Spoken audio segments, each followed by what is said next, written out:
of 2015 because he did not give in court. He said he did not remember what happened on April 12, 2015. I had to impeach him. So this one sentence is a reciprocal and integrated part of the entire statement, Your Honor. So could you just give us that Lexus? Sure. It's 2024 U.S. App Lexus 2024. All right. Mr. Steele, I'm inclined to go ahead and let that be left in the tape over your objection. Can I just make one statement? And I understand your ruling. Yeah, sure. Thank you. My memory is wholly different. Mr. Murphy explained, even with a video, who was in the car, when he got to Citgo, he's carrying the chopper or a gun. Mr. He called him Nard, but it's Mr. Demise McMullen, had a gun. He identified everyone. So I just, again, and that's my understanding of the court's, the sound of the court's ruling. We are only, over objection, you're only allowing this video, audio to be played for impeachment. It's not to just replay out-of-court statements. So that's why I don't believe it's inconsistent. The question was asked, who was in the car? You don't need that in this, before the jury to impeach Mr. Murphy on other issues. I'm going to overrule your objection. I'll give you a continued objection on this issue, okay? Yeah. Thank you. All right. And Your Honor, now we're going to move Let's play the other statement, please.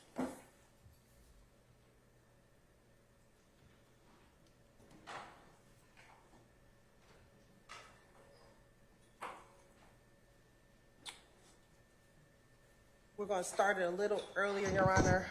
We're going to start at 2:40:53, but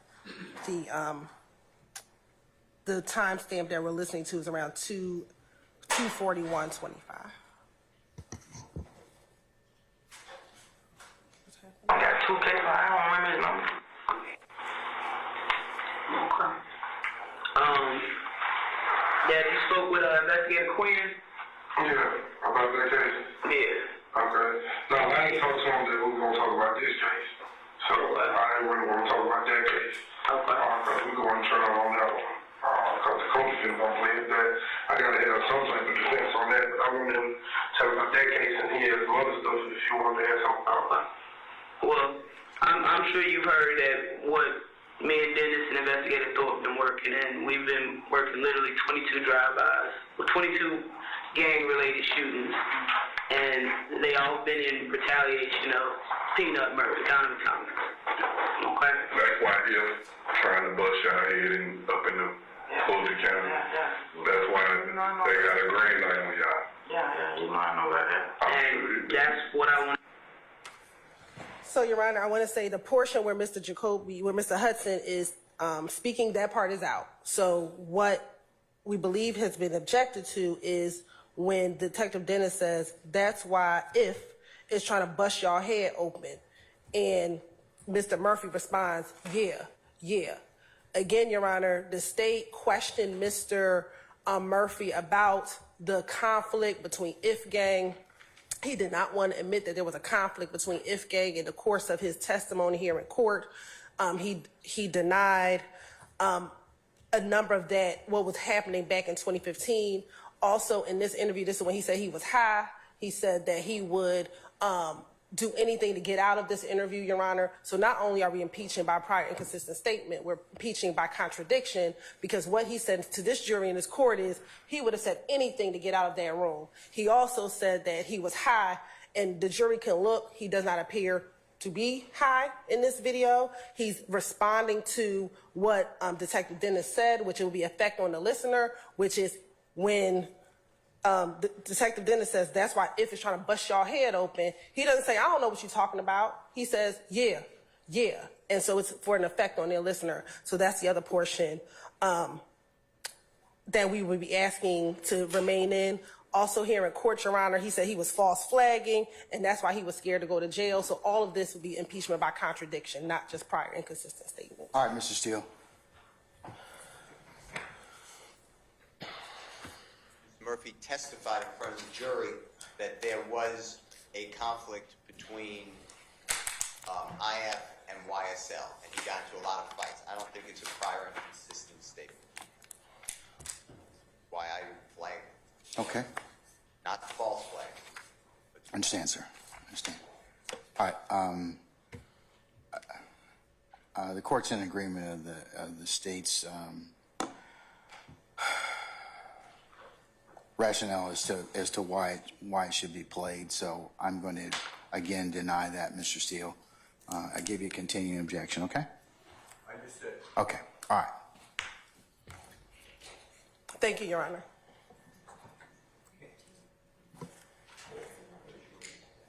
Your Honor, I believe Mr. Steele had filed 2 additional motions.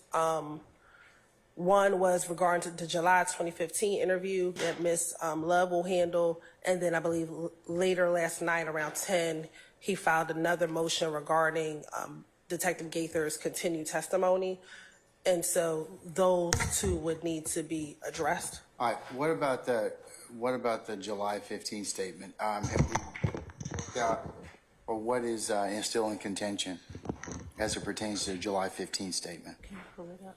Your Honor, my understanding is that reading Mr. Steele's motion, his contention is that only specific portions that he has outlined and read for the court are permissible to be played for the jury. But in response to that, the state has a number of answers and objections. One, the entire statement is a contradiction to what he said on the stand. He did state, as Mr. Steele pointed out, with Ms. Hilton, when she asked him, did you say, or were you afraid of getting smoked? At that point, he indicated on the stand, yeah, I was afraid that some bloods were going to get me because I was false flagging. And Ms. Hilton said, is that the only reason you were afraid of getting smoked? And he said, yeah, because I was false flagging. Ms. Hilton asked him, did you ever tell anybody within that interview that you were afraid of getting smoked for being false flagging? And he didn't indicate that he had. And she said, didn't you say you were afraid that Jeffrey Williams' father had seen you as the officer pulled up? Jeffrey Williams' father saw the officer pull up the mask. So these are the portions in Mr. Steele's recitation of the July interview that he wants or doesn't mind having in. Specifically, he has enumerated. Can you pull up the one he sent us? He has enumerated, I believe, 4 points.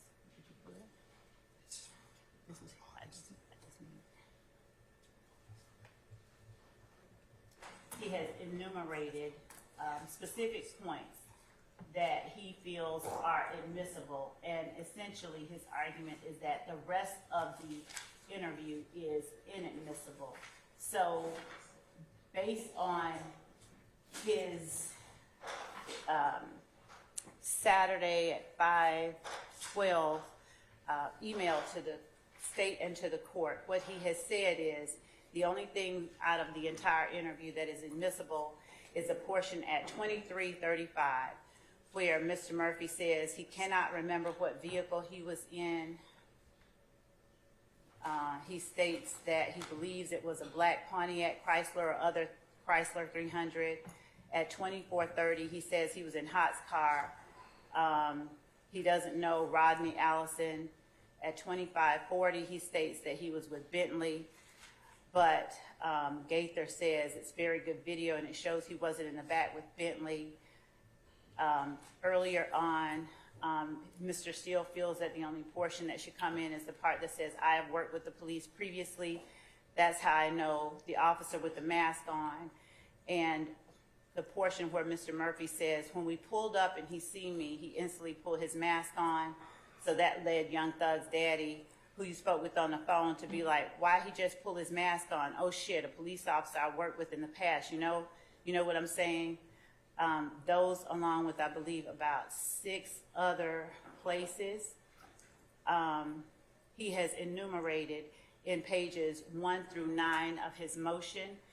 Essentially, his argument is that The other information does not come in because it was not an inconsistent statement made by Walter Murphy, and that as such, any statements made by other people should not come in because they as well are not inconsistent statements made by Walter Murphy. But our position there is that this July interview is a contradiction of what he said on the stand almost in its entirety. So the July statement is admissible under 24-6-621, 24-6-622, which states that any party can always prove a witness's feelings towards in relationship to the parties. It's relevant under 401 and 402, and it's also admissible under 613 because the interview that he gave to Detective Gaither in July is inconsistent with what he testified about on the stand. So specifically, he also said on the stand, as Ms. Hilton just pointed out, that he would have cut off his right arm, chopped off his arm to get back home. And when he sat down in the July interview, he was told, he asked the question, am I going home? And Gaither said, no, you're not going home right now. And he said, is there anything that I can do to go home? And she said, you can't help me. You know, you might want to help yourself, but right now you're not going home. I already know the truth. And the only thing you can do to help yourself is to be honest. So what he said during that interview also pertains to his fear, not just of retaliation from people who were YSL members who may have seen him interacting with the police. There's no direct threat that there is intimated from anybody. So the prior case law that was cited by his counsel doesn't apply in this case. It's his overall feelings towards the party. And as to Mr. Murphy's assertion that he was false flagging, inside this interview, they talk about Mr. Murphy's relationship with a very high-ranking and well-established blood that Mr. Murphy would not have been false flagging around. He talks about his relationship with him and all of those things. So rather than only allow the state to play the red portions that Mr. Steele has pointed out, our position is that under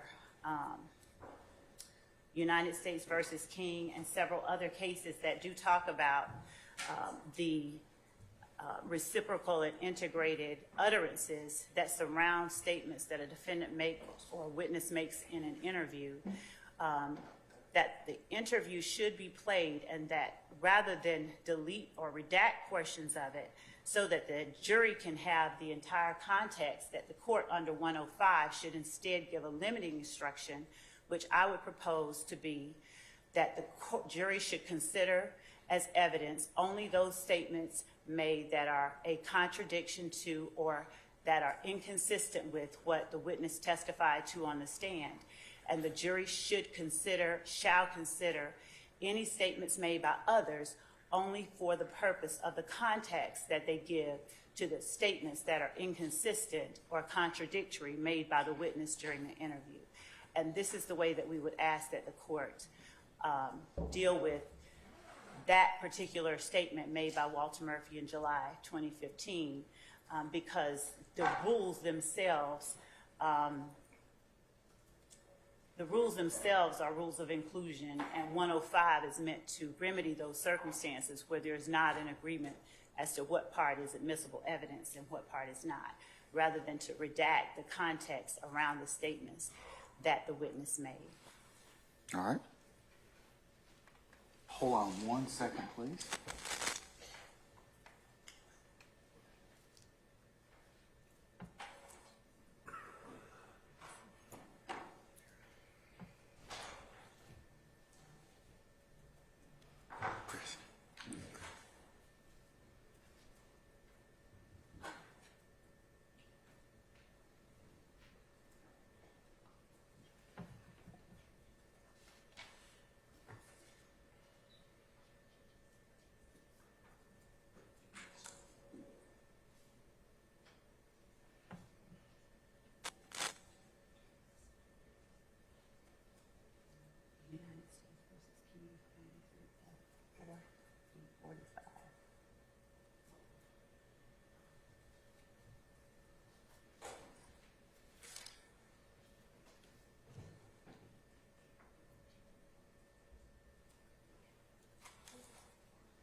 Your Honor, I took a lot of time to go through what is inconsistent.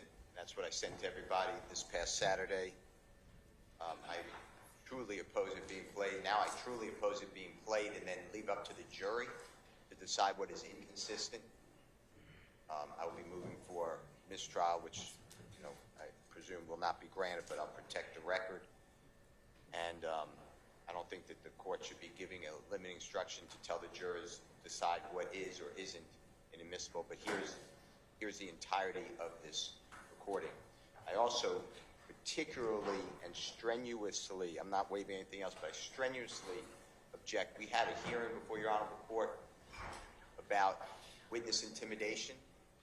There is zero evidence that Mr. Murphy was intimidated, said he was intimidated by Mr. Jeffrey Williams. You granted that. I gave to the court and the parties cases that say, well, even if it's not a party, if it's that person's feeling, and that's why that person didn't cooperate or come forward or was not forthright, then that's also admissible, even though it does not, a threat does not come from the accused. But here, Mr. Murphy did cooperate fully. Within 30 days, it might be a little more. So from July 15, 2015, it's now August 18, 2015, so that's approximately 33 days. Mr. Murphy reaches out through his lawyer to the prosecution, meets with Detective Dennis and Detective Gaither for hours. And he informs them things about who was involved in YSL. He talks about several things, including April 12th, April 26th. April 12th is the Mr. Dexter Montgomery, Your Honor, I apologize using the date. April 26th is the tour bus shooting. He talks about the history of YSL as he knows it. He talks about what it's like in the jail. Several months later, maybe 6 months later, it's now February 11, 2016, the Honorable then former prosecutor Chada Jimenez is now on video audio with, again, the lawyer, Mr. Hudson, Mr. Murphy, Detective Dennis, Detective Gaither, and there's a sheriff deputy, I don't know the name on the video, who I don't believe speaks at all. And again, he's cooperating. So to get in that he believed he'd be killed and threatened is just the state's way of trying to, and they've already gotten it out of witnesses, that they won't cooperate, that they feel threatened, that there's a stranglehold on them. You heard it last time that Detective Gaither testified over objection. You heard it with Detective Belknap. So I hope that the court would grant the motion, which I thought you granted, that these are targeted issues. This is not a free-for-all, play the recording and then somebody else will make a decision. The court makes a decision what can be impeached for prior inconsistent statement. And then please exclude, my request is again, which I believe you granted, exclude any mention that Mr. Murphy was in fear, because it goes to tremendous prejudice. Well, I think that the case law that you indicated, I agree with you about, but I think that the state's rationale as to why he has made those statements is different than the case law you gave. So, for that reason, it's relevant for the jury's determination for what they want to consider. Well, you know, respectfully, and I mean, I hear respectful all the time. I mean respectfully, I'm not trying to bump up against the court's thoughts, but I just respectfully disagree, and I will maintain what I gave to you. And if you can mark it as a state, as a court exhibit, I went through. That was a lot of work. Went through in the red, which I believe, in good faith, is the only inconsistencies. And now the state wants to play the entire tape. I never expected that to happen. I never thought you ruled that could happen. No, I don't think the state wanted the entirety of the statement as well. But I believe that under U.S. versus King, that's what they're saying, or they're asking the court to play his statement for that purpose. So to that extent, I'll let it be played over your objection. I'll give you a continuing objection on that issue, okay? Thank you. All right. Mr. Sharp? Yes, sure. Yes, Your Honor. Three things. First of all, we still haven't gotten we're all referring to this U.S. v. King. We still haven't received a citation for it. So I don't know who's been able to review it, but we need a citation for that to even. Ms. Hilton, you want to give us a citation again? Yes. It's only a Westlaw Lexus site, is that right? It's 93. Correct. F 4th, 845. 93 F 4th, 845. 845. Yes. All right, next. Okay, second, Your Honor, I just keep going back. We're talking about exposing the jurors to a plethora of information that's not admissible under the rules of evidence, and then just suggesting. What rules of evidence are you talking about? What are you saying is not admissible? Statements that are not inconsistent. All right, we've gone through that already. This is about the fourth time from you, but and I understand that. There's a mechanism. You're not waiving anything, but there is a mechanism where the state can easily just ask Investigator Gaither. but they don't choose to do it that way, Mr. Sharp. We're going to just disagree on that. Okay. And so that's number two. Okay. Specifically, also, and we have so many versions of this tape now. Excuse me. Which tape are you talking about? The August. Tape 2015. Okay. All right. We have so many versions, but I have in the complete version, 10403 to 10419, so I don't know what the time frame is on the redacted version. Mr. Murphy explains to Investigator Dennis how different members within the crew, I believe in context, he's talking about the YSL crew, have their own gang backgrounds, some being Bloods, some being Crips. Therefore, there is sometimes a bit of an in-house competition. Mr. Murphy says he believes Shannon is the most on the go because he believes Shannon wants to prove himself to Mr. Williams without letting other members, specifically Crip members, get all the credit within the crew. He explains this dynamic exists even though it is all within YSL. That is a lot of speculation. That is also bad character evidence. I don't know. Again, we've gone back and forth with suggestions. I don't know if that was previously flagged, but I have it as 10403 to 10419 on the original recording. I believe that would be completely inappropriate to play in front of the jury. It's not inconsistent with anything Mr. Murphy testified to, and it also runs afoul of other rules of evidence. And so, however the state is silencing or redacting when they're planning on playing this tape, I would ask that that specific passage be redacted as well. Ms. Hilton or Ms. Love? Yes, Your Honor. We asked specifically Mr. Murphy on the stand. I think I even asked him, what does on go mean? I believed I asked him, who is the most on go? And he said, I don't know what you're talking about. I don't know what you mean. And so, Your Honor, that statement would be direct contradiction, impeaching him by a prior inconsistent statement. What he says is based on his observation, who is the most on go. So that's not speculation. That is, in this interview, his observation of who is the most on go out of the crew. And that is what he was asked and what he said based upon his relationship with the parties. This is something else we have to prove in the conspiracy. It's his party, it's his crew, and he made an observation based upon his relationship with individual members of his gang. Your Honor, they cannot. And it shows the existence of the enterprise, Your Honor. And so that is something we have to prove. That's something I specifically asked him in court. He denied it, and therefore the state believes we can play his statement that he gave to police when his gang members weren't in the room with him, when he was by himself with his police, with the officers, and with his counsel. Your Honor, they cannot just bootstrap wholly inadmissible, prejudicial, bad character evidence in just by asking about a statement previously, it being denied, and then saying, okay, now we get to play it. Like, if Mr.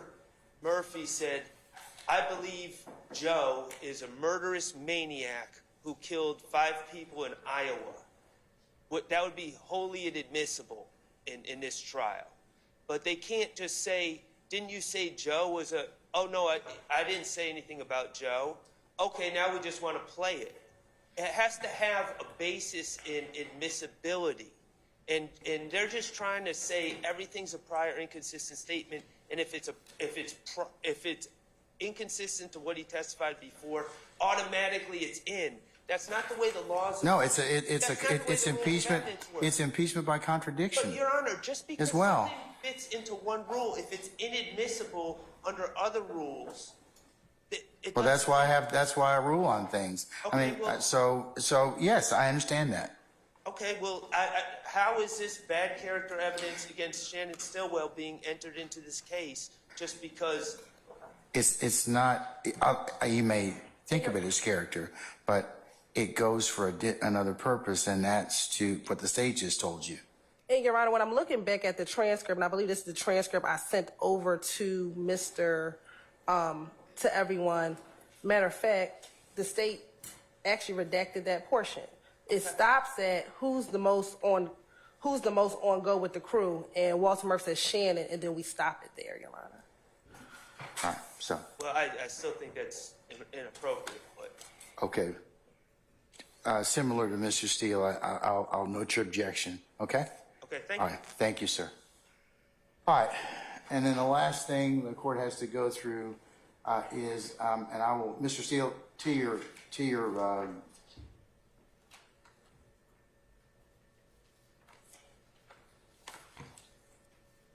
August 18th redactions and the email that accompanied those.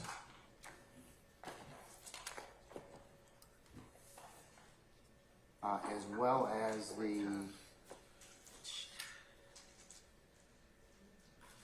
July 15th statements that you included in the email you sent on 4/2024 at 5:18 p.m. I'll include that email and attachments as a next court's exhibit in order as requested. And I'm also in possession of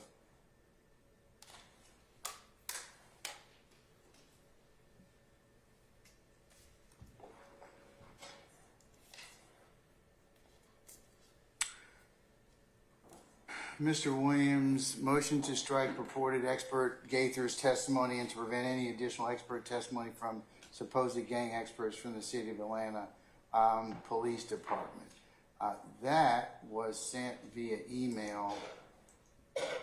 I will also include at yesterday evening at 10:17 p.m. It also references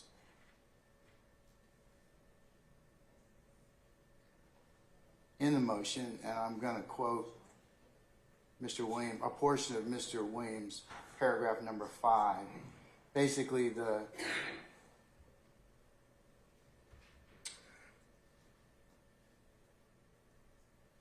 lack of a pretrial Dauber hearing. No report, an expert report, no CV. The CV being provided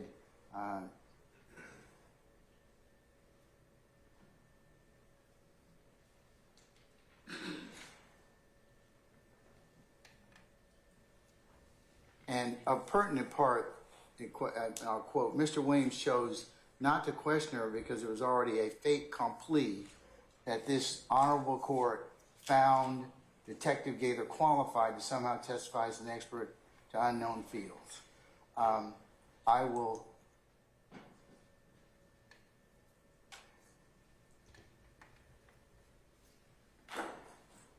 acknowledge that even though I did study French and fait accompli isn't used very much, it is something that has already happened or been done that you cannot change. So I'm going to also cite, Mr. Steele, I mean, I know that you're not saying that I said that, or I basically, that my conduct inferred that, because I would remind everybody about Rule 3.3 of our Georgia Bar Rules, which is duty toward the, candor toward the tribunal. Lawyers shall not knowingly make a false statement of material fact of law to a tribunal. I'm also going to include a portion of the transcript, which I was able to get from Ms. Weaver, which I'll include as the next court's exhibit in order. I'm deeply disturbed that you're taking the court, what the court did, out of context.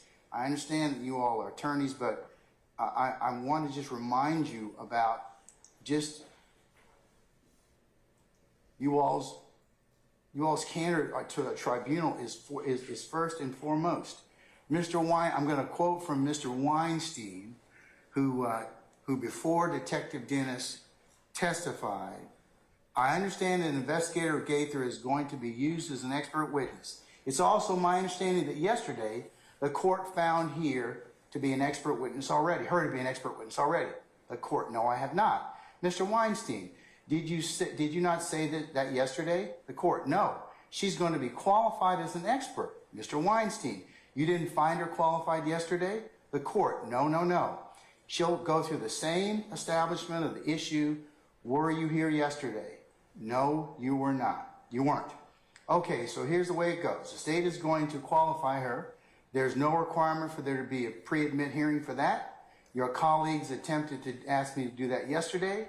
I was not of the opinion to do that.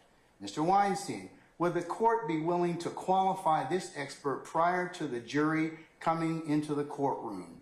The court, no. Mr. Weinstein, that's the way, in my experience, it is. The court, no. Mr. Weinstein, always been done in federal court. The court, it can be done. There are some 11th Circuit cases I was shown yesterday that authorized for that. So, Mr. Weinstein, I understand that you may be authorized to do that. I was suggesting that the better practice may be to do that before the jury is present. The court, Mr. Steele asked me that yesterday. Mr. Weinstein, thank you, Your Honor. The court, I am going to see if they qualify the witness using the Daubert standards and 702, and we'll let you all voir dire the witness accordingly. And then I will make a decision as to whether or not a particular individual is able to testify in that manner.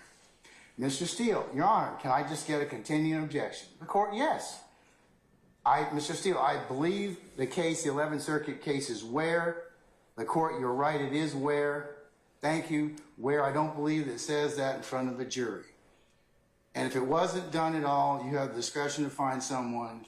No, it wasn't, but there was no pre-admission. It was done in front of the jury because of the type of case it was. I think it was a firearms or ballistic or whatever else. And Mr. Steele, I think the court just made that finding anyway. I'm objecting to it in front of the jury. I'm objecting not to having a Daubert hearing outside the presence of the jury. So, state laid the foundation for Detective Dennis to testify as an expert. The court also read the admonition as to an expert and fact witness before this witness testified.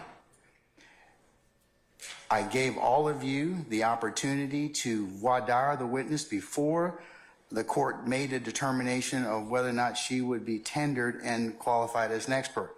None of you took the court up on that because up to that point in time, I had not ruled that she could be qualified as an expert. So, Mr. Steele, I'm in possession of your motion. I don't believe it's timely. I believe it's waiver. I believe you still have the opportunity to cross-examine Detective Gaither about anything that she may have in terms of her investigation of this case. So, for that reason, I'm going to deny the motion at this point in time. May I have a moment? You may have two. Your Honor, I believe that the court is misunderstanding the sequence in paragraph 5 of my motion to strike Detective Gaither's testimony. The sequence is as follows.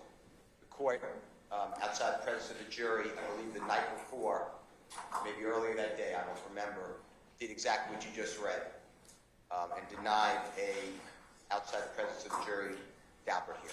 I did. Then what happened is... And that was because where allowed, or in the court's estimation, even though we may disagree, I believe that gang expert testimony and this particular witness's background would lead her to be qualified. But the state still had to do that in front of the jury for me to make an expert determination. So my understanding of the way I understood it, is different. The court made that determination without the hearing, and then Which I didn't need to do, and you all disagreed. I get it. So, anyway, the way then, sequentially, this honorable court, as Detective Gaither was about to testify, gave that instruction, which you gave 2 times previously, about Detective Belknap, saying that this is a dual witness. I don't have to repeat it. I presume you know what I'm talking about. Yes, sir. Witness, expert witness. When you did that, and then the state is qualifying Detective Gaither, I, Brian Steele, stand by. I'm not accusing this court, and I'm certainly candid, always, God willing, with the court, but I took that as... No, but that wasn't. You had the right to voir dire the witness before the state proffered her or accepted. The court said she was an expert. You had the opportunity to fully examine her, because you know what would have happened if they would not have qualified this witness pursuant to Daubert and 702. I would have excluded her. You would have probably moved to have her excluded as a witness, an expert witness, which I would have granted. But that didn't happen. And I asked all of you whether or not you wanted to take advantage of that. So What I'm trying to say... you waived that issue at that point. What I'm trying to say is to ask the questions in front of the jury, the probing questions that this honorable court has allowed on every other Daubert witness. But why didn't you do it? I mean, because you could have done that, and that was the danger for the state asking me to do that at that point. Because had they not gone ahead and qualified that witness, they would have fallen flat in front of this jury, not having a witness that was qualified. Well, I would have fallen flat in front of the jury because I would have... But you had that right, sir. I'm just trying to get out my statements. The questions I would have asked are occurring in front of a jury. It would have asked her a basis of knowledge. Where is the gang book that we don't have? That she's relied upon, that Detective Belknap relied upon, that we can't, for whatever reason, I don't know. I think nobody's actually brought a gang book as of yet. Well, you told me, I asked for it, and you told me... If they have it, they need to tender it, yes. I have nothing. I would have asked the questions specifically about Mr. Williams and how do you separate, just like I did with Detective Belknap, how do you separate a law... Aren't you going to cross her on as to that? No, I'm not going to cross her. I already did it with Detective Belknap. I don't have to repeat. So my point is, there was absolute candor always with the court. I did take it as a fait accompli because I don't know why. No, but that's not true, sir. And that's a misstatement and a mischaracterization. You're telling me that I've already made up my mind at that point in time. It was all but a certain conclusion. It was not, sir. That's not the way that this court looks at its role as the gatekeeper and its role as a referee. I understand that you're offended. I am offended because it's not true in terms of what you were given. Well, I'm going to tell you I'm offended because no other time in this trial have you given a instruction to the jury before you found somebody expert to say this person's going to give expert and lay testimony. So as a listener, it was already a fait accompli because you already instructed the jury that that witness was going to provide expert and lay testimony. Did you object at that point in time? Your Honor, I believe... Did you object at that point in time? I believe you already... Did you object at that point in time, sir? I'm asking you a question. Did you object to at that point in time saying, Judge, she hasn't been qualified as an expert as of yet? I don't think you should read that instruction as of yet. It would have been frivolous to say... But you didn't object, though, did you? Listen, I'm not playing... I know I'm not... I'm asking you, look. I'm just saying, to me, there's nothing but candor in my motion always with the court. I love this court. I'm not attacking you, I'm telling you how it appeared to a reasonable person. Then, Sir, but that's not true. That was not true in terms of the way and the what you have been given in this case. The court made a ruling. Like I said, I rule the way I see it. I mean, I have no interest in this case. In fact, I tell the jury that when I charge them. I don't. Your Honor, I cannot find another case that Daubert hearing was held in front of the jury. I cannot find it. So anyway, my motion. Okay. All right, sir. Differently. My motion goes much deeper. You just took one paragraph, which I stand by fully.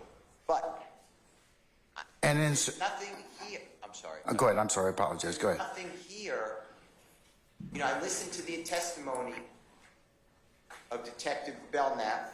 I looked at my notes. I had other people do the same. Look at their notes. I then checked it online because there's I know it's not official, but there's a video of this trial. Yeah, it's daily. I then looked at Detective Gaither's statements and testimony as my notes. I asked others, and I watched that online. Your Honor, there's no need for this witness to be an expert. All she's doing is corroborating and supporting her coworker.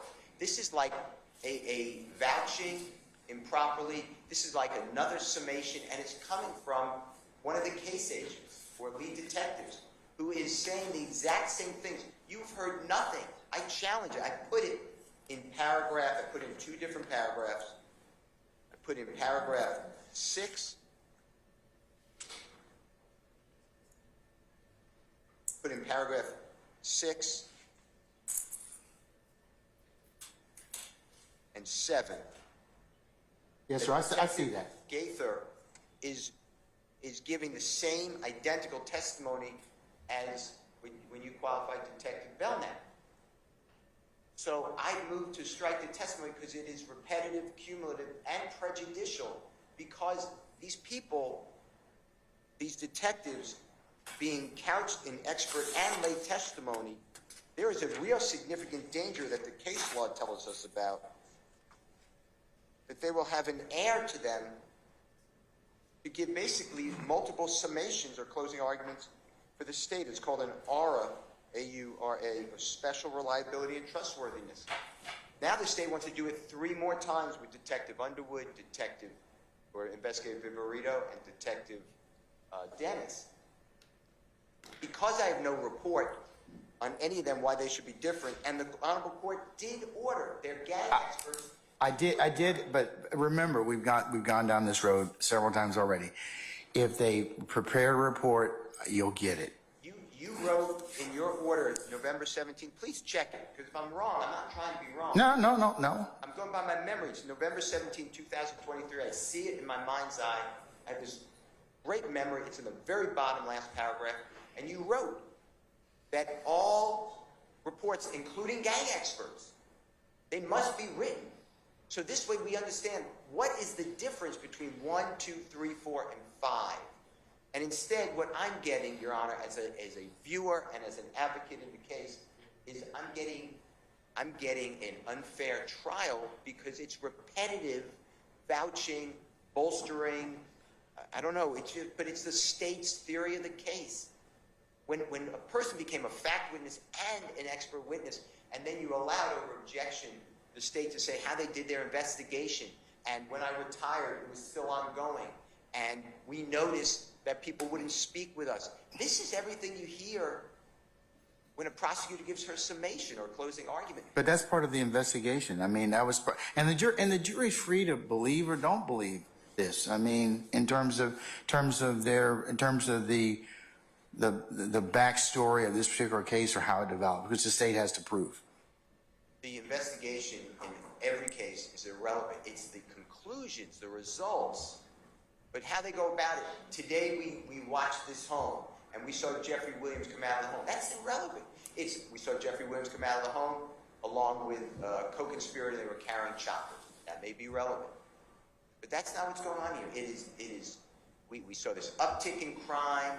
There's a war going on. I'm objecting to these things, but the jury hears them. That's my position. Okay.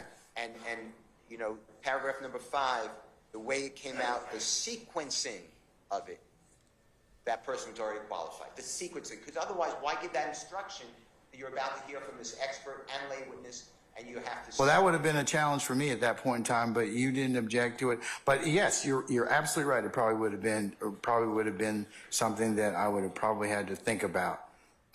So yes, but I still gave you the opportunity to voir dire the witness and make that particular record prior to my ruling. And I waived that opportunity intelligently, knowingly, because the jury was here. But I did ask you if I can have a out of the presence of the jury hearing to determine expertise, and you said no. And it's all on the record. I know that, and I made that decision. I did. And then I had to make a corresponding decision. And Your Honor, with that being said, I would like you to strike the former detective Gaither's expert testimony. It is nothing but cumulative. And I would ask you to please put on your docket time that we can understand why are we going to have potentially 3 more similar experts. The reason If I you say then file a motion on that, and look. it's When this motion to strike. It's in the motion that you're referring to right now. It's a motion to strike purported expert Gaither's testimony and to prevent any additional expert, quote-unquote, testimony from supposed gang experts from the City of Atlanta Police Department. The reason is we're not having like an expert from Canada, and then an expert from California, and then an expert from City of Atlanta Police Department. These they should all be the same. They work together. It's like saying Keith Adams and Brian Steele, you put us up, we're going to have the same ideas on this case. You know, we work together. So it's cumulative. That was my... all right, sir. Okay. I want to thank you, and I hope you now understand... I understand, sir. I do. ...that I was not... I do. I understand the other basis for your motion. State. Thank you, Judge. With respect to Mr. Steele's argument regarding the timing of the court's instruction to the jury as to the dual basis for the witness, Your Honor, we did not ask for it to be done at any particular time. We actually, at one point, I think, asked that it be done at the transition mark. I believe that Mr. Steele, as the court has properly alluded, waived his opportunity to have that particular instruction given after the court had qualified her as an expert. I believe that out of an abundance of caution, the court was letting the jury know that this witness may be giving expert testimony as well as fact testimony. I do not believe that the court said anything that definitively made a statement regarding the expertise of a person the court had not yet qualified. The court is correct. There's not even a need to hold a Daubert hearing at all. Certainly not. It is not necessary to be pre-trial, but here we do want to make sure that these matters are attended to so that there is no issue further down the line. And I believe that the court properly handled handling and qualifying this particular witness as an expert. Secondly, as to the motion to strike the testimony because it is cumulative, I see no legal basis within the motion that Mr. Steele filed for any such draconian act on the part of the court.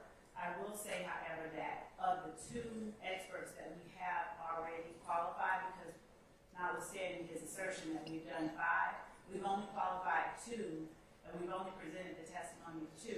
Those 2 experts have 2 very different backgrounds. They are testifying about 2 very specific sets of facts that are different. For instance, Detective Belknap interacted with Trontavious Stevens quite a bit. He saw and spoke with Trontavious Stevens about what was on his arm, what was on his hand. Detective Belknap's investigations were different than Detective Gaither's investigations. And so not only do we have a different background for the experts, a different set of experiences that led to the expertise, we also have a different set of interactions to which they are able to tell the jury, about which they're able to tell the jury, and about which they can form their opinion, and then inform the jury as to their opinion. Your Honor, the notion that the fact that we have more than one expert in a particular area, because this particular indictment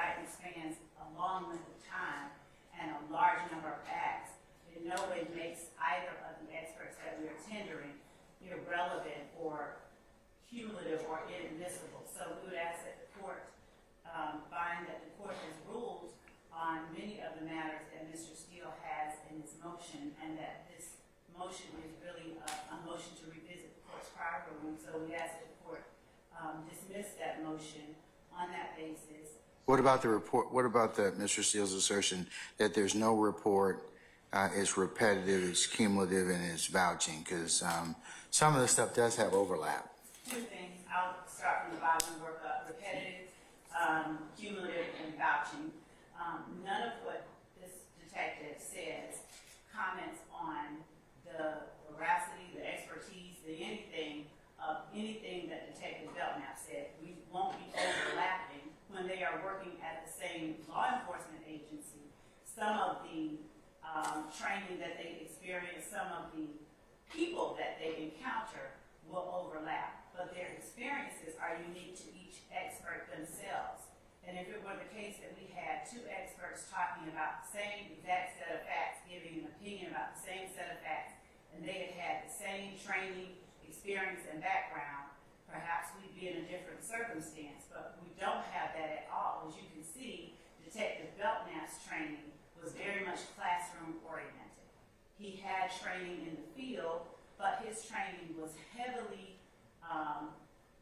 weighted and slated towards the hours that he has received of specific game training via GGIA and other sources, whereas Detective Gaither received 40 hours, and then she has been clear throughout.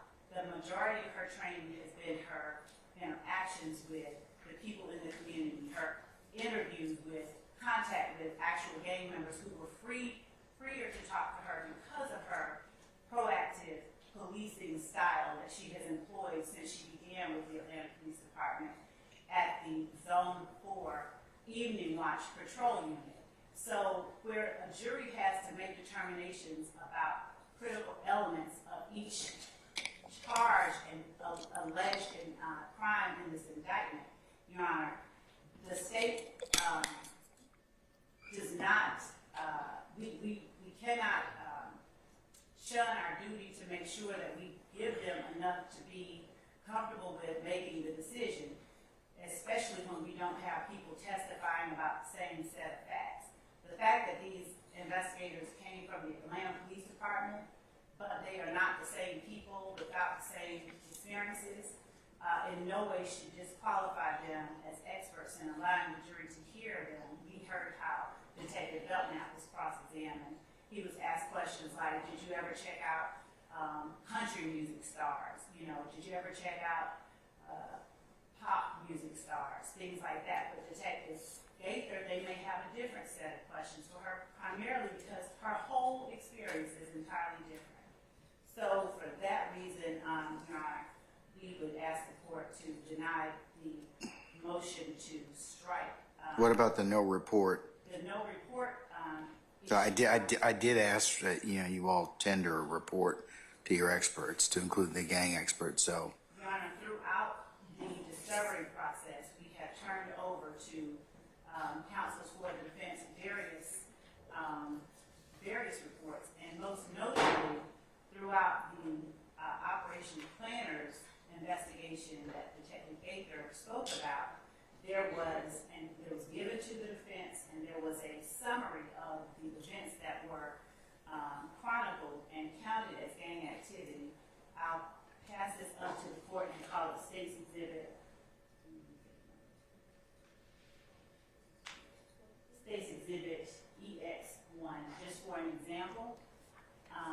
And I will give to counsel for the defense a copy as well. Whomever wishes to see it, I'll place it up here. Would anyone like to hold it? yeah, I believe that was already discussed. I think I may have even made it a court exhibit earlier in regards to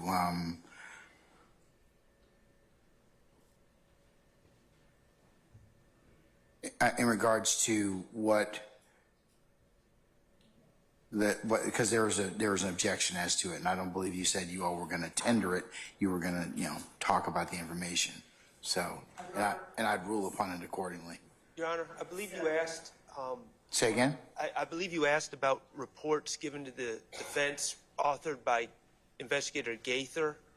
No, I just said reports. Okay, well, this report that's being handed up to you is not authored by Investigator Gaither. Okay, all right. I want to make that clear. So, all right. Okay, but back to my original question about reports. Is there any reason why Detective Gaither did not author a report? So, Your Honor, the summaries of the investigations that she did that are included within the discovery that we have given to the defense, it includes her conclusions, her thoughts, her opinions, her observations on the members of YSL that she had an opportunity to impact. So, in as much as the investigation itself contains many of her, I don't know how to say it, many of her summaries and writings and the like. Then that was turned over in discovery already, correct? Yes. Okay. They have from Detective Gaither, they're reading, the reason they can know what she'll talk about is that they've read her reports throughout that investigation. And those reports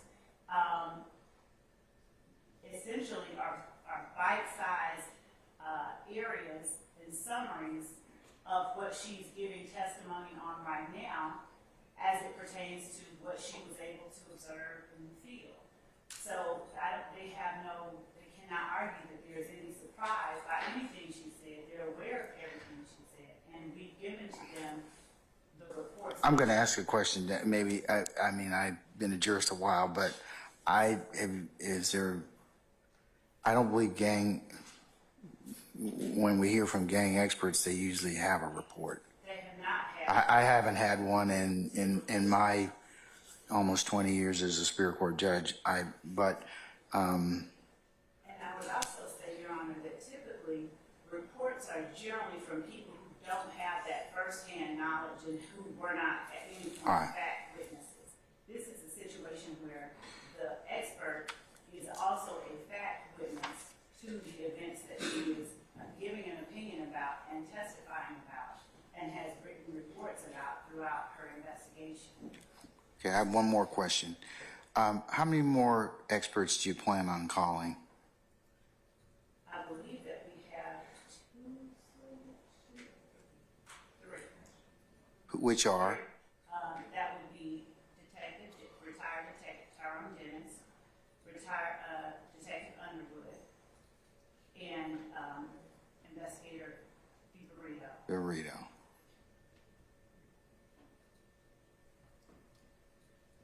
We've already had, I believe that we've had Daubert hearings on all of them. Two of them. Who have we not had a Daubert hearing? Actually, three. I'm sorry. We've had hearings on all three of them. Ms. Hilton reminded me we did have Detective Underwood. We had all three of them. Okay. All right. Okay.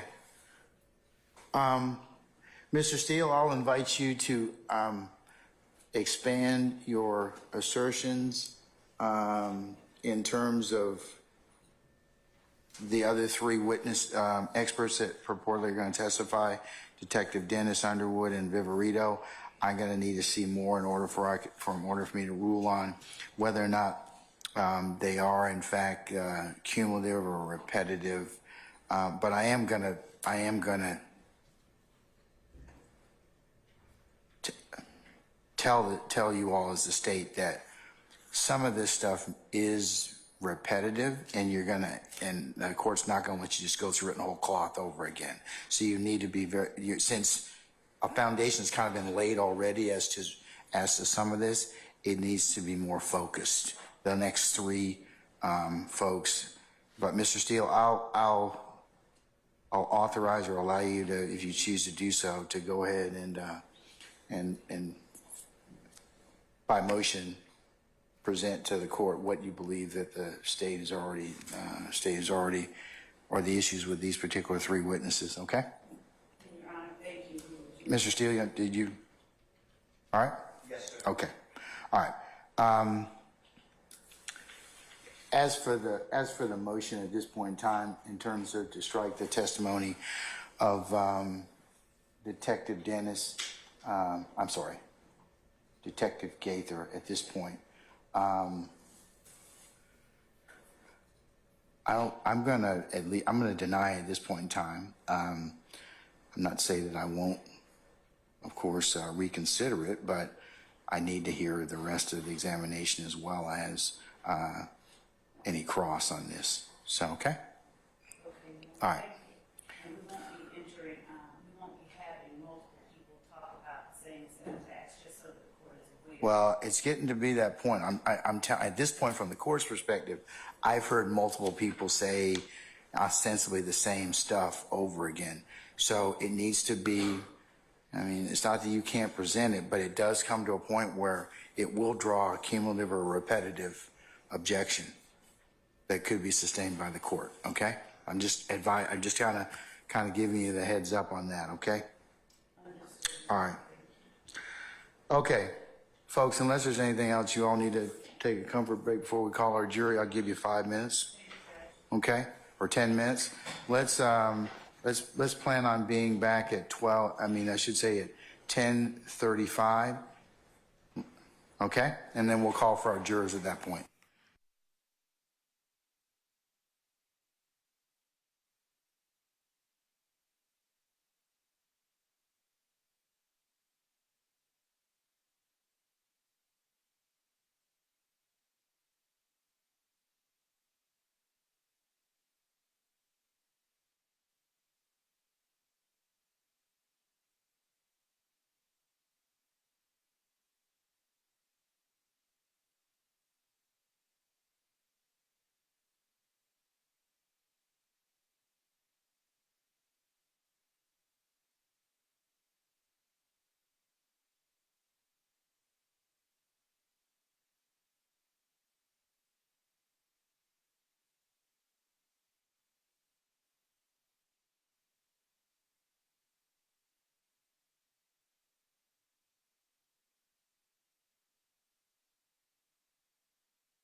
All right, can we have her please come back in, please?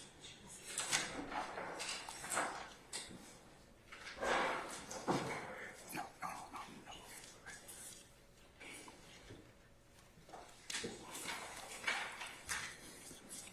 We had to swear her back in? No, her. We had one after her, right? Huh? We had one after her, didn't we? No, she's still here.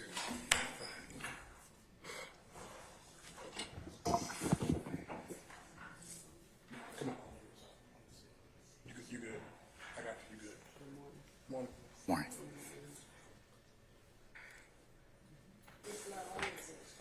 No gun, yeah. Madam, you can have a seat until our jury comes in. Okay, Sergeant Ingram, summon our jurors, please. Yeah.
All right, ladies and gentlemen, please be seated.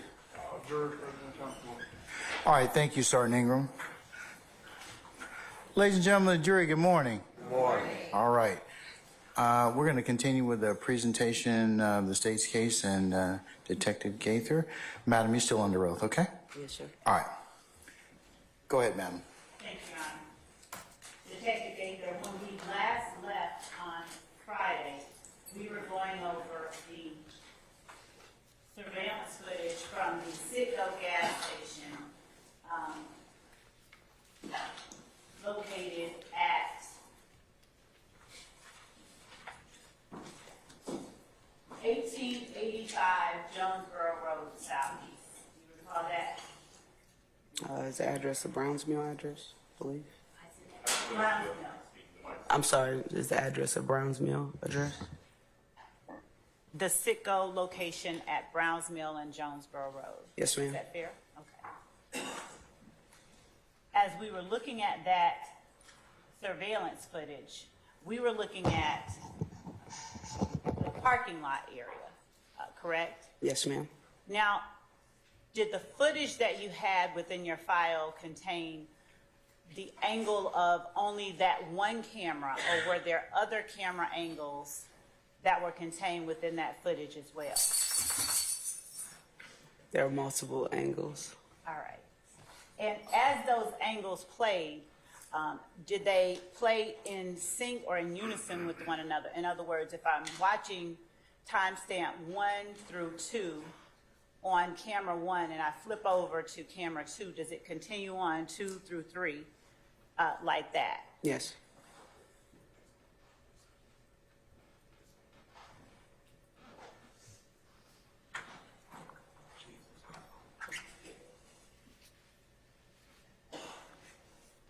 And I believe that the timestamp that we left off on was 21:44:19.650.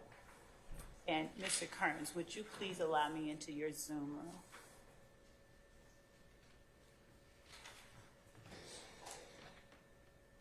Thank you, sir.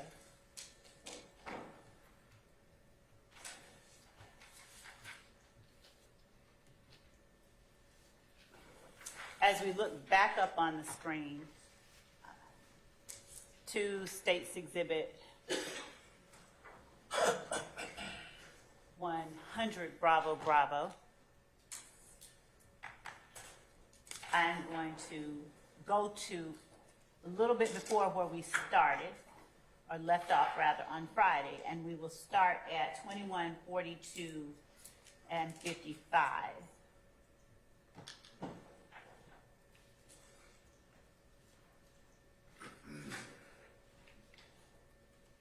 Over to the right under video events, are these the various camera angles that one can see in this player as that white nitro is zooming up? Yes. Okay.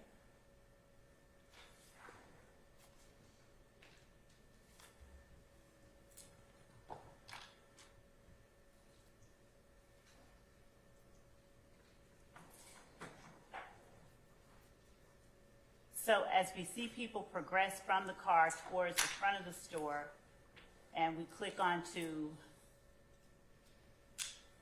the second camera angle, which starts at 21:24:32, would you describe for the jury what portion of the store or of the parking lot this area is capturing? This is the front entrance to the food mart portion of the gas station. And at 21:43:47, are you able to tell who, if anyone, has walked into the frame and into the store with the door open right now? Yes, this gentleman with the cap on, all black, was later identified as Demise McMullen. Is that the person called Nard as well? Yes, ma'am.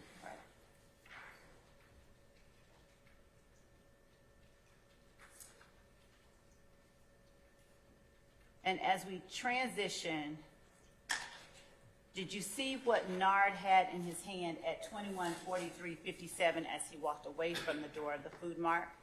Yes. What was it, for the record? An assault rifle. Okay. And was that assault rifle down by his side, or was it held up? I stand the objection. How was the assault rifle positioned, for the record, as the person named Nard walked away from the door and towards the parking lot? He had it in a low ready position. What does low ready mean? It's just a position that's not necessarily pointed at a person, but if you need to draw your weapon, it's essentially in a position where it can be drawn and placed on the target quickly. Okay.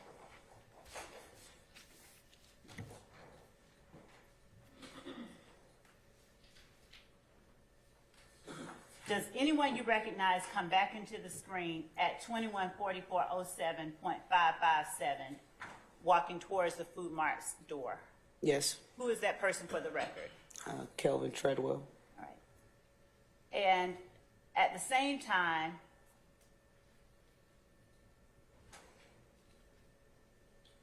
(21:44:07).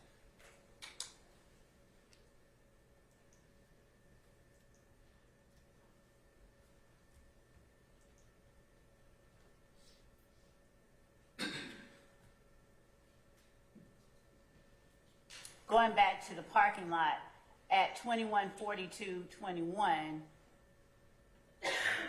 is this time before or after that 21:44:07 that we were just talking about?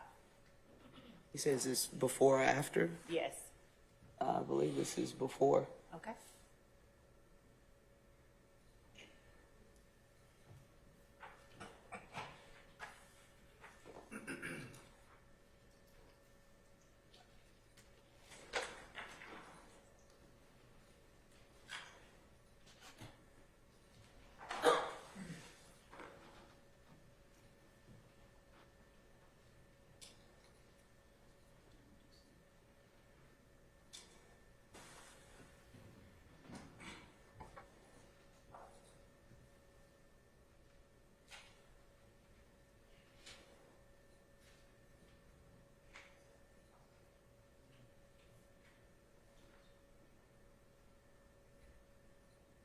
At 21:43:24 on the screen now, is Kelvin Treadwell in the frame that you're able to see? No. And is this portion part of what we saw on Friday as well? Yes. Has the Dodge Nitro come on the scene? Yes. And have the occupants of the Nitro at 21:43:46 gone towards the food mart, the Sicko? Yes. All right.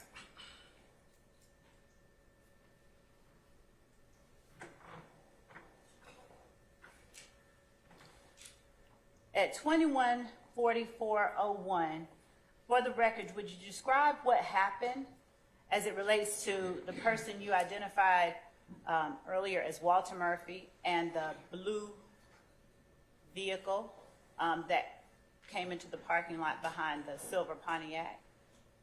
Walter Murphy began to run towards the rear of the vehicle. The occupants then exit the parking lot at a high rate of speed.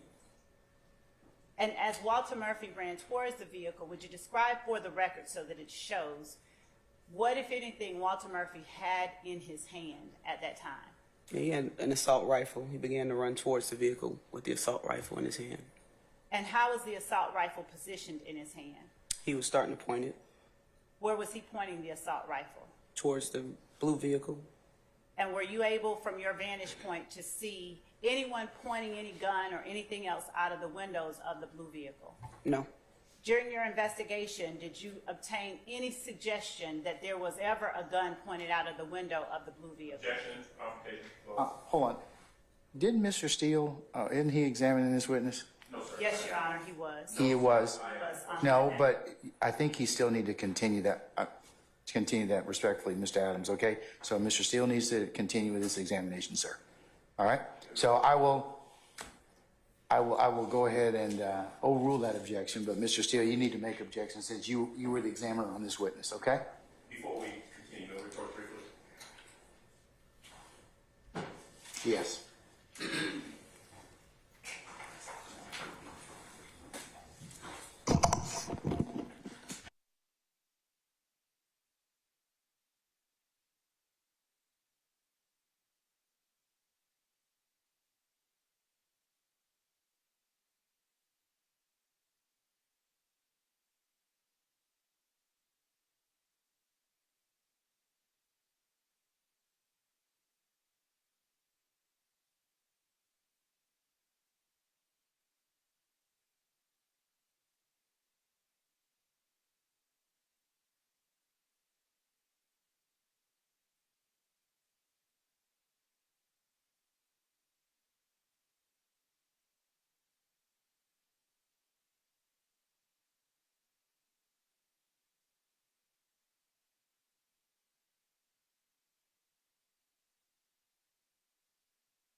Detective Gaither, I'm going to just ask you something I may have asked just before we recessed in place. What did you observe Walter Murphy doing in the last few frames of the surveillance footage prior to 21:44:08, which is where we are on the screen now? Prior to, he was brandishing a large assault rifle, pacing back and forth through the parking lot from the front entrance of the food mart back and forth towards where the blue vehicle was parked. And just before the blue vehicle exited the parking lot at a, how did you describe it, exiting the parking lot? High rate of speed. At that high rate of speed, did Walter Murphy do anything with that assault rifle he held in his hands? He pointed it at the rear of the blue vehicle. Did he move towards the blue vehicle as he did so, or did he stand in place close to the front door of the Sitco? No, as I stated, he began running towards the rear of the vehicle with pointing the assault rifle towards the blue vehicle. All right, thank you.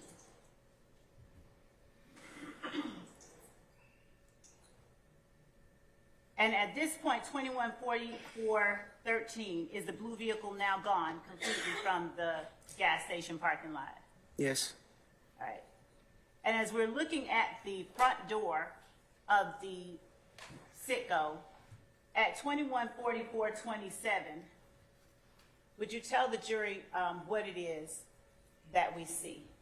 You can see Mr. McMullen waving Mr. Allison and Mr. Treadwell out of the store, telling them to come on. And they all began walking towards their vehicles. All right.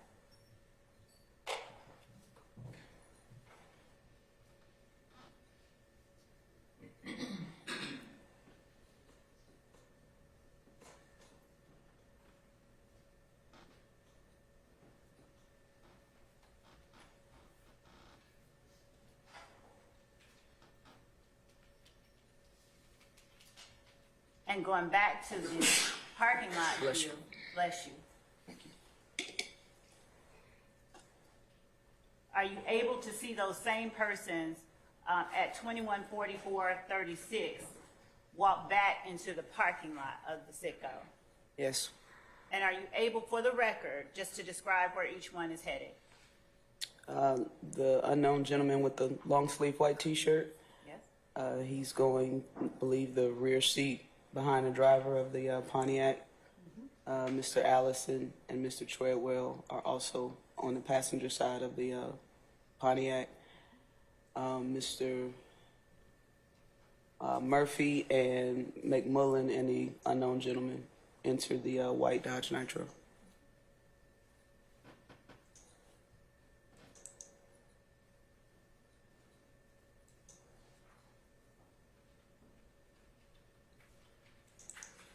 At 21:44:50, are both the silver Pontiac and the white Nitro still in the parking lot?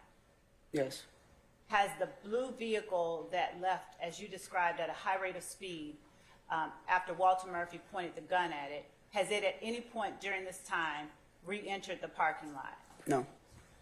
And through your investigation, at any time did you receive any information from anyone that led you to believe that a gun was pointed from within the blue vehicle at any time during this altercation? Objection, Your Honor. Confrontation clause also calls for hearsay. Your Honor, I did not ask what anyone said. I asked her whether she received any information that led her to a certain conclusion. Overruled, sir. Pretty selfish. Overruled, sir. Thank you. No. And would you tell the jury, without saying what they said, if you can recall, who all you spoke with as it relates to this incident that we are watching surveillance footage from after the shooting occurred? Yes, I spoke with the victim, Dexter Montgomery, also the driver of the vehicle, Cornelius. D'Angelo White was a passenger in the blue vehicle. I believe his name was Christian James, was a passenger in the blue vehicle. Terrion, can't recall his last name, was also a passenger in the vehicle. I spoke with Walter, I don't know if I said Walter Murphy, after the incident. I spoke with Miss Tina Clark after the incident.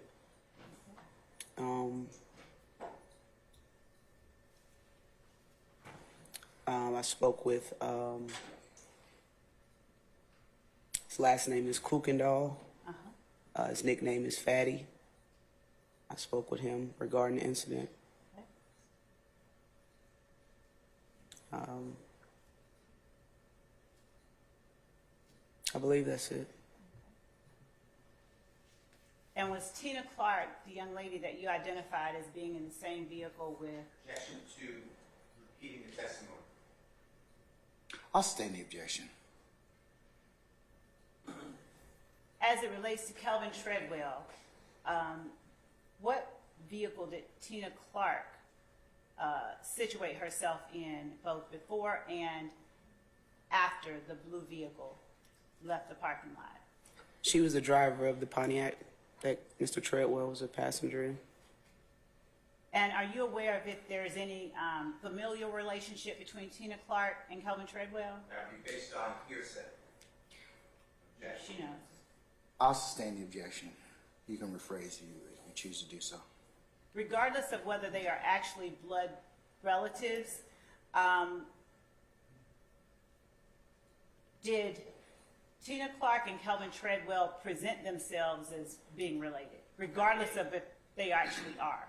Foundation. I'll rule that. She did, as well as Mr. Allison.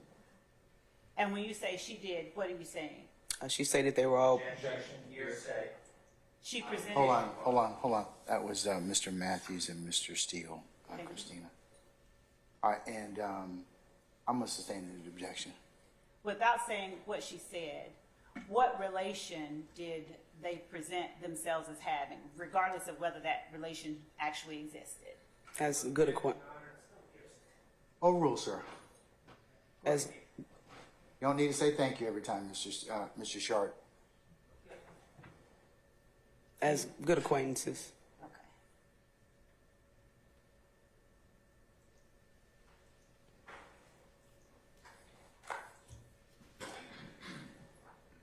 Did anything that you learned after speaking with Walter Murphy, Tina Clark, or Mr. Kukendall, the young man that you've called Fatty, did anything from those conversations in any way cause you to investigate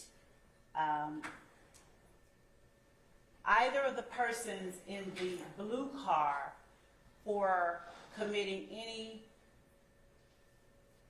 aggravated assault with a weapon against the people in either the Pontiac or the White Nitro? And if my question was too long, please tell me and I can shorten it. No, I understood the question. Okay. Answer is no. And how many times did you speak with Mr. Murphy after this shooting happened? In regards to the shooting, In regards to the shooting. 3 times. In either of those times, did he ever say anybody in the blue vehicle pointed a gun at him? He did not. Did he ever say at any time that anybody in the blue vehicle threatened him? No. Did he ever say that anyone in that blue vehicle pulled a knife or some other offensive weapon on him? No. Did he ever indicate that anyone in the blue vehicle pulled any weapon on anyone in either the silver Pontiac or the white Nitro? No. What about Tina Clark?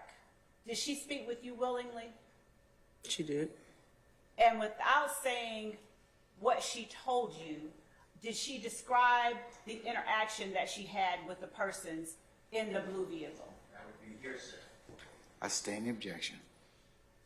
Without saying what she told you, did she give you information regarding the interaction she had with the persons in the blue vehicle without saying what she told you? Because that would be hearsay. I'll rule the objection, sir. Did she give you the interaction that she had with the people in the blue vehicle? Yes. Was the description of her interaction with the person in the blue vehicle consistent with what you have observed and described for the record on the surveillance footage from the parking lot that was shown on Friday? This is all still hearsay. And bolstering, Your Honor. Your Honor, I'm asking whether or not what she said, not if it was true, but whether the words that she got were in any way consistent or inconsistent with what she's seen and what the jury has seen on the surveillance. I'm gonna overrule the objection. I'm gonna stand the objection.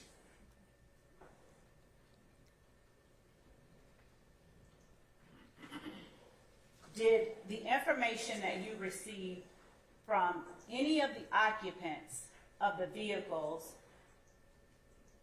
on scene, either the blue vehicle, the silver Pontiac, or the white Nitro,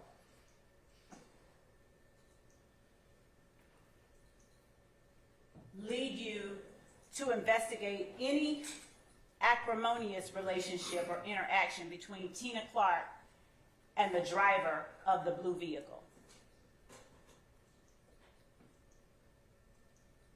Can you repeat that out? I don't want to say the wrong thing. Based on your interactions with people from both the victim's vehicle and the Nitro and the silver Pontiac, were the interactions between Tina Clark and the driver of the blue vehicle friendly interactions? Yes, they were. And based on the information you obtained from all occupants of each vehicle, did that friendly interaction ever in any way turn anything besides friendly? That No. would be based upon statements hearsay, confrontation clause. Your Honor, I'm not asking what anyone said. I'll rule the objection. Okay. No. All right.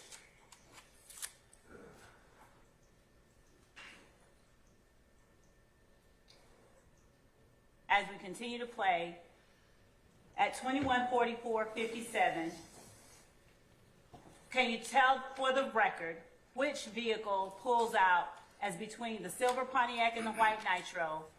Which vehicle, if any, pulls out first and where they go when they pull out? The Pontiac, it goes down Browns Mill Road with the silver Nitro following. At 21:45:11, has the Pontiac already left the screen? Yes. And is the white Nitro just now pulling out at 21:45:11? Yes. Okay. And at 21:45:12, where has the white Nitro gone? Following behind the Pontiac down Browns Mill Road. All right. I've clicked on the video event that is labeled 21:30 and 31.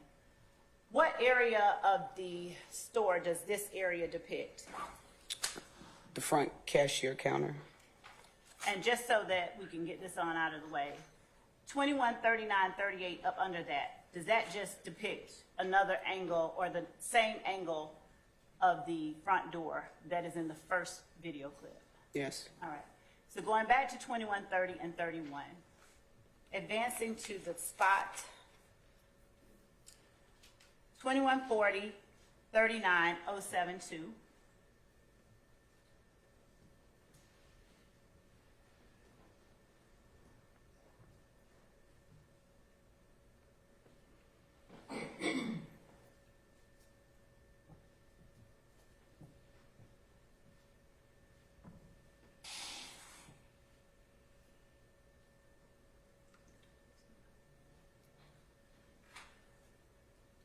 What's happening at 21:40:40.732 as it relates to the persons that you can see in the surveillance footage, just for the record?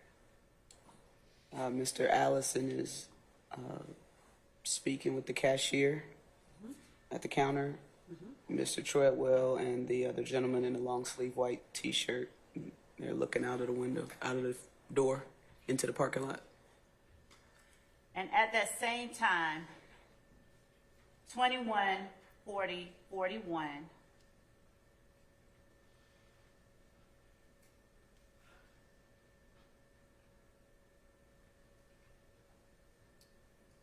We'll start at 214024. What is happening? Bless you. Thank you. What is happening in the parking lot as it relates to the people in the blue vehicle? You can see the driver, Cornelius, walk towards the front door of the food mart, then he returns back towards his vehicle. Okay. At 2140 and 45, where is Mr. Davis now? He's at the driver's side door of his vehicle. And what are the people inside the food mart doing at 2140 and 57 after Mr. Davis has gone to his vehicle? They're just standing around talking to their peers. What is Mr. Allison doing? Looks like he's purchasing something. Is he doing so in a hurried manner, for the record, or in a leisurely manner, for the record? Also speculation. I sustain the objection. As you're able to observe, do you observe his mannerisms as hurried, leisurely, or something else? Again, Your Honor, same objection. I sustain the objection.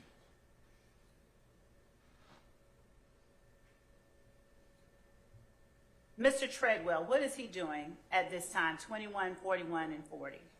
Looking out of the door into the parking lot. Has anyone come into the store with an assault rifle from the blue vehicle? No.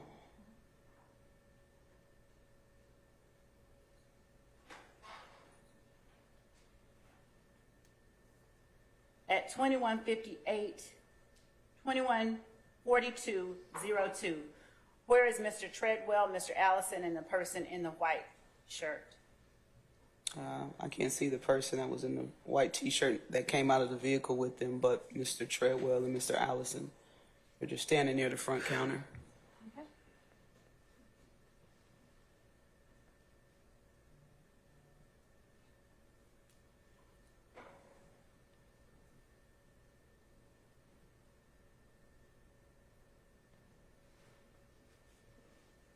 And based on what you are able to observe and your experiences with law enforcement and commotions, are you able to see anything that you would have classified as a commotion inside the sitco at this point? No, this is late testimony. I would object to imputing it with expertise. I believe that our witnesses she's already transitioned to that, so I'm going to overrule the objection. No, there doesn't appear to be a commotion inside.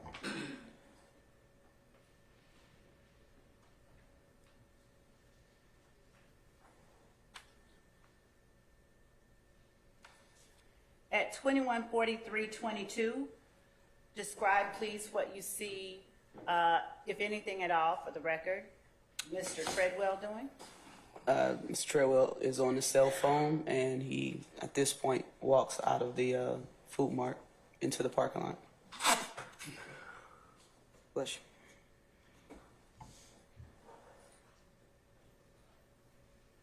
At 214348, is there anyone at the door of the food mart? Yes, Who? that was Demise McMullen, And did he have anything in his hands? an assault rifle.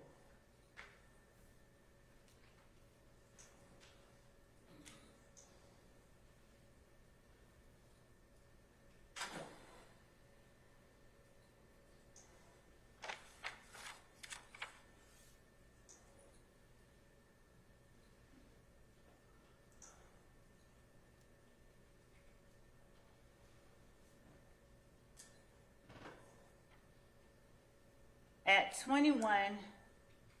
214429.837, would you describe for the record what the occupants of the food mart, if any, have just now done? You can see Demise McMullen standing outside along with Walter Murphy with assault rifles. They open the door and wave for Mr. Treadwell and Mr. Allison to come outside, and they all walked outside. In stature, is Walter Murphy smaller or larger than Kelvin Treadwell? Height-wise or? Height-wise. He's smaller. And is he heavier or thinner than Kelvin Treadwell? At this time, he was thinner.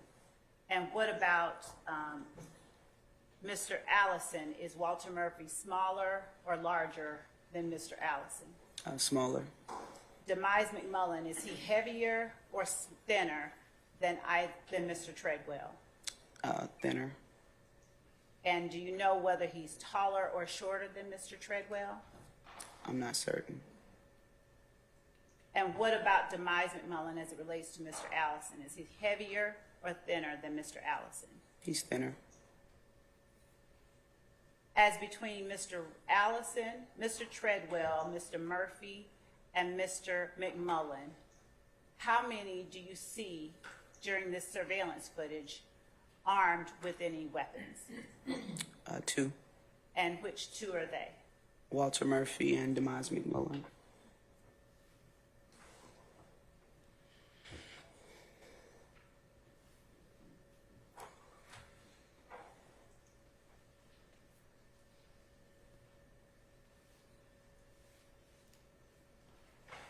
At 21:44:47 are Demise McMullen, Walter Murphy, Kelvin Treadwell, and Rodney Allison all outside of the store of the Food Mart.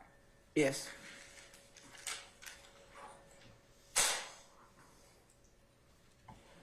And at that point, 21:45:07, has everyone that I've just been talking about completely left the Food Mart? Yes. Thank you.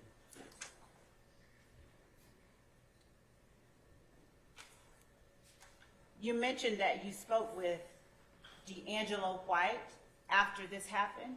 Yes. Can you tell the jury how you learned the name D'Angelo White? How you came to know of his existence? From the calls for service and police report. Was D'Angelo White the person that called 911 in this case? I believe he was. Okay. Were you and Detective Dennis able to get a phone number for D'Angelo White? Yes. And were you all able to actually communicate with him on the phone during your investigation of this case? Yes. Do you know where D'Angelo White was at the time you all were speaking with him on the phone? I don't recall. Where were you and Detective Dennis at the time you all were speaking with D'Angelo White on the phone the first time? Atlanta Police Headquarters. Where is that located? 226 Peachtree Street, Southwest. During that telephone conversation, did D'Angelo White agree to meet with you and Detective Dennis in person? Yes.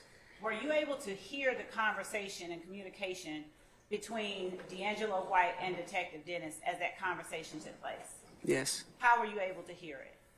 Investigator Dennis had him on speakerphone. Were you able to ask questions of Detective Dennis so that he could then ask them of D'Angelo White during that conversation?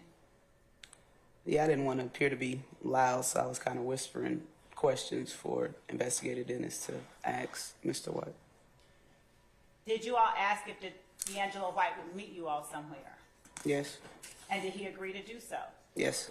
Do you remember where you met him? I do. Where was that? It was an apartment complex near Lakewood Avenue. Was that a family member of his, or was that just a random place that he chose to your knowledge? I'm not certain whose place it was. That's just where he wanted to be picked up. How long did it take you and Detective Dennis to get there if you all went to meet him? I sustain the objection. Did you and Detective Dennis leave after you hung up the phone to go meet D'Angelo White? To the best of my recollection, yes. And the type of car that you drove, was it a marked police vehicle? No, it wasn't. Were either you or Detective Dennis in uniform? We weren't. Were the windows to the vehicle you were in tinted in any way? Yes, it was factory tint. Why do you distinguish factory tinted as opposed to some other kind of tinted? From my knowledge, factory tint is not as dark as a tint that you would, personally buy or of your choosing. So factory tint is generally a lighter shade where you can still kind of see in the vehicle, but not directly into. And did APD have vehicles with an even darker tint, or were they standard using factory tinted windows? I didn't have access to a vehicle with darker tint, so I'm not sure what the department had. Did D'Angelo White express any concerns about being seen inside the vehicle or with you or Detective Dennis when you first met him Yes. that day? And did you meet with him the same day that you spoke with him on the phone? Yes. Did you do anything to get rid of his concerns or to kind of calm his fears about meeting with you? Once we picked him up, he said to pull out of the apartment complex and kind of directed us which way to go. So I took that as, he was concerned about other people within the apartment complex and not wanting to be seen. So we just left the area as fast as we could to ease any concerns about anyone seeing him. Did you go at his direction to the area where the incident took place involving Dexter Montgomery and the shooting after the sit-go?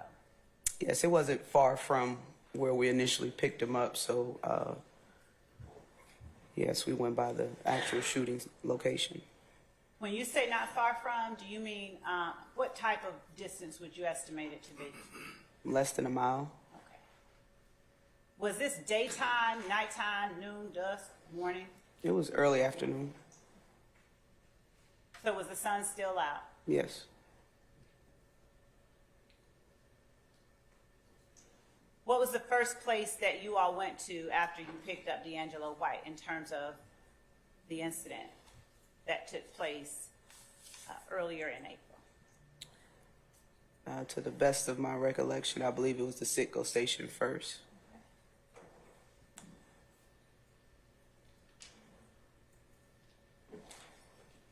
Was D'Angelo White in custody when you took him to the Citgo station?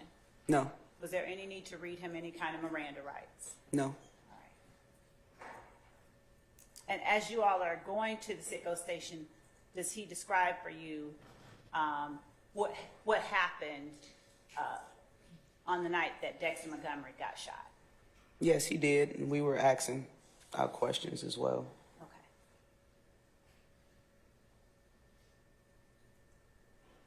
And did he express any concerns about testifying during that time? Testifying, not specifically using that word or that term, no. What term do you remember him using? Objection leading. I'll rule, sir. I believe he used the word paperwork. Paperwork. Had you heard that word before used in that context? I have. And what is your understanding based on your previous investigations and interactions with individuals using that? What is your understanding of what he meant when he said paperwork? Just And speculation. Mr. Williams. I'll rule, sir. You may answer. a discovery package. And just for the jury's purposes, what is a discovery package? Discovery package is a collection of evidence that generally goes to the DA's office, and the DA's office turns over to the defense team, as just so they have they're aware of what type of evidence the state is presenting.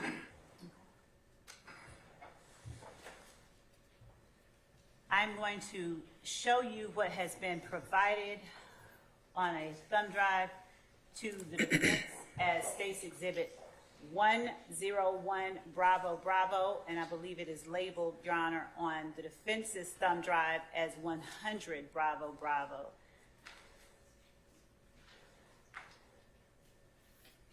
But I will allow Mr. Steele or anyone else who wants to look at what I'm showing you. What's the exhibit again? I'm sorry, states. 101 Bravo Bravo.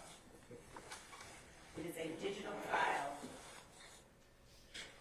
that is recorded. Okay.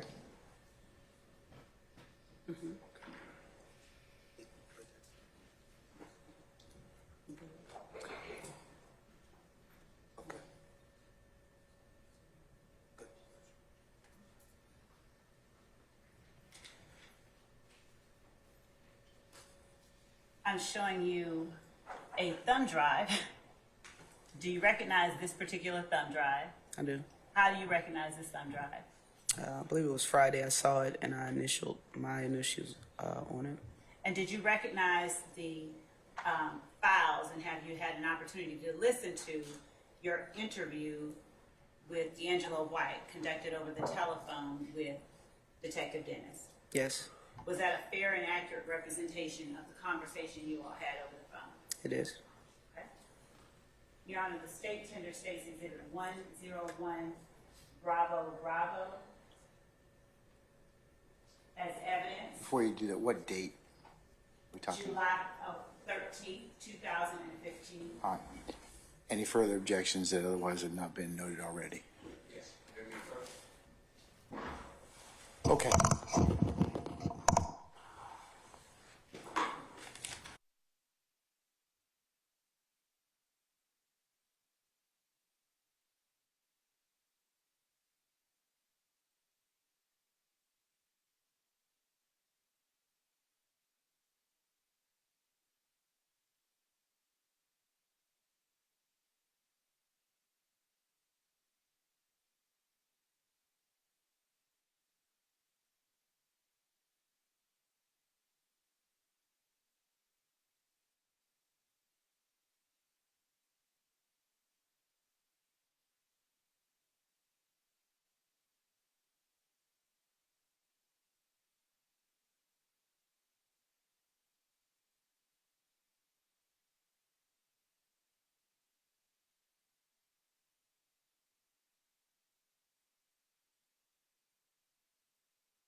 is admitted, subject to the court's rulings, and it may be published as you see fit. Thank you, Your Honor. We gotta share it first. And, optimize. Optimize. Where is it? You gotta bring it up before you do. You can't do that. No. Stop sharing.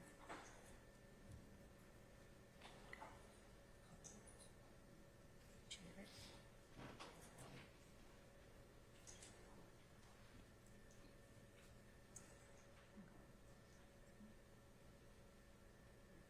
Get your stuff.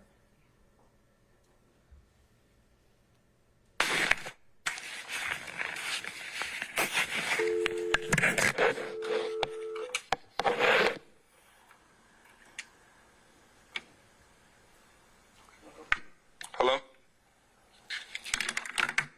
Hello? I impose this thing. Hello? Hello? Yeah. What happened? It was me.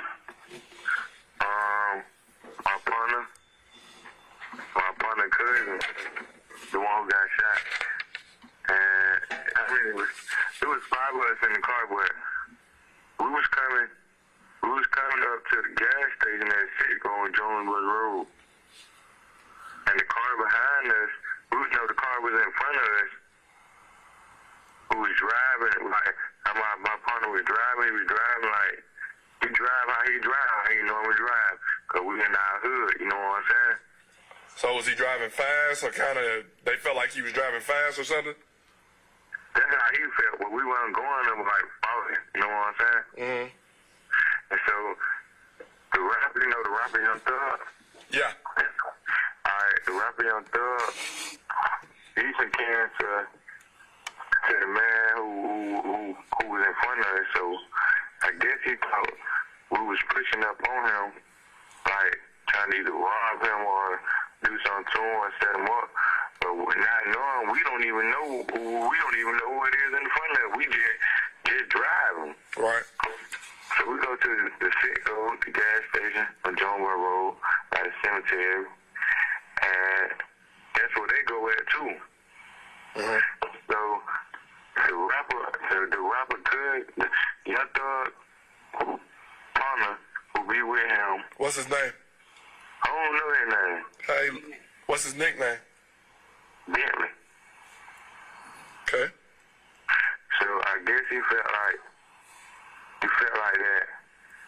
Everybody know that on his Instagram name OG Bentley. So he felt like everybody know OG Bentley be having some money on him, you know what I'm saying? Right. Describe him. What he look like? He kind of big and he light skinned. When you say big, tall, or fat? He a little bit chubby. He ain't fat. He chubby and he light skinned. What kind of car was they driving? Or what kind of car does he drive? They be having different cars, but the one he was driving was a Pontiac G6. What color was it? Silver. All right. What kind of car do you usually see him in? That's the only car I seen him in. Like, cause I ain't seen him recently. You know what I'm saying? I got you. So you guys are kind of driving on their tail. Y'all pull into the gas station. He pulled into the gas station. Okay. Did y'all pull next to each other, behind each other, or what? Nah, we didn't pull. Like, we was on one side or the other side of the pump, and he was on the other side of the pump. It was him. He had some girl driving, and it was 2 kids in the back, and car seat. It was one other dude who was with Bentley. So both of them walked into the store. So a partner who got out of the car was driving, finna go in the store, and the girl approached us and was like, "Why y'all was driving so fast?" And my partner was like, "We weren't driving fast. That's how I normally drive, 40 miles per hour." So, yeah, OG Bentley came. Yeah, OG Bentley pumped. All right.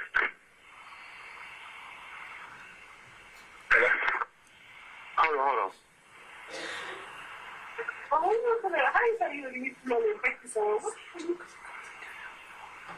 He ain't running a lot of money, but it was just money. So, got like $8 on me. So that so OG Bentley and his partner walked in the store. So my partner got out the car. He was finna go into the store, but the girl was talking to him about how they felt like we was on their tail. And so when OG Bentley partner came out the store, he seen my partner and the girl talking, so he felt like they were, trying to get at each other. Was they arguing, or what did your cousin or whoever say to them? Was it like an exchange of words, like anything negative, or what?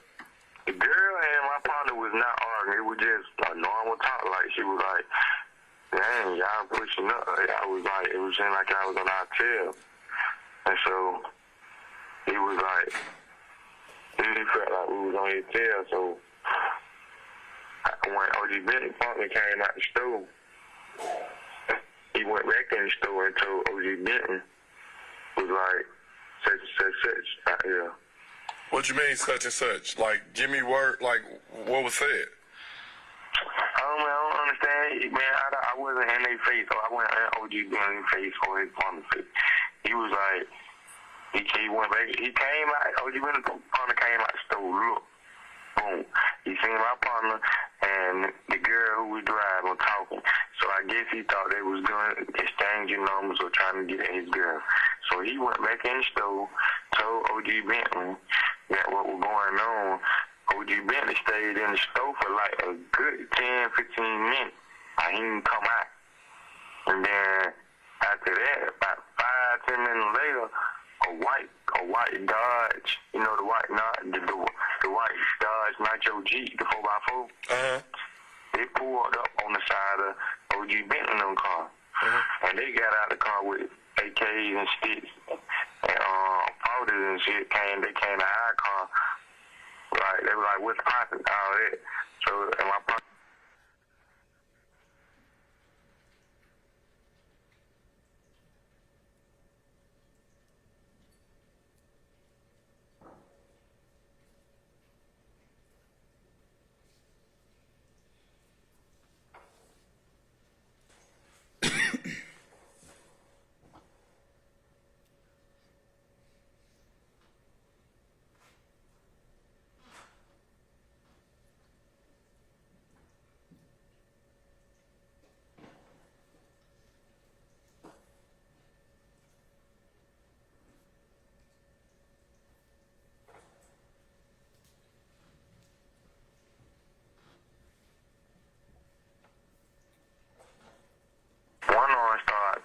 They were going to go to the car, pump faking like they were from the pull up, shoot, you know what I'm saying? Pull out like they were from the shoot. So my partner, he drove out. Everybody in the car, they ducked their head off because we thought they were from the shoot. So he was pump faking. So when he drove out, by the cemetery, right? We drove down there by the cemetery way, boom. And that trucking company on the left.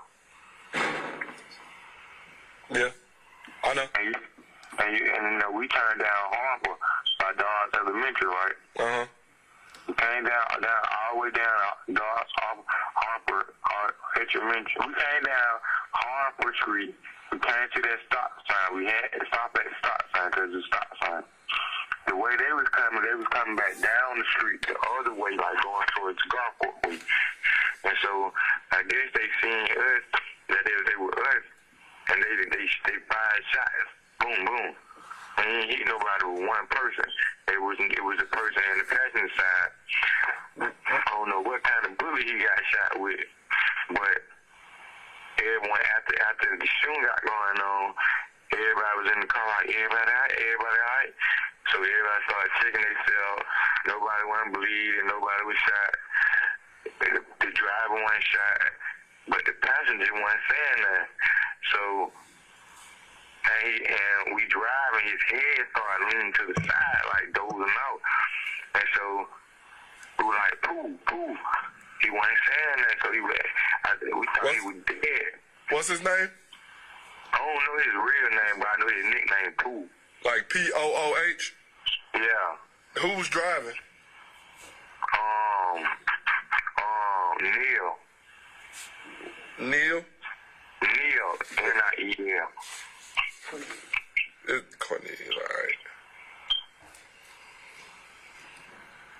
And where were you sitting at, bro? I was sitting in the back, me and my other two partners. Were you sitting behind the driver? The passenger? Yeah, I was sitting behind the driver. My other partner, he's 16. He was sitting in the middle.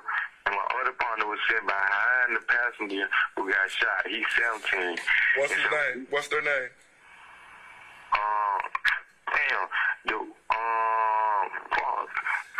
I don't know the one in the middle name. I know his nickname is Crucial. Is it Christian? Crucial, like Crucial. I got you. And then the other one would be I don't know his last name. His name Terrion. Describe Crucial for me. Crucial, he's short. He's like 5. I'm taller than him. I'm like 6 feet, 6'1". Crucial is we about 5, 6, 5, 6. Dark skin or light skin? He dark skin. And describe Terrion.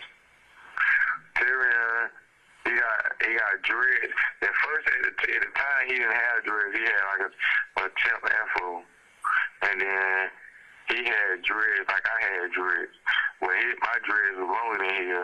But now his dreads, they kind of growing now. So you have dreads now? No, I ain't got dreads now. I just got out of Clean County, so I got my hair cut.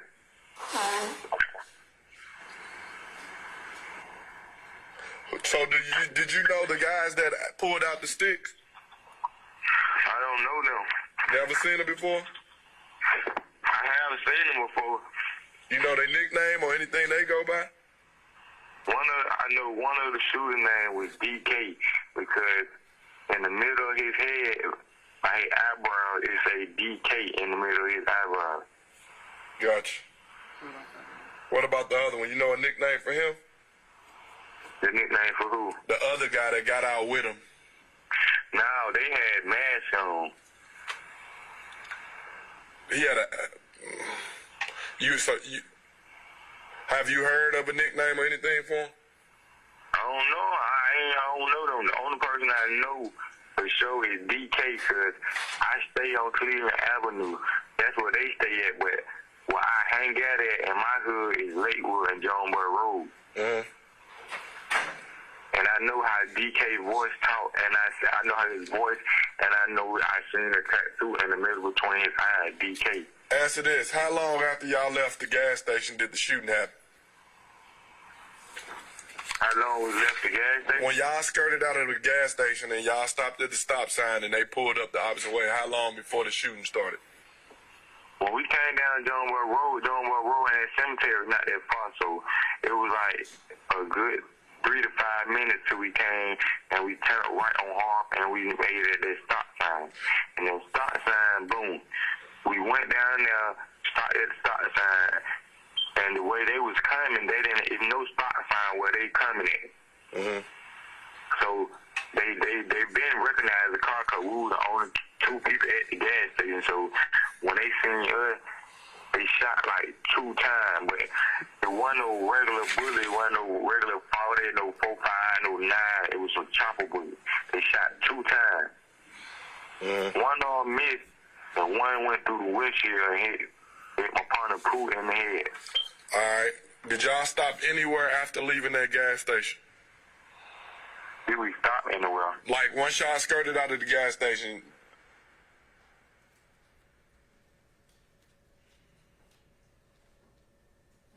the only time y'all stopped was when? Yeah, We never stopped. After we left the gas station, we skated past the gas. We went another way so they wouldn't follow us. But then we turned down Harper where we were going back to where we be hanging out at in Lakewood. And so we came by the stop sign. They started shooting. Boom. And then that's when I said everybody else, I made sure everybody was straight. Woo, everybody was straight. Everybody was like, oh, they good. Then Pooh head started sliding down. And then we rolled up the street to my near responder house so we can get them call. And we called, and we got Pooh out the car. He was still talking, even though the bullet was in his head. He was still talking, and the blood was coming down. He still talking to him. Answer this. Did you see where the shots from the other vehicle came from? Like, did the person, which side of the car did they lean out to shoot? It had to be either on it couldn't be from the goddamn, it couldn't be from the passenger side or from the back passenger side. It had to be either, it couldn't be the driver neither. It had to be the person behind the driver. Gotcha. Driver. Answer this question. If I showed you a photographic lineup, you think you can identify the one guy you were saying, DK? If you were to show me a picture of him? Yes, sir. Yeah. Okay. What's your location? Well, I'm saying though, but I'll tell you all that, but you can't be putting my name in there.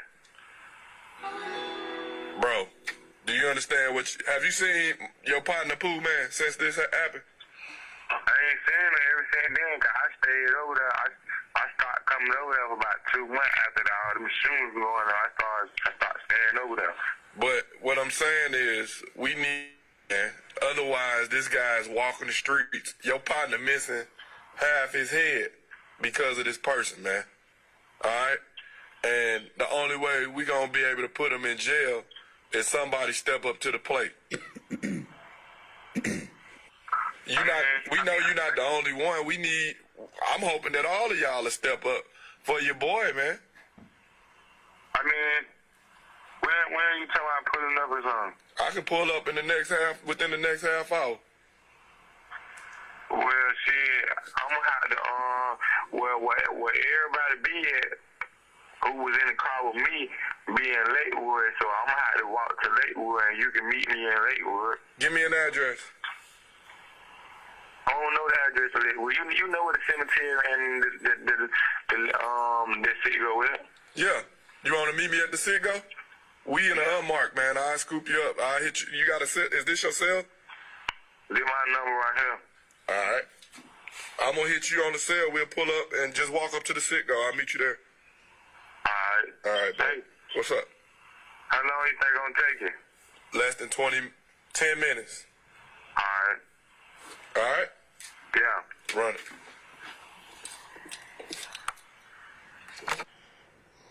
All right.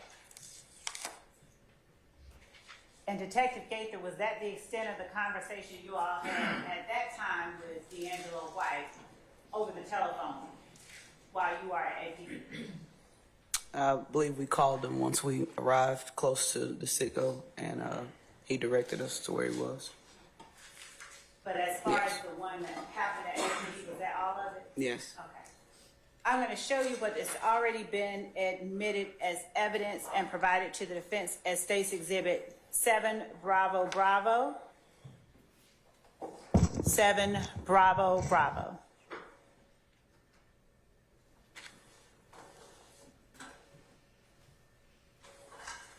Do you recognize the person identified or shown as 7 Bravo Bravo?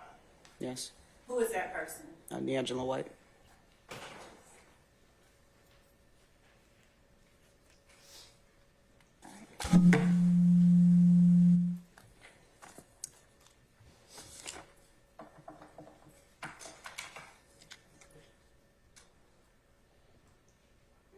When you were in the car with D'Angelo White, do you recall where everybody was seated? And it's okay if you don't.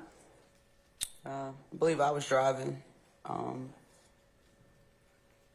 Best of my recollection, I believe Mr. White was up front, in front passenger seat. Investigator Dennis and Investigator Edwards was in the rear seat.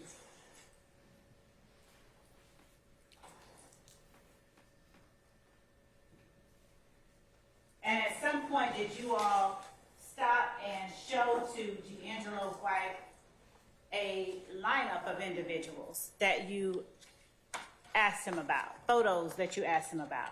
Yes. Were those photos constructed before you all got in the car with D'Angelo's wife? Yes. All right. I'm going to show you what has, before you put it on the screen, I'm going to show to counsel for the defendant.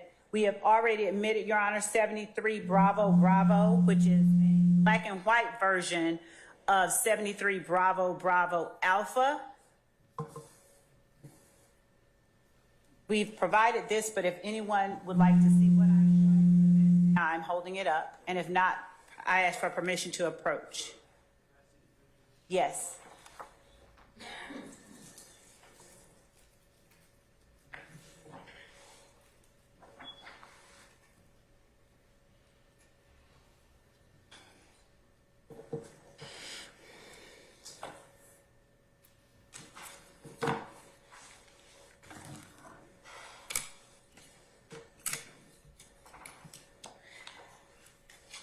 Detective Gaither, do you remember what the other individuals in the car with D'Angelo White looked like? I think I do. All right. If I show you photographs, thank you, Mr. Sharp.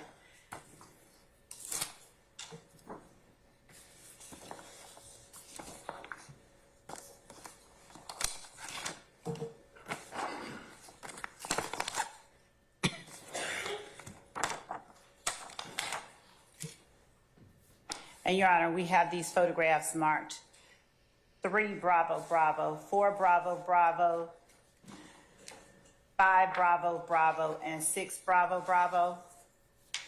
You said they're already been admitted? They're marked. Did we admit those? Did we admit those? 3 Bravo Bravo is the only one that has been admitted, Your Honor. Okay, so which other ones are you trying to admit? 4 Bravo Bravo, 5 Bravo Bravo, and 6 Bravo Bravo. 3 and 4 were admitted. My apologies.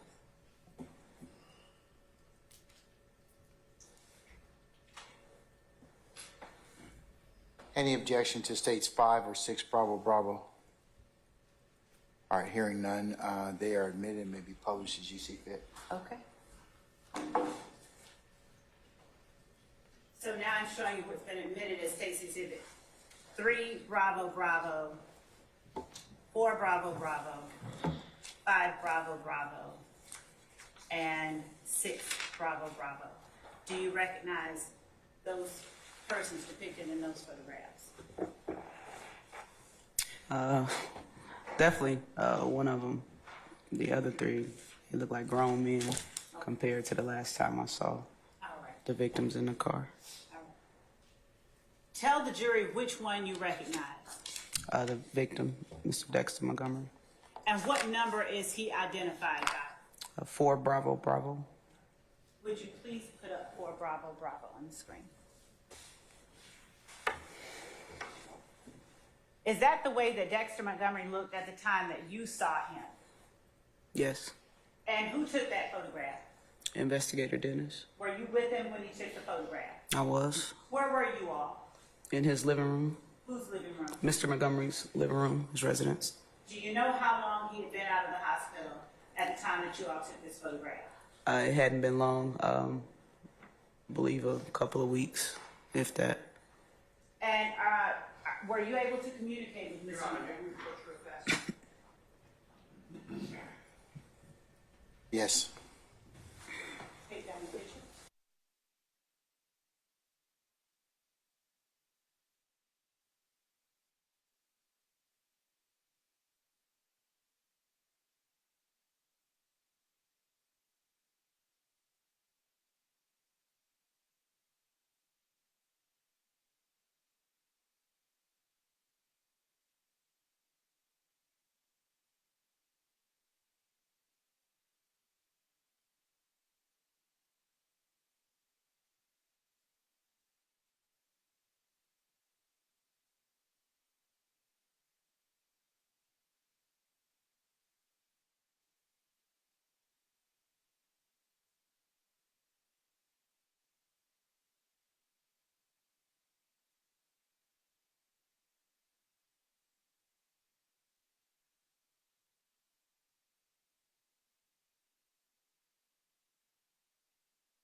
I have it on good authority that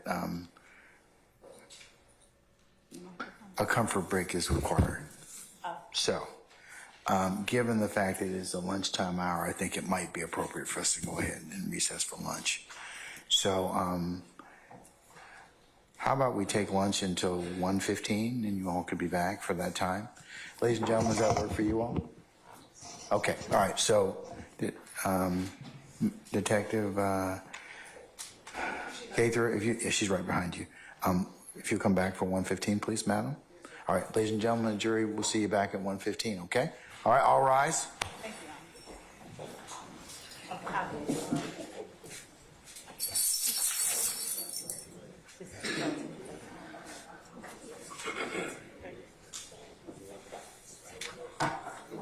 And it stays up there. You just don't want to do it. Ma'am? Yeah. Hang on. I got it.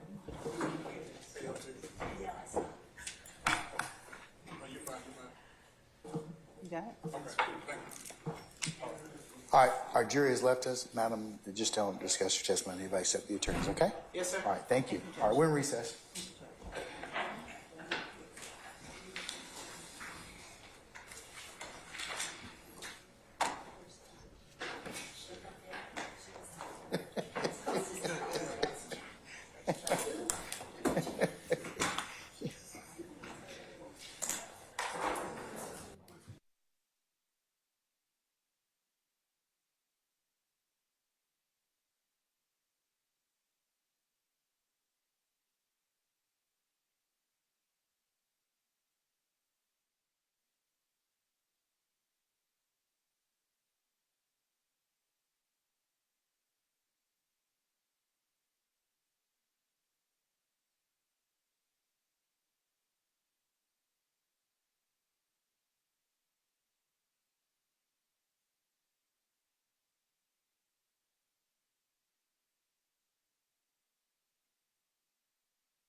and thoroughly cross-examine Detective Gaither at that point in time.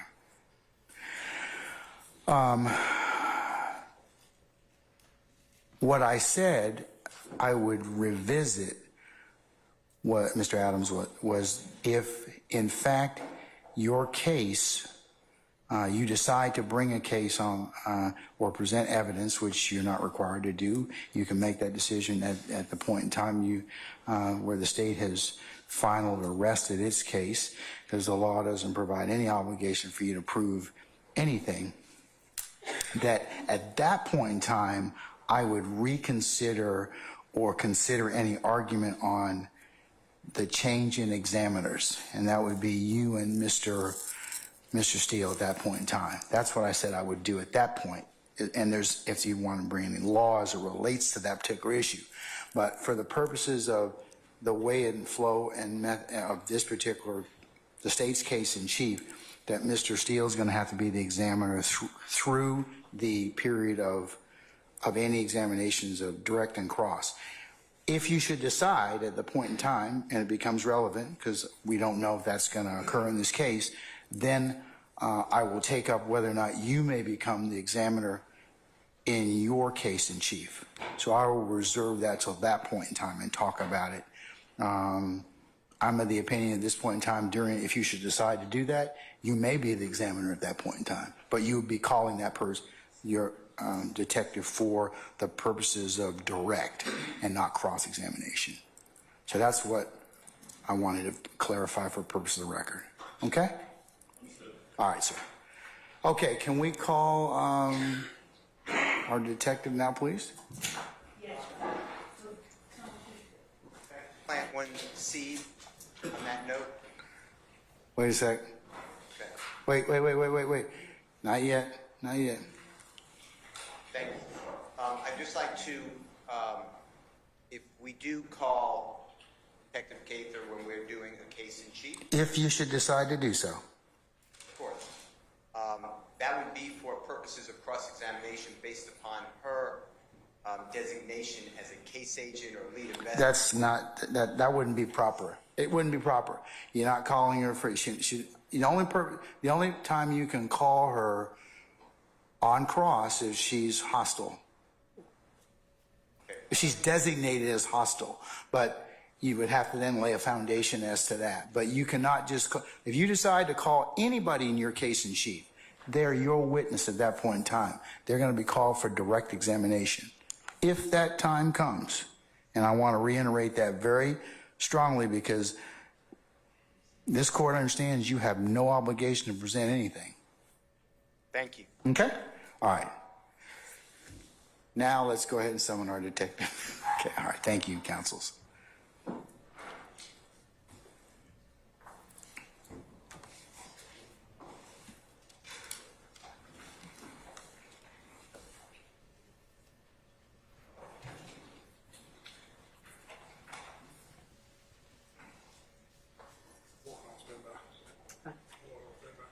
All right, summon our jurors, please.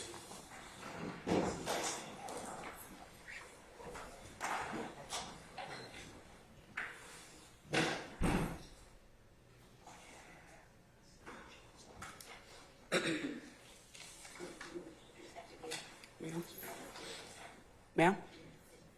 I don't. I need to get one.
All right, ladies and gentlemen, please be seated.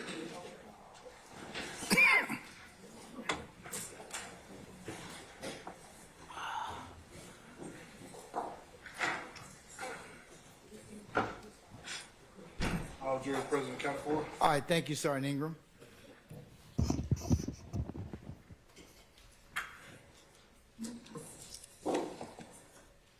You may proceed when ready, madam, and please speak into the microphone. Thank you, Judge. Okay. I will. Detective Gaither, I showed you photographs and I asked you earlier if you remembered what the occupants of the blue vehicle that the victim Dexter Montgomery was in, if you recall what they looked like. Can you give the jury, can you tell the jury whether you actually had an opportunity to lay eyes on those persons in 2015? Yes, I did. And when you spoke with them, were you speaking with them in person or over the phone? I spoke with, I believe, 3 of them in person and 1 over the phone. Which one was over the phone? Terrion. The ones that you did speak with, do you recall their general stature as it relates to Kelvin Treadwell, comparatively speaking? They look like kids to me. I mean, if I were to look at Mr. Treadwell, he looked like a grown man. These guys look like late teens, probably not even 20. They look like kids, if, in my opinion, just looking at them. Okay. And were they big kids with baby faces, or in stature, were they smaller than Treadwell, larger than Treadwell? Objection, knockdown question. I stand the questions to form. Describe their stature size-wise in relation to Kelvin Treadwell. So the relatives, sir. Overruled, sir. They all were fairly small in stature. Like I stated, they look like normal-sized teenagers. They didn't appear to be muscular or, you know, of any weight to themselves. They just look like normal teens. Okay. And what about in relation to Rodney Allison? Would the analysis be similar or different? Definitely similar. Okay. I'm going to show you what has been marked, and with the help of Mr. Atkins, have these already been admitted or just shown to you? Okay. I'm going to show you what has been admitted as State's Exhibit 8, Bravo, Bravo 9, Bravo, Bravo 10, Bravo, Bravo 48, Bravo, Bravo 49, Bravo, Bravo 50, Bravo, Bravo 51, BB, 52, BB, 53, BB, 54, BB, and 63, BB, as well as 72, Bravo, Bravo. Have those already been shown to defense counsels? Yes. They have, and they've been admitted as, Have they been admitted already, all of them? yes. Okay, all right.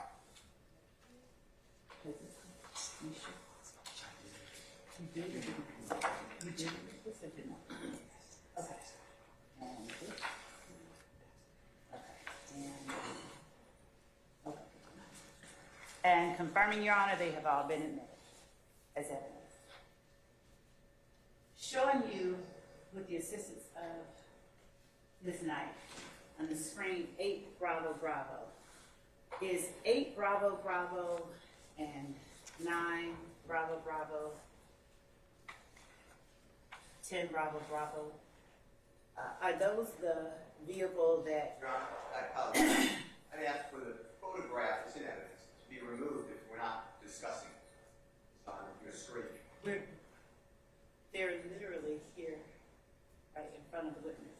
You're going on to either another topic or identifying other exhibits. Judge, Is this the same exhibit that's on the screen? it is.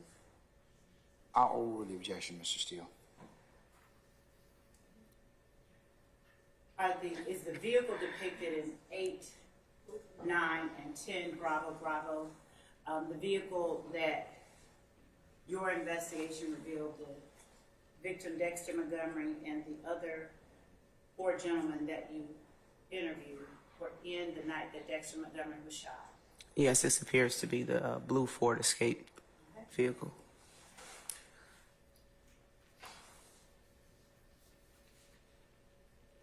is showing you State's Exhibit 50 Bravo Bravo, if we can put that on the screen.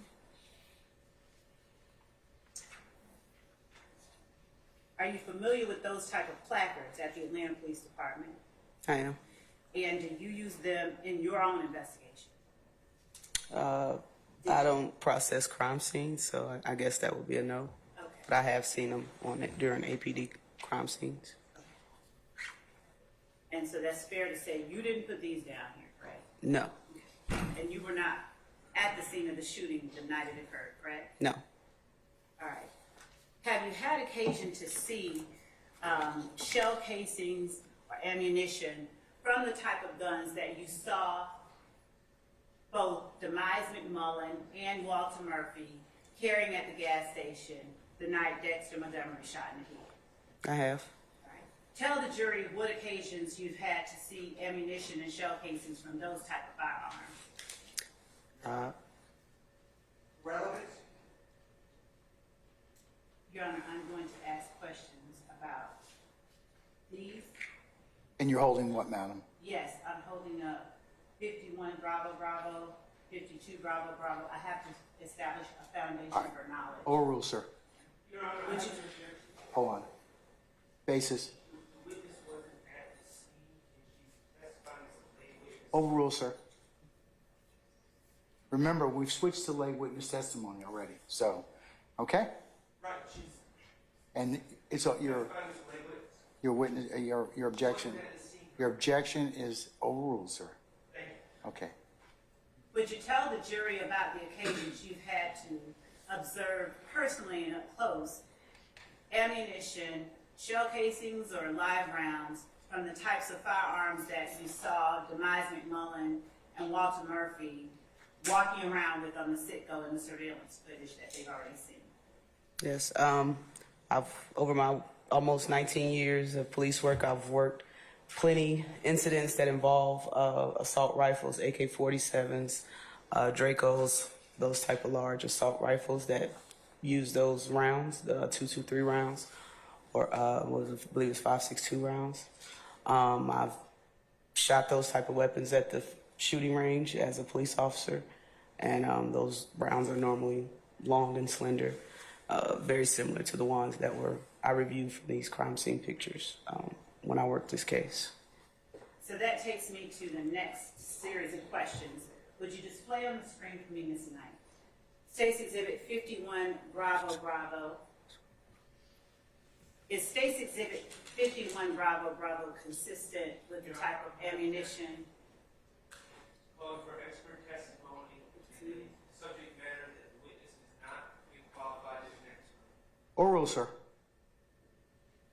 Is State's Exhibit 51, Bravo, Bravo consistent with the type of ammunition used in the firearms we saw on the surveillance footage with Demise McMullen and Walter Murphy? Yes.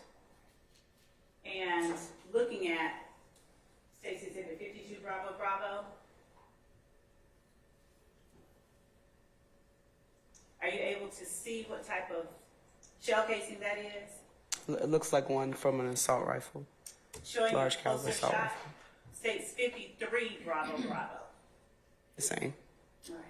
And is 53 Bravo Bravo consistent with the type of ammunition that would be used in the firearms we saw both or either Demise McMullen or Walter Murphy displaying and wielding on the surveillance footage earlier? Mr. Shard, I'll sustain that objection, okay? That would be expert testimony. Okay. Looking at State's Exhibit 53 Bravo Bravo, is State's Exhibit 53 Bravo Bravo the type of ammunition that you would expect to see from a gun like the ones displayed in the surveillance footage carried by Walter Murphy and Demise McMullen? Same objection, Your I Honor. sustain the objection.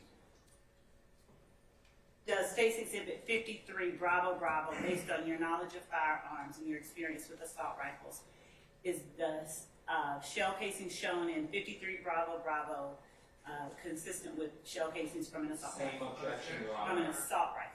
I sustain the objection. Are you familiar with the type of gun that would shoot State's Exhibit 53 Bravo Bravo? I've fired. Your Honor, still calling for expert testimony. It does. Speaking from her personal experience. I'm going to still sustain the objection. Yes, Your Honor.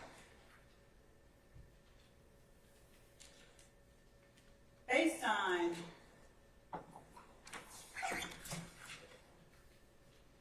what you were able to learn about the location, showing you State's Exhibit 54 Bravo Bravo on the screen, do you recognize 54 Bravo Bravo? Yes. And what do you recognize 54 Bravo Bravo to be? The Citgo station where this incident, the beginning of this incident occurred at that intersection, Jonesboro Road and Brownsville Road. Are you comfortable taking that pointer above the easel behind your right shoulder? Sure. Careful when you step down. And with your back to the wall so they can see everything you're pointing to. Is Jonesboro Road displayed on State's Exhibit 54 Bravo Bravo? Parts of it is. Would you point out which parts are? This is Jonesboro Road here. Okay. And does Jonesboro Road intersect another road where you stopped with your pointer? Yes. And what road is that? Brownsville Road runs this way. Okay. This side of the street is the cemetery, so there's no adjacent road for Brownsville to cross. Just starts here. You said that side of the road is the what? Cemetery on this side. What cemetery is over there? I couldn't tell you the name of it. Showing you State's Exhibit 63 Bravo Bravo. If you'll stay right there, we're going to put it on the screen. Would you point out the area that you were just describing with the previous exhibit for the jury? Yes, this is Jonesboro Road here, and this is the cemetery area here, along here. This is Brownsville Road. Thank you. And showing you State's Exhibit 72 Bravo Bravo on the screen, please. Would you tell the jury where on this exhibit the areas you just described are located? Yep, the Citgo station is here up top. This is the intersection of Brownsville Road. Brownsville Road runs straight down, parallel with the Jonesboro Road, which is also State Route 54. Okay. And this here is the cemetery, this green area. The line's going all the way down to the truck stop. And are you able to tell the jury what roads are shown in State's Exhibit 48 Bravo Bravo displayed on the screen? 48. Are you able to tell the jury what roads are shown there? This here appears to be Brownsville Road, where the police car is facing. And here going this way is Harper Road, which crosses over Jonesboro Road. I'm sorry, Brownsville Road. Brownsville Road? Okay, thank you. You can have a seat.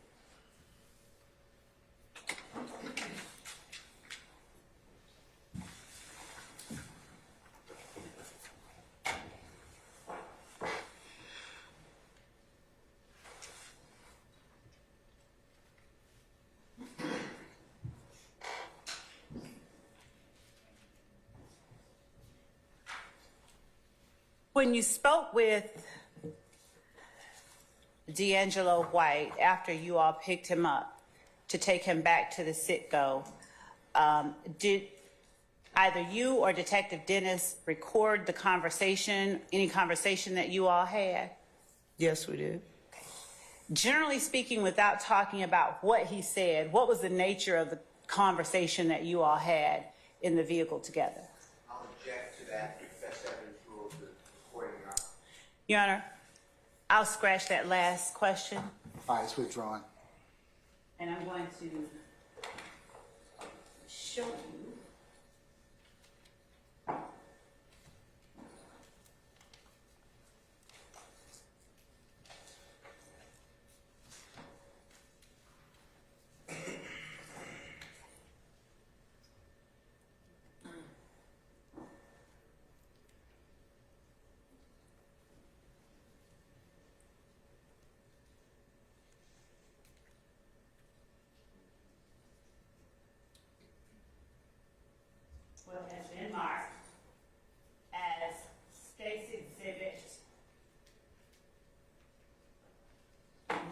102 Bravo Bravo.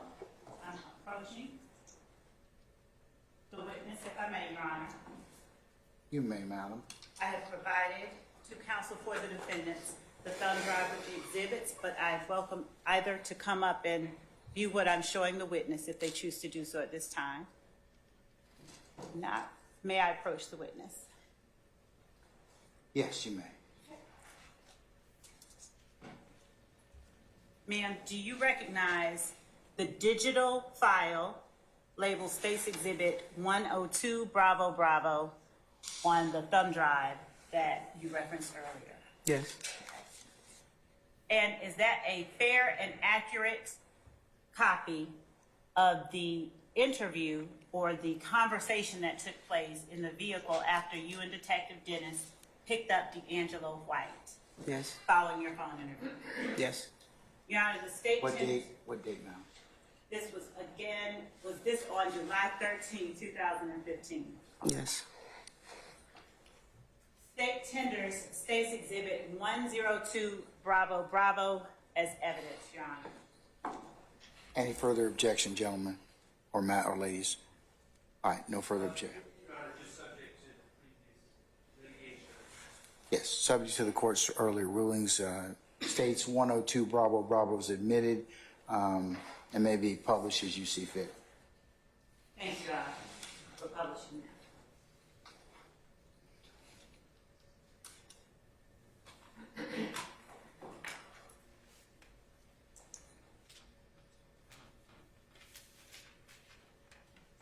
You doing all right? You want us to go somewhere else?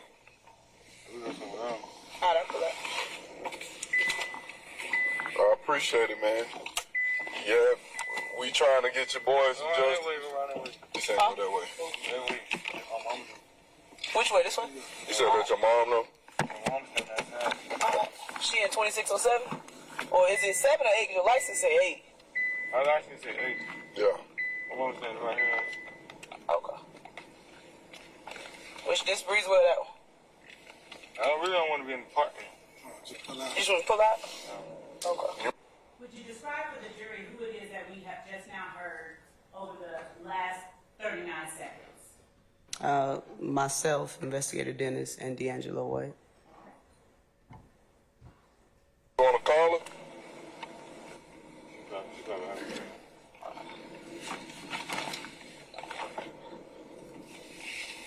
Long story short, though, we trying to keep you out of it as best we can, but at the same time, we need somebody to step up with the other what we got. You know what I'm saying? Because Buddy and them, was y'all arguing or something or nothing? And they just pulled out the sticks on y'all. Did anybody in y'all car pull out anything on them? We had guns and shit. And was Buddy trying to talk to dude girl, and that's what he got mad about, or what? So when y'all first pulled up, what was like the conversation about? Just about the speed? Let's see how they climb on that, right? You driving up a little bit close. So they feel like we just followed them. And I did the Tesco right here. Did not the Tesco. Right. Tesco run down, way down street. They put in there, we pulled in there, boom. So they think, shit, we either trying to rob them or something. But nigga named OG Bennett, he got some money. Like where he get paid from and how he got money? Would he rap or something? The rapper done throw up. Do you mind if I pull down there where the stop sign is so you can show me exactly where the intersection where the shooting happened? The intersection ain't never happened right here. I know, that's why I said I want to turn around and go back down that way. If that's cool with you. Yeah, go there with it. Okay. I'll let you drive. 18. Your birthday one day after mine.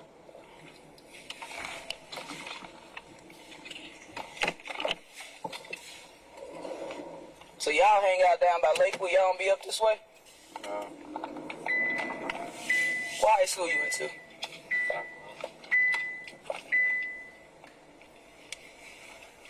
You just came out? They got out. How long ago? Yeah. A day ago. They told y'all I was calling for you? Phone is it for you? What you was locked up for? Probation. Take his left.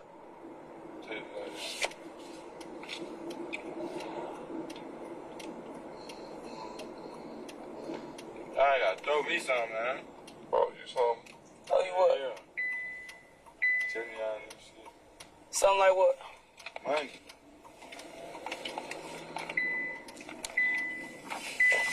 How much you talking about? 20. $20. Yeah. I really couldn't ever say shit. My other partner, they wasn't gonna say shit neither. How you know they ain't already said shit? I know they wasn't gonna say nothing. How you know that? I know them personally. Right. But what if you'd caught that bullet in your head? What you would want us to do? You feel me? You seen your partner? I ain't seen them. Why you ain't been up there to see him?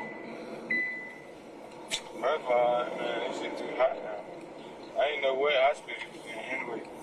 He ain't even in the hospital. He in a rehabilitation center. He that fucked up.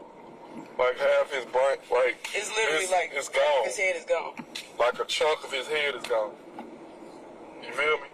If that was you, what would you want him to do for you? That's what you got to think about. Do the right thing. I just saying, though, nobody in my hood really fuck with police anyway. They want you to tell me. I understand. We understand I'm that, the only one that just fuck with them, that shit, just told you. and that's what make our job.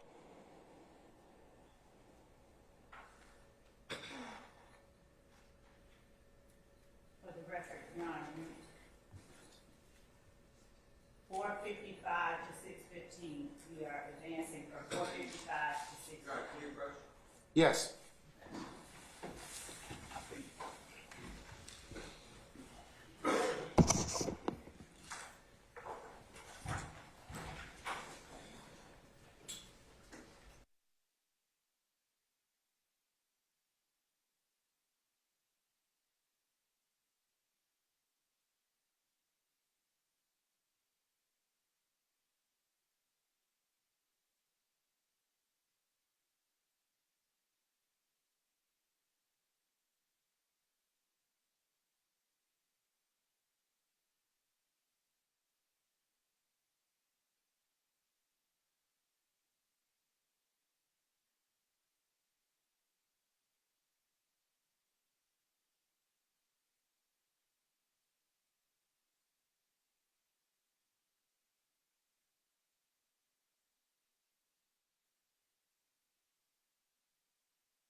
Yes, you may.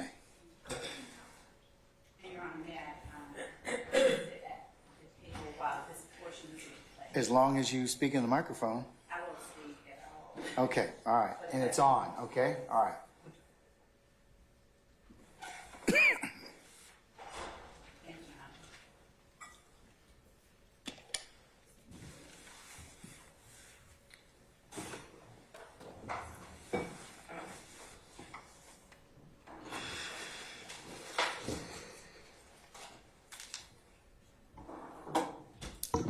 Your Honor, we are now starting at 6 minutes and 15 seconds.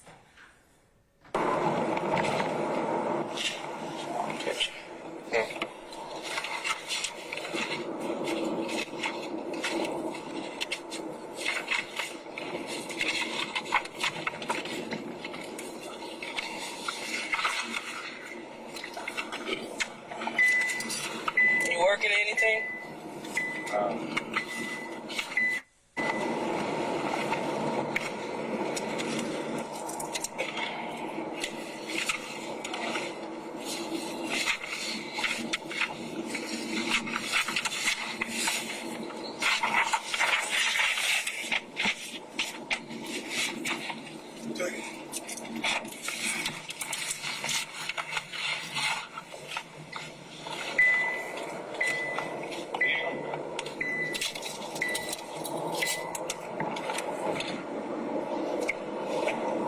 Circle it initially. That's all you gotta do. It'll take you back to where you need to go. I gotta do me something.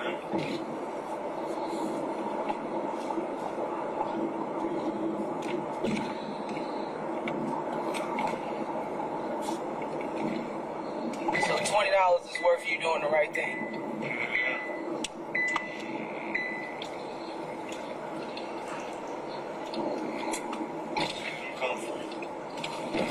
You said what now? Well, I guess you can just show us where exactly the shooting happened.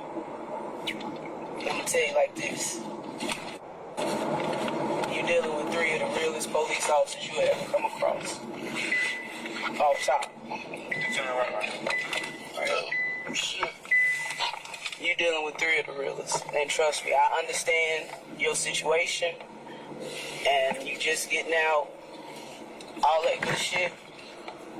But if you come to me just on some real shit, like, hey, I just got out of jail, I need something, could you throw me a little something?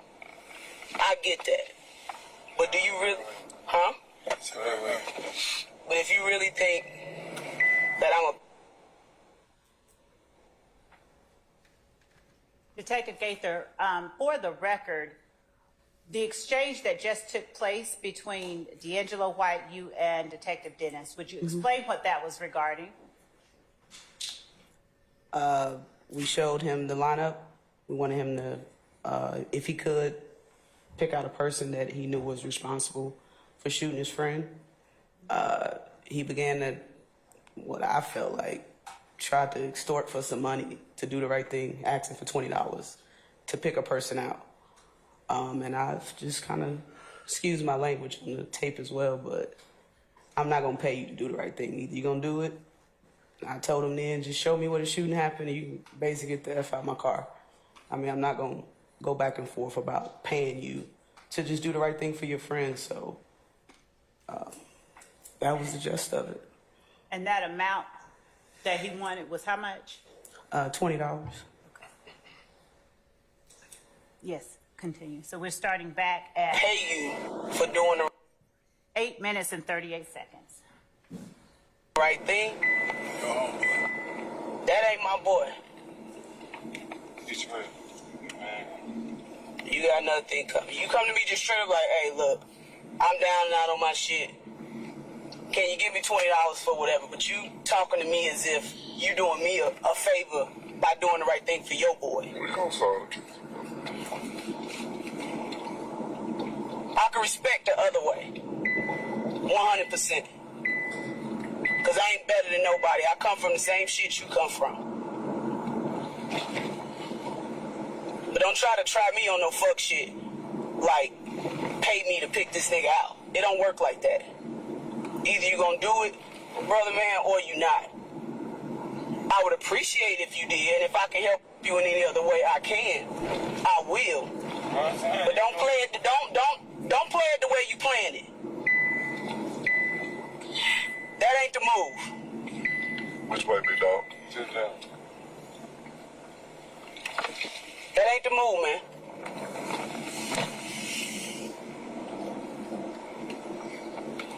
This man shot your homeboy in front of you. It ain't even about that now. It's not even about that now. Y'all know exactly who did it. I don't mind helping somebody that need it.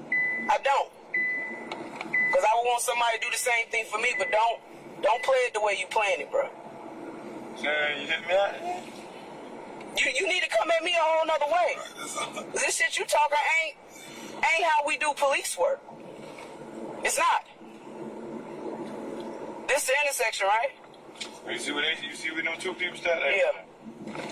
We started at this stop sign. Coming this way. They came from my way down this long ass street where no stop sign.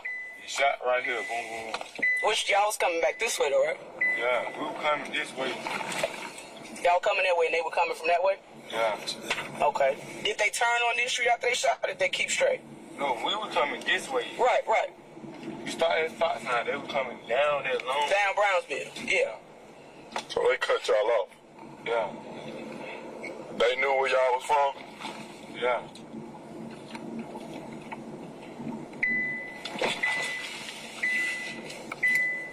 Are you gonna do the right thing?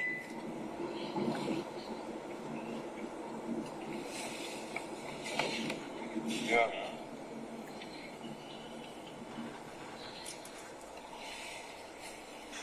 What we waiting on? You got it.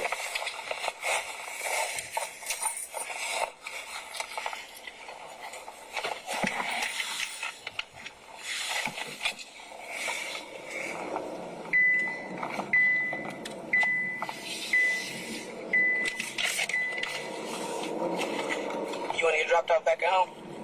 Yeah. You show another one? You ain't even did nothing with that one. Pull that hair or something.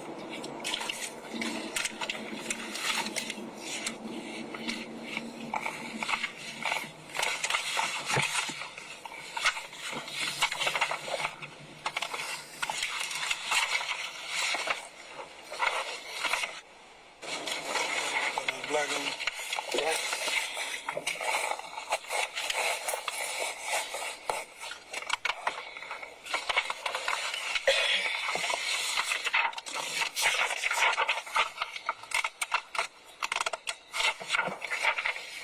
Take that hair.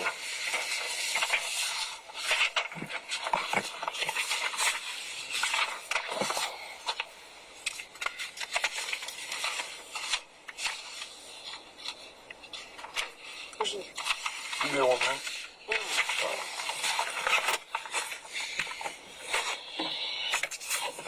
What it is, what it gonna be? You need something to write on?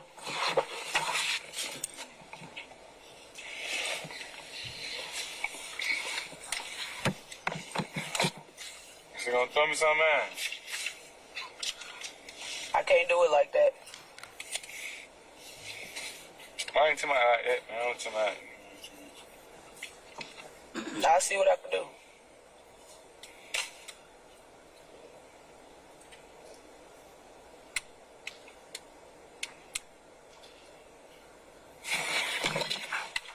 All I need you to do is circle the person who you saw that night that pulled out the gun on you. Circle it and sign up under it and initial it. That's all I need you to do. Sign my name? Yeah, your name. Or initial it. I saw my name, bro. Initially. Just circle and initial it then. I say I initially. Then that's like one of us could have circled it. You got me? I'm just saying, they just like me saying, they just like me circling it. Y'all take the paperwork, boom. You go back to the discovery page and saying I did. Bruh, why do y'all think shit work like that? It I've been don't. doing this 13 years, bruh. It don't work like that. This is the confidential. You know what unit we work in? We don't work zone 3. Number one. That's what y'all used to see in these Zone 3 cases. Do you want to know the department we work in? What department? We're on the gang unit. This shit is way bigger than you. I need to show him. Put it, picture. Yeah, like we. No, wait for that. He ain't ready for that. Like, the case is.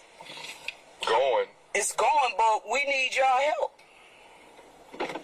That's just how it go. We need y'all help. We need somebody to step up and do the right thing. Like, we know you know. We know you know what I'm saying, what it is. But you gotta, man.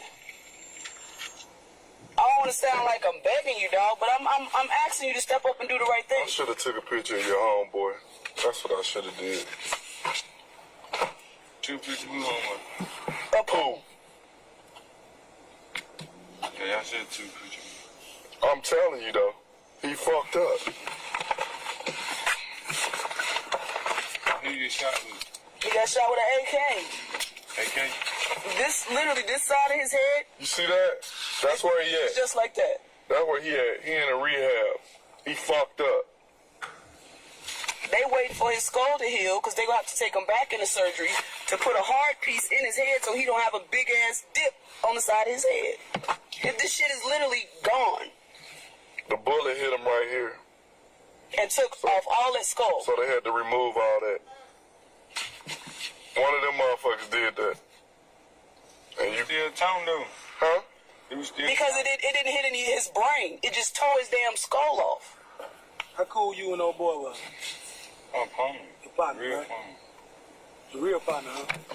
Late real partner. Huh? My late real partner. Nick, how long y'all been knowing each other? 4 years. 3-4 years of real partner, right? And that nigga laying up in there right now, looking at you, knowing what the fuck going on. What you think he'll say? My best partner got murdered 2 days after Christmas. I wish a nigga would put a piece of paper in front of me and show me who shot it, and I knew who did. You only get too many partners like that. You meet a bunch of other niggas, but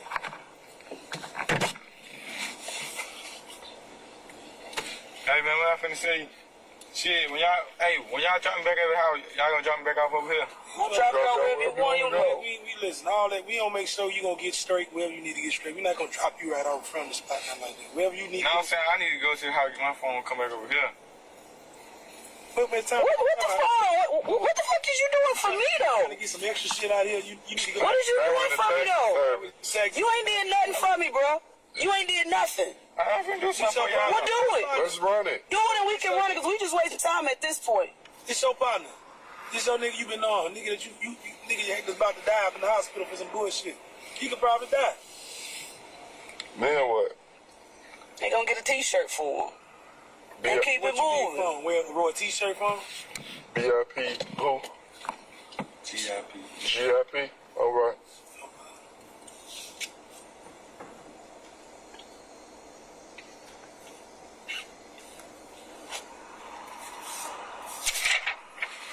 Only nigga in the head, but I said nigga named DK. That's the only nigga y'all see, man. See, DK. Look at that Look at that other one. There ain't no other one, it was just him. It's another one. Look at that. You on to my right here. Which one? Nigga named OG Ben. Circle it and do the same thing.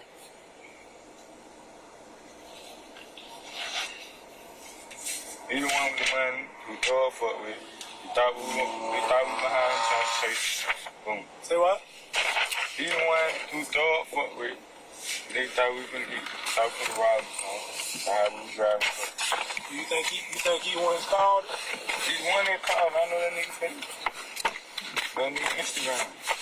What's his Instagram? I don't know that hard. It's on my phone. What you think it is? OG Bentley.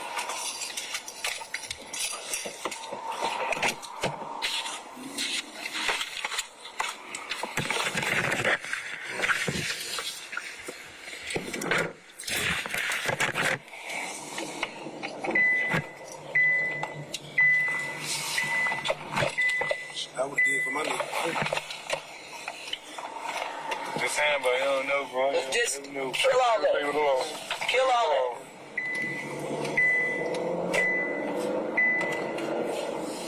I'm saying they do the same thing. Write their name on this shit. Nigga end up name popping up on this shit. It don't work like that with me, I can guarantee you. I can guarantee you. I just want to come to my mama's house with this shit.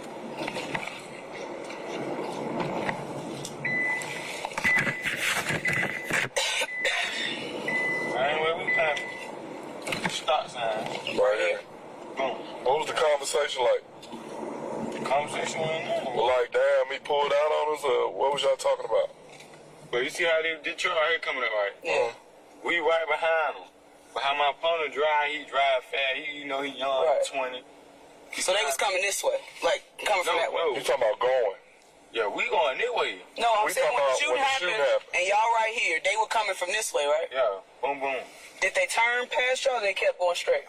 They from Cleveland, so they went this way. They kept going straight. And went all the way around the golf course and came back up to that way. Shot 2 times. Mm-hmm. We heard the first shot, me and my other 3 partner. Me and my other 2 partner. Shot the first time, boom, we do it. He came through the window, hit him into the air. You know where they be at? I just heard that. Yeah. They be on Cleveland. Like where? Like, you know what, Mount Zion? Yeah. The apartment down there. Mm-hmm. Chairs. You know what Empire Park at? Yeah. That's where they mostly be at, Empire Park, shooting like.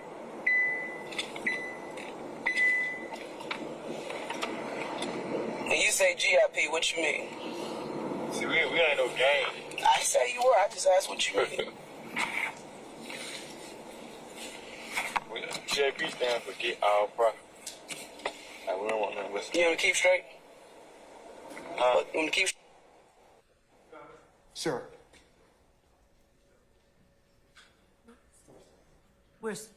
We're stopping it, Your Honor, at 2139.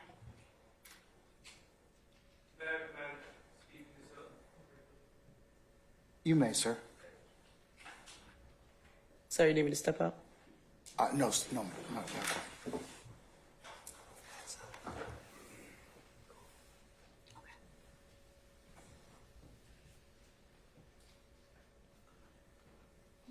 Okay, we're good, Your Honor. All right.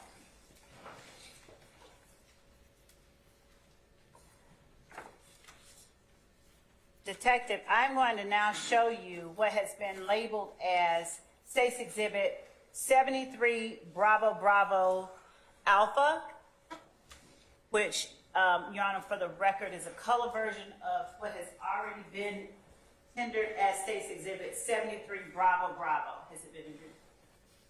Okay. And in the event anyone wants to look at it before I walk to the witness, this has been provided to counsel for the defense. You good? Okay. All right, you may approach. Thank you, Judge.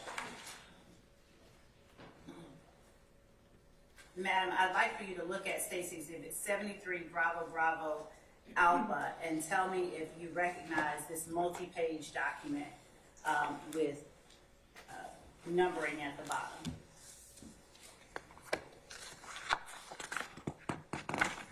And you can flip through each one of them. Mm-hmm.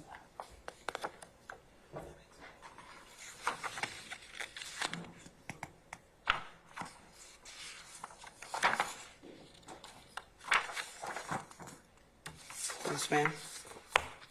How do you recognize what is depicted in that document? This is a copy of photographic lineups that we showed Mr. White in the vehicle. And if you would keep your voice raised so I that you can apologize. hear me clearly. Are those 2 separate lineups shown in that exhibit? State's Exhibit 73 Bravo Bravo Alpha? Yes. All right. And would you please, for the record, just state the FCDA page number that the first lineup begins on and the FCDA page number at the bottom that the second one begins on? The first photographic lineup starts with 810, FCDA 810. And the second one is FCDA 812.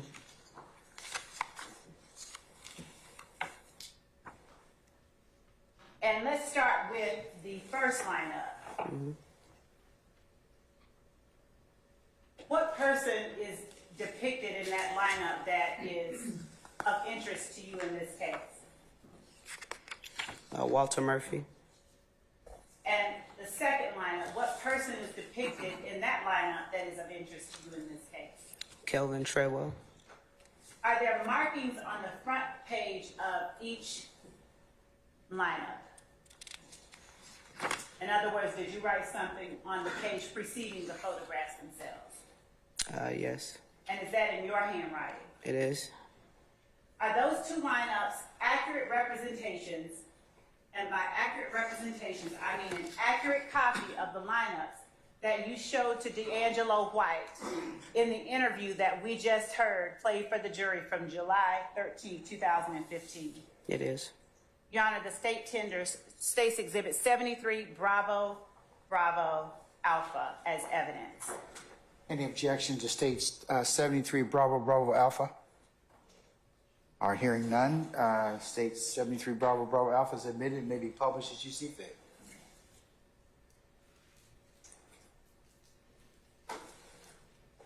Investigator Gaither, we're going to utilize the screens to your left and above you. You want me to use a pointer with this one? Yes.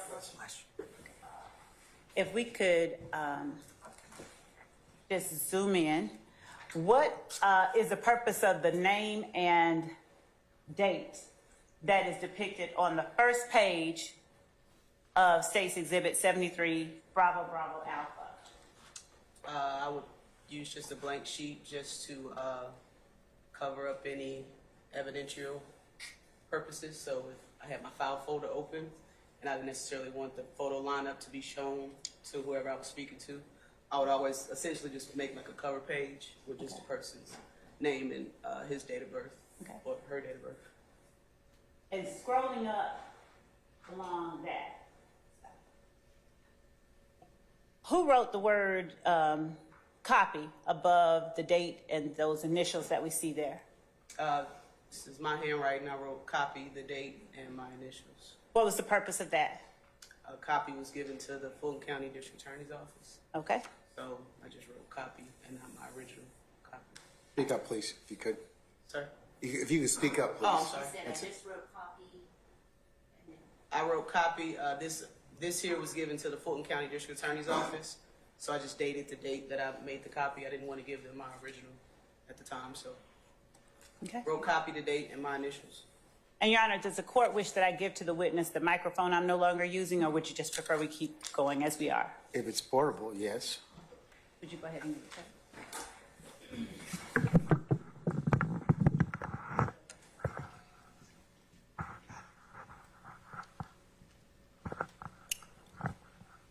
Detective Gaither, what are we looking at on the second page of State's Exhibit 73 Bravo Bravo Alpha? The second page is Walter Murphy's name with the lineup 2. What I would do was make different lineups with the same persons, but I would just change the order in which he was on the photographic lineup, and these are the other 5 individuals that were in the 6-pack lineup along with Walter Murphy.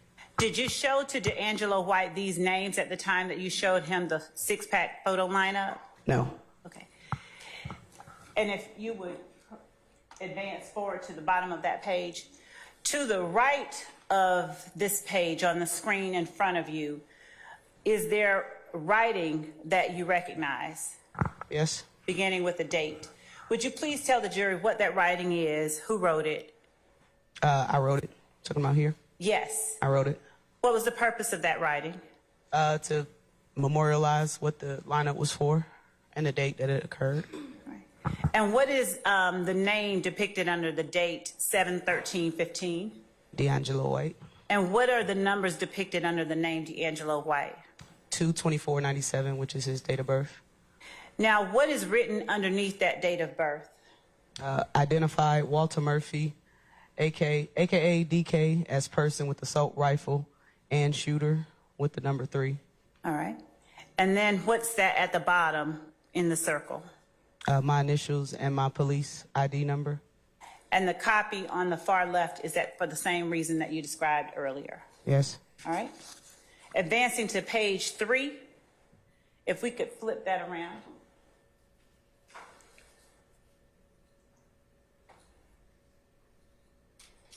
Would you tell the jury what it is, that's good, what it is that they are looking at on page 3 of State's Exhibit 73 Bravo Bravo Alpha? This is what we call a photographic lineup. It generally contains 6 persons, 1 picture to include the person that you suspect is involved in whatever type of incident that you're investigating. Now, which person is circled out of these 6 people who are depicted here? Walter Murphy. And who placed the circle around Walter Murphy's head? D'Angelo White. Are there any initials or other markings to identify that person as having been circled by D'Angelo White? Yes, he put his initials here, DW, and circled them right under Walter Murphy's photograph. Did you personally see him place his initials there? I did. What is the number next to case number at the bottom? That's the date that we met with him and he identified Walter Murphy. All right. And that case number to the right of the words case number, if it's 151022458, is that the number for this particular case? Yes, that's the case number signed by APD. All right. When you asked D'Angelo White to look at the photographs in that 6-pack, what was your understanding of how well he knew Walter Murphy? From what he told me, he knew him pretty well. He had been close enough to him to see a tattoo on his face. He knew the area where he hung out, the guys who he hung around with. So at that time, I believed he was pretty familiar with how he looked, who he was. Is there any particular, backing up, is this the first photo array that you've ever shown to a witness in a case you've had to investigate? No. And is it your practice to treat persons who do not know or are not familiar with the suspect the same as you would persons who do know a suspect when you are showing photographs or lineups involving such suspects? Yes. Right. Now, is there any particular reason you didn't just show D'Angelo White a single photo of Walter Murphy? Based on what he told us about what he knew about Mr. Murphy, he didn't know his real name. He only knew him by a nickname. So he didn't necessarily have a personal knowledge with him, like went to school with him, grew up together, or family member, anything like that. So in those instances, we try to find like pictures closest to the person that you suspect is involved in an incident. And you just show him 5 other photos just to see if he's able to pick them out, because he doesn't have a personal relationship with the person. And just so that the record is clear, what similarities did you try to find with the person, Walter Murphy, in the other 5 photographs that you chose? Objection, Your Honor. Faces. Document speaks for itself. For the record, Your Honor. I will rule the objection. Go ahead. I attempted to find 5 other photos that were similar in skin tone, hair type, obviously ethnicity. Mr. Murphy also has visible tattoos on his face, so I wanted to find photos of persons that had tattoos in his face as well, just so Mr. Murphy wouldn't stand out as the only person in the 6-photo lineup that had a tattoo on his face. And did you seek photos of people with tattoos in a similar location as Mr. Murphy? Yes, everyone here has some type of tattoo in between their eyebrows or near the cheek area. Okay.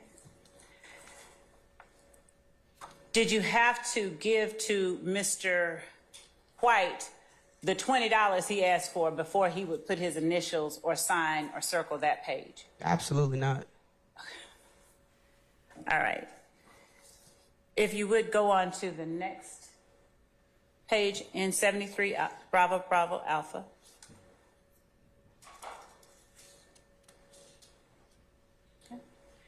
Now, what are we looking at on the next page of 73, Bravo Bravo Alpha? This is the cover sheet for Mr. Kelvin Treadwell's lineup. It also has his name and his position in the photo lineup, along with the names of the other 5 people that are in the lineup. Did you show this page to D'Angelo White before he saw the 6-pack or photo array containing Kelvin Treadwell? No, I didn't. All right. And what else, if we could advance to the bottom of the page, would you tell the jury what the writing is on the far right side of this page? That's the date that I met with Mr. White, Mr. White's name and date of birth. And what is it that you've written underneath Mr. White's date of birth? Identified Kelvin Treadwell, a.k.a. O.G. Bentley, as ordering the shooting. And do you circle your initials and put your police number at the bottom as well? Yes. And that word copy and date and initials on the left, is that for the same reason as you identified earlier? Yes, ma'am. Okay. If we could advance to the last page of 73 Bravo Bravo Alpha. Would you tell the jury what it is, can we squinch it down some, that we're looking at in the last page of 73 Bravo Bravo Alpha, labeled FCDA 813 at the bottom? This is a 6-pack photo lineup and containing Mr. Treadwell. Okay. And which person in this particular lineup is circled? This gentleman here in position number 4. Who placed the circle around position number 4? D'Angelo White. And did D'Angelo White also place his initials below that and circle it? Yes. And is the case number the same as the one on the previous lineup? Yes. Is the date the same as well? Yes. Did you give to Mr. White $20 for him to choose anyone in this lineup? Absolutely not. And why did you refuse to do that? And you can have. I'm not going to insult my integrity by paying you to do the right thing. Honestly, you going to do it, you're going to do it. If you're not, I'll find somebody else who will. All right. Thank you. And you may have a seat.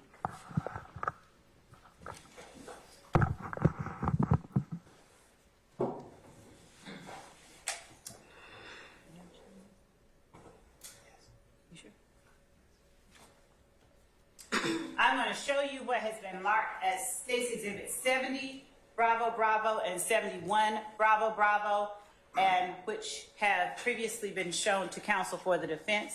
But before I walk to the witness, I'll make certain they see that again, Judge.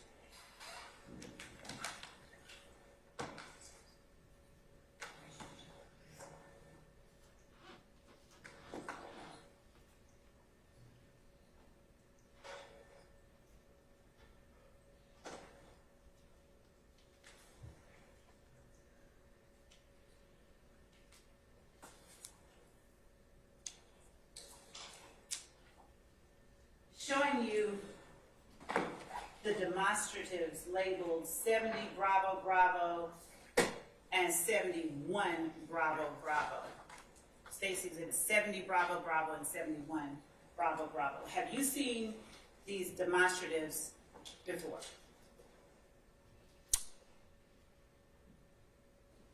I'm not certain. You mean the intersection or these actual photos? The intersections depicted in these. Oh, yes, yes.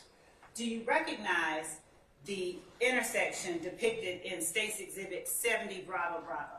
Yes. How do you recognize it? I recognize it as the, number one, the area that Mr. White showed us where the shooting happened, and also I'm familiar with that after that particular incident. It's Harper Road and Browns Mill Road, Southeast.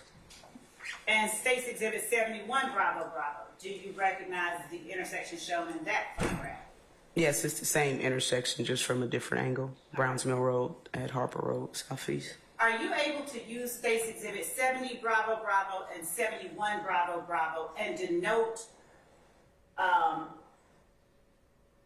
the description that D'Angelo White gave you of the vehicle travel direction and the incident that occurred at that location as he drove you through the area where Dexter Montgomery was shot? Yes. Yes. Please do so, starting with State's 70 Bravo Bravo.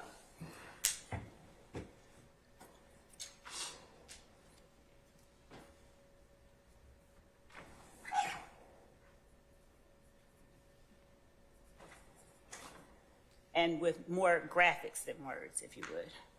Say again? With more graphics, drawings than words. Oh, okay.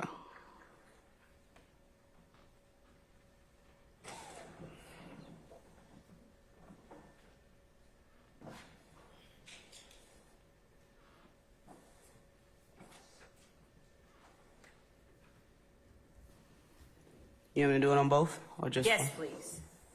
And I'm going to take what you did on 70 and show it to the defense.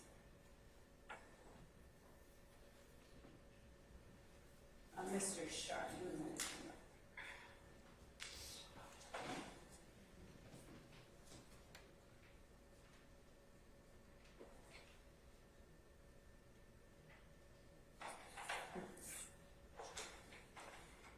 Okay, I'll bring it to you.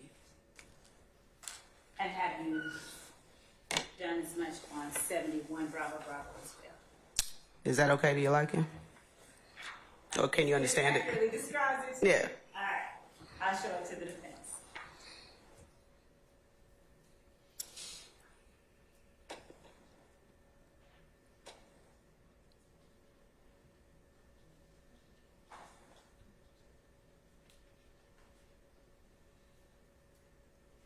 And would you just initial, put your name somewhere on 71 Bravo Bravo and 70 Bravo Bravo as well?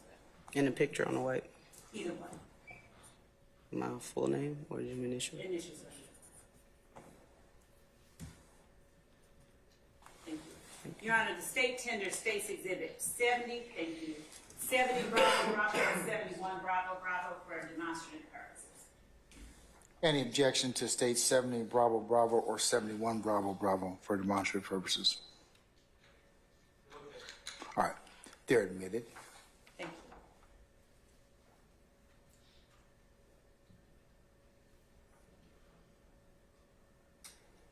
I'm going to show you 70 Bravo Bravo on the screen, and if you would describe, well, 70 Bravo Bravo before your markings, would you describe what you have written on 70 Bravo Bravo, the sheet of paper, using the pointer for the jury and this microphone?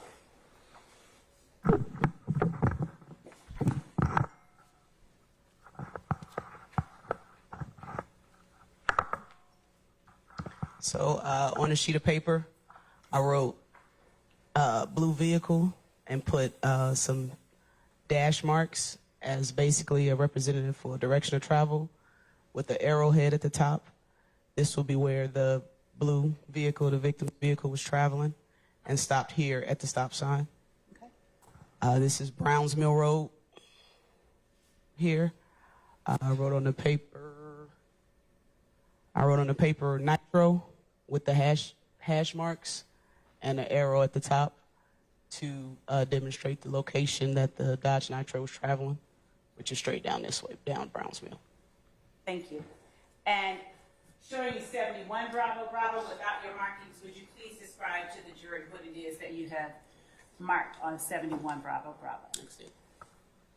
On 71 Bravo Bravo, I wrote Nitro with the same hashtag marks to represent an arrow with an arrow on the top. This is the direction of travel the Nitro was traveling, which is this way, and basically kind of went over here towards the stop sign. This is Harper Road. I put dash marks and blue vehicle, which was where the victim's car was stopped, right here. Thank you. You may take your seat. Thank you so much.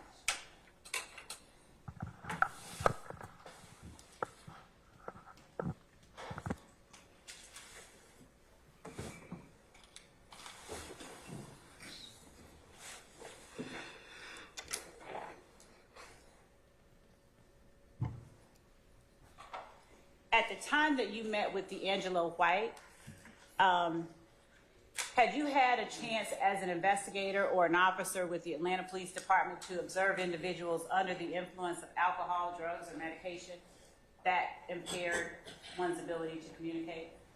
I have. Did you see signs that in any way led you to believe that D'Angelo White was under the influence of any drug that might have impaired his ability to understand what you were saying? I didn't see any signs of that.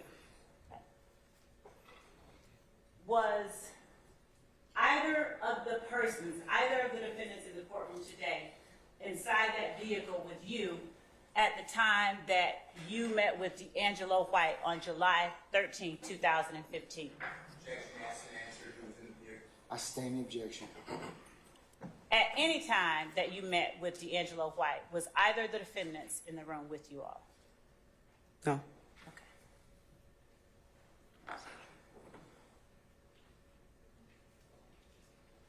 Okay. Your Honor, may I approach with a member of the defense? Step out. Can we step out, sir? No, I don't think so, Your Honor.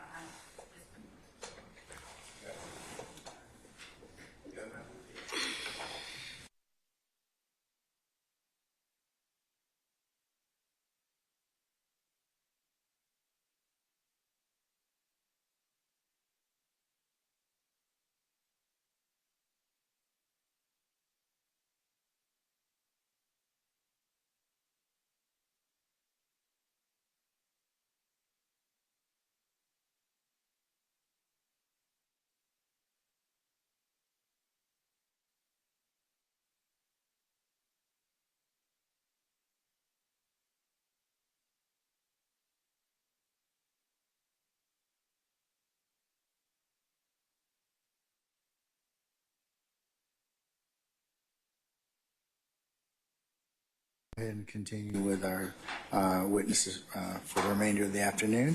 So, ladies and gentlemen, we'll take about 10 minutes or thereabouts. All rise.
the state is going into, with the court's permission, the video, audio of statements of Mr. Walter Murphy that I've objected to.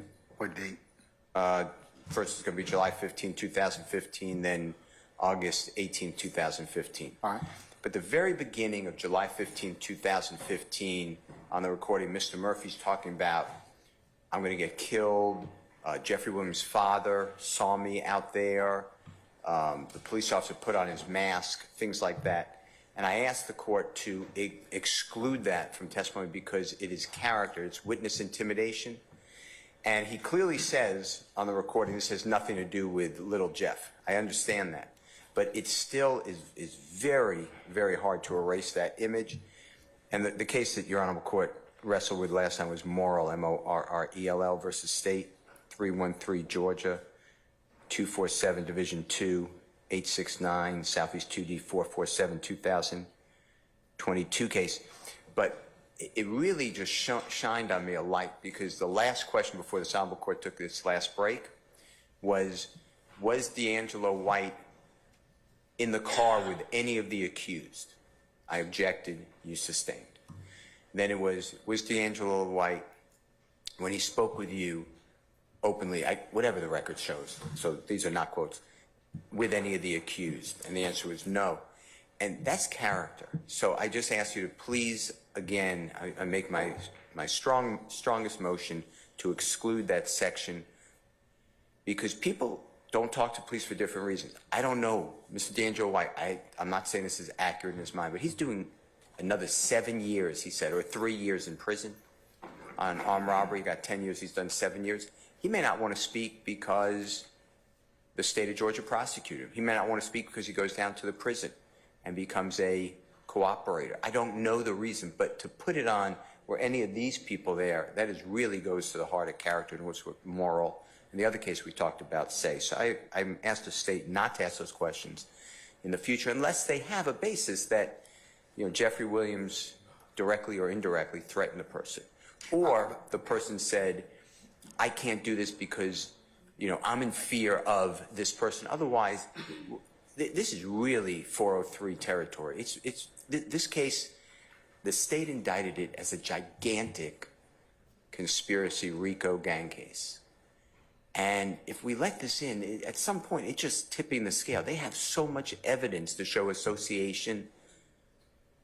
So I think it's very, very prejudicial. I just wanted to, I know I raised it before. I know you give me, I believe you give me a continuing objection to anything that you do let in, but I just wanted to raise it that I believe that those questions are beyond the pale. I'm gonna let the state respond again, but I did take a look at Morrell, and I believe that it's the state's offering it for a different purpose. So I'll let them frame that issue. But I understand your objection, sir. Yes, Ms. Love. Thank you, sir. Thank you, Your Honor, and I'll stand here if it's okay and the court can hear me well enough. Your Honor. It's not me, it's everybody else, remember. Is there anyone that cannot hear me? Let me go ahead and go to the mic. Now, remember, there are plenty of people that outside of this courtroom are listening, and they have asked, or we have a harder time with audio. So, thank you, Judge. hold on one second, please.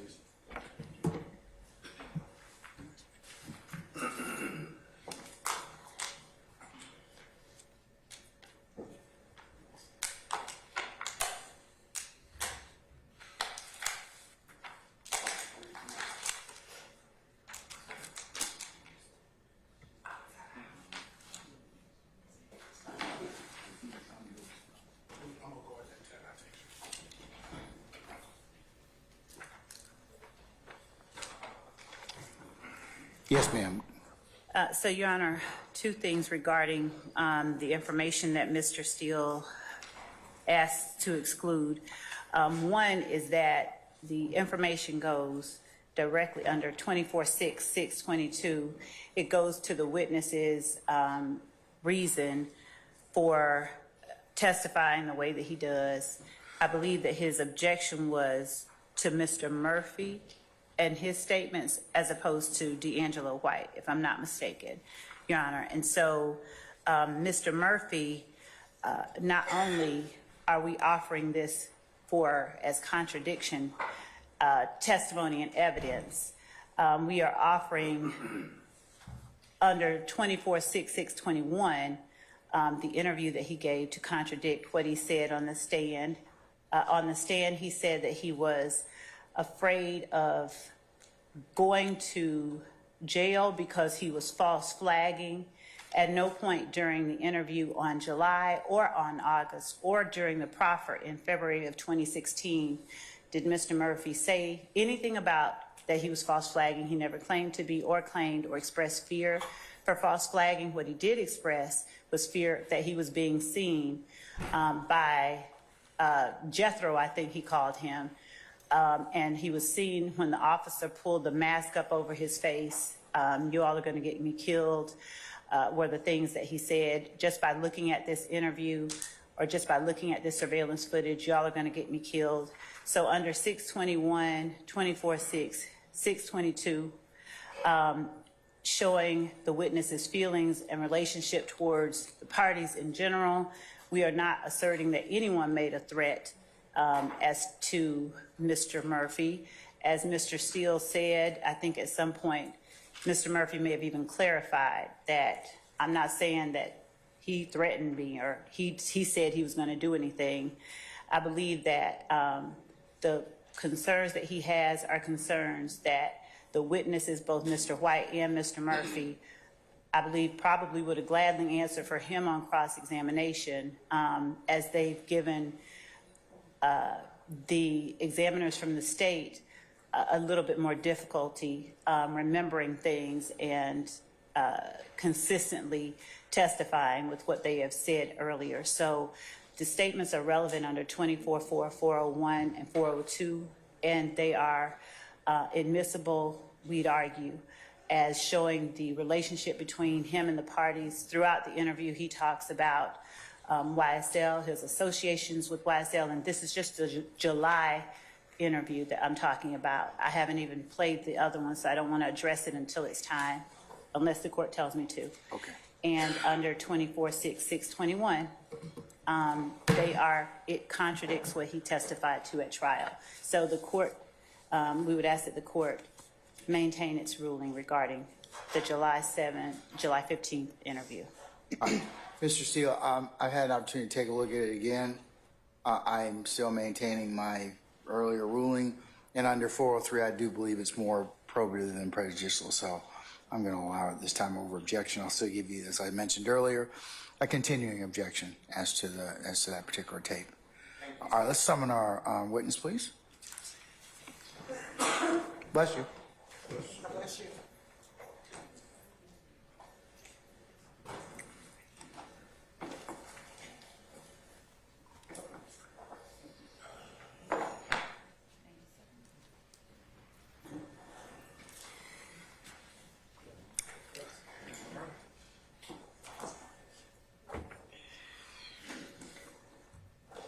All right, summon our jurors, please, Sergeant Ingram.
All right, ladies and gentlemen, please be seated.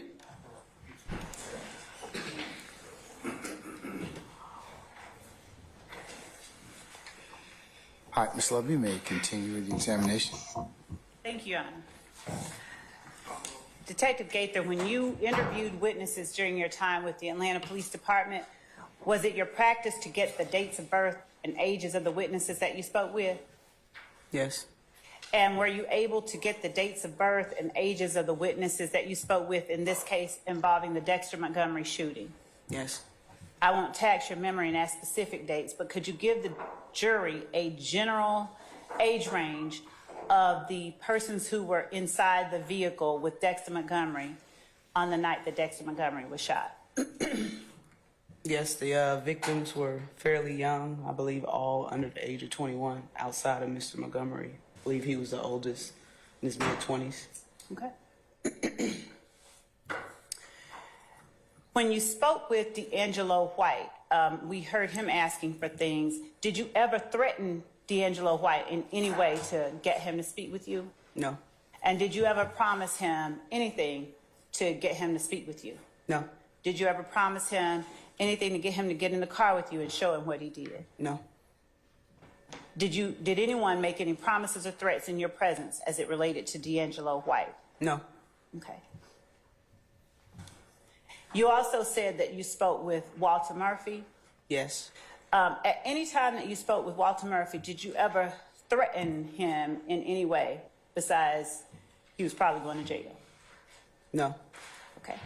And did you ever make him any promises to induce him to speak with you or give you information he refused to give?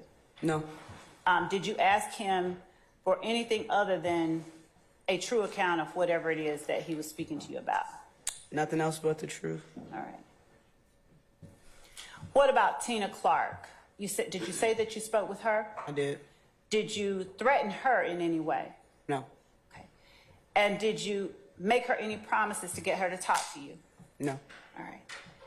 Did you speak with Fatty as well, the person called Fatty? Yes. Right. Did you promise Fatty anything to get Fatty to speak with you? No. Did you threaten Fatty in any way? No. In your presence or that you know of, did anybody threaten or promise either of the witnesses in this case anything to get them to speak with you? No. Okay.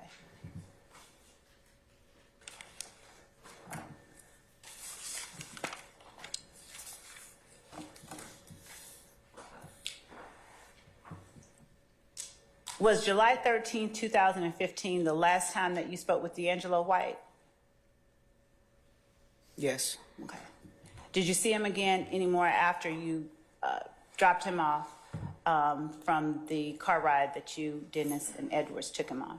No. All right. Walter Murphy, did you have an occasion to speak with him on July 15, 2015? Yes. Okay. And had he been detained at that point? That day, July the 15th. Okay. Where was he taken into custody? At what location? Mr. Jeffrey Williams' residence in Sandy Springs. Was that on July 15, 2015? Yes. Okay. Did you then take him, or was he transported to the Atlanta Police Headquarters? Yes. Did you meet him in an interview room there at Atlanta Police Headquarters? Yes. Did you meet with him before he was taken to any jail or facility? Did I meet with him? Did you interview him at headquarters before he had been booked into jail? Yes. All right. At that time, did you read him his Miranda rights? I did. Okay. And did he agree to speak with you? He did. All right.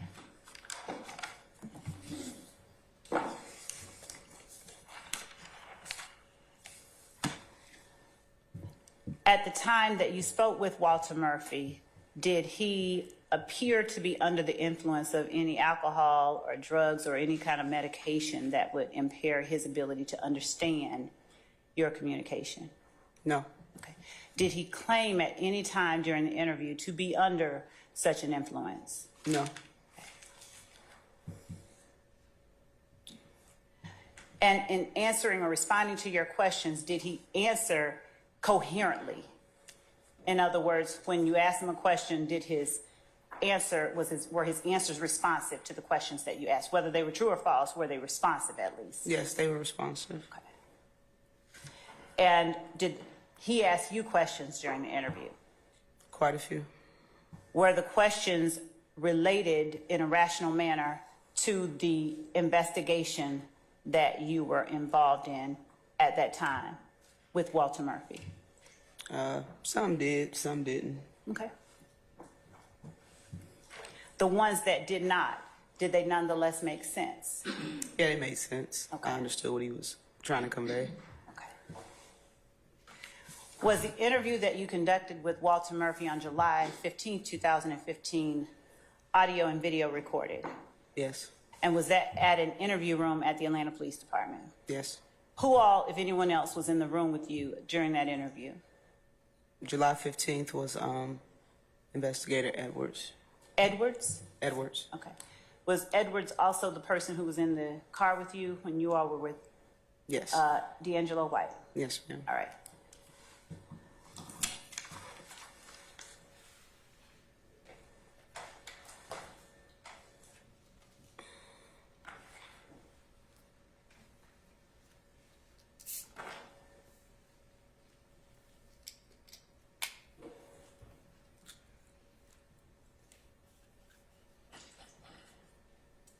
I'm showing you what has already been marked as State's Exhibit 104 Bravo Bravo and provided via thumb drive and in discovery to the defense. But Your Honor, I would like to show the defense what I'm showing the witness before I approach, if anyone wants to see.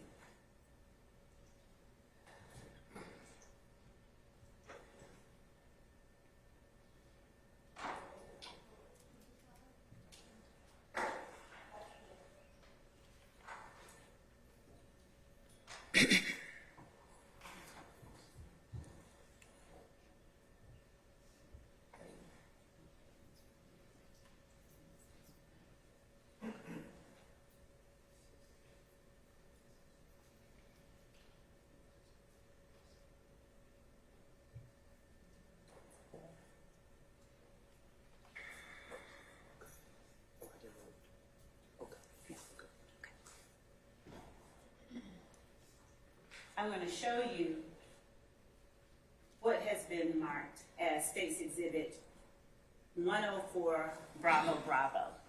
Do you recognize the file labeled State's Exhibit 104 Bravo Bravo contained on the thumb drive you identified with your initials earlier? Yes. And have you had an opportunity to review State's Exhibit 104 Bravo Bravo prior to coming into court? Yes. And is it an accurate recording of the interview that you had with Walter Murphy on July 15, 2015? Yes. Did you see any material alterations? No. State Tender States Exhibit 104 Bravo Bravo is evidence, Your Honor. Any further objection to State's 104 Bravo Bravo, counsels? Subject to all prior discussions All right, okay. and if continuing objection. All right. May I speak? Including the April 20th, Saturday, 20th, 519 email to the sound recording the parties. Yeah. I've already ruled upon sum and substance of your objections, and subject to the court's ruling, State's 104 Bravo Bravo is admitted Thank you, Your Honor. and may be published as you see fit. Thank you, Your Honor. Your Honor, permission to seat myself at the desk as this is. Yes, ma'am, you may. Thank you.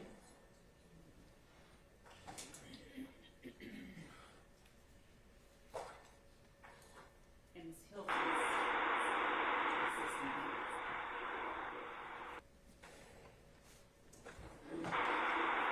Detective, who is it that we see on the video on the display screen? That's Walter Murphy.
211.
You want to make these? You good? No, I'm not.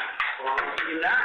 well, and this one I'm not, because I understand that I have a reputation for, and background for being young thugs, or brother, or, you know what I'm saying, or however they go, man, but, before I don't even know what we're here for. You young thug's brother, his blood brother? No, not his blood brother, but like his childhood friend. Okay, so you call each other brothers. Yeah, but before, gotta say, and I just want to say, I got baby on me in August. I ain't been bit. Man, I just had back surgery. I broke my spine. I got a settlement for a lawsuit in like a week and a half. I'm not trying to go to jail, so whatever y'all got to ask me about whoever, I've worked with police before. Like I told them. You know Investigator Underwood? Yes, I was telling him like he snatched me up like that in front of him, like, you know what I'm saying? Wait, and then like you know Jeffrey, he told me he knew you, Jeffrey, Dad. Yeah, I spoke with him. Yeah, and he was there the whole time at the house when they were there. I was out there. I had just left But he before you was showed up. saying that he didn't have on no mask before I pulled up. What are you talking about? I have worked with a police priest. That's how you know that I know the officer with the mask on. Well, I don't know who you talking about. Well, you just said, I forgot his name. It's been so long. I said Kim Underwood. That's a female. I'm talking about the white guy the two officers that brought me in. The black, I rode with the black one. We followed the white one here. When we pulled up, and he seen me, he instantly put his mask on. So that led young thug daddy, who he spoke with on the phone, be like, why he just put his mask on? I'm like, shit. I'm like, one police officer I worked with in the past. You know what I'm saying? He wouldn't cover up his face. He just probably wouldn't talk to you if that was the case. And then they like the driver just put on his mask, and then 30 minutes later they jump out the car and grab it. No, that's not. I don't know what happened out there. I don't know. Why do you think you're here today? I don't know. Yeah, I have no clue of what you're talking about. Okay, and I'm explaining to you. This is a very, very serious case that I've been working. Very serious. And you have been identified. I wouldn't BS you. We've been out there at the house since 6 o'clock this morning. Okay, I left from over there to do something else, and then they say, hey, aren't you looking for Walter Murphy? I said, yeah. I just want to listen. You know, they said, aren't you looking for Walter Murphy? I said, yeah. Where is he? You see him? He just pulled up over his thug's house. Bring him to me. Okay. That's where we are. Okay. Do you first want to talk to me about this case? You know, if I advise you of your rights and all that good stuff. I want you to be aware of your rights before we speak about this case. What's your, verify your date of birth? 8991. It's not 88? My birthday number 1. I'm 22 years old. You're right. Okay, my bad. How tall are you? I think I'm 5'6". Now you know how much you weigh? Like 140, like 120. I'm 6 foot. No, you ain't no 5'6", boy. Right. You about 5. About 5'9". Yeah, you about 5'9". I got me boots, that's why y'all saying. Boots ain't gonna get you 3 inches. Them ain't no high heels. What's your address? 1678 Bad Pike Place. Where is that? In County, Georgia. Forest Park. What's your zip code? 3028. Do you have a phone number? No, I currently have a phone. Do you have a cell phone number? My baby mom got one. I use her phone most of the time. Okay. What's her number? 76.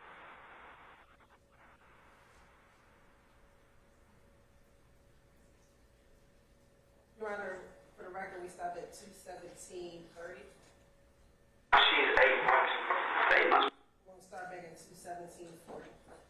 My boy, my first junior. You got a little girl? You got how many other daughters? You got 2 daughters, of course. I'm not his baby mother of mine. No.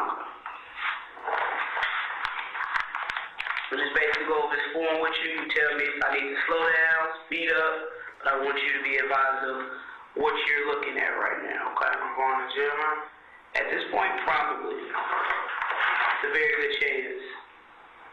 Because there are a lot of unanswered questions. It's not assumptions. We're going to get it. I don't deal with assumptions. I deal with straight facts and the shit I can prove. So, it's a lot of holes on why stuff happened the way it did and other people that were involved that I hope you could fill me in on. But, like I said, I'm not gonna see my kid. you're not going to walk out of here today. I don't know.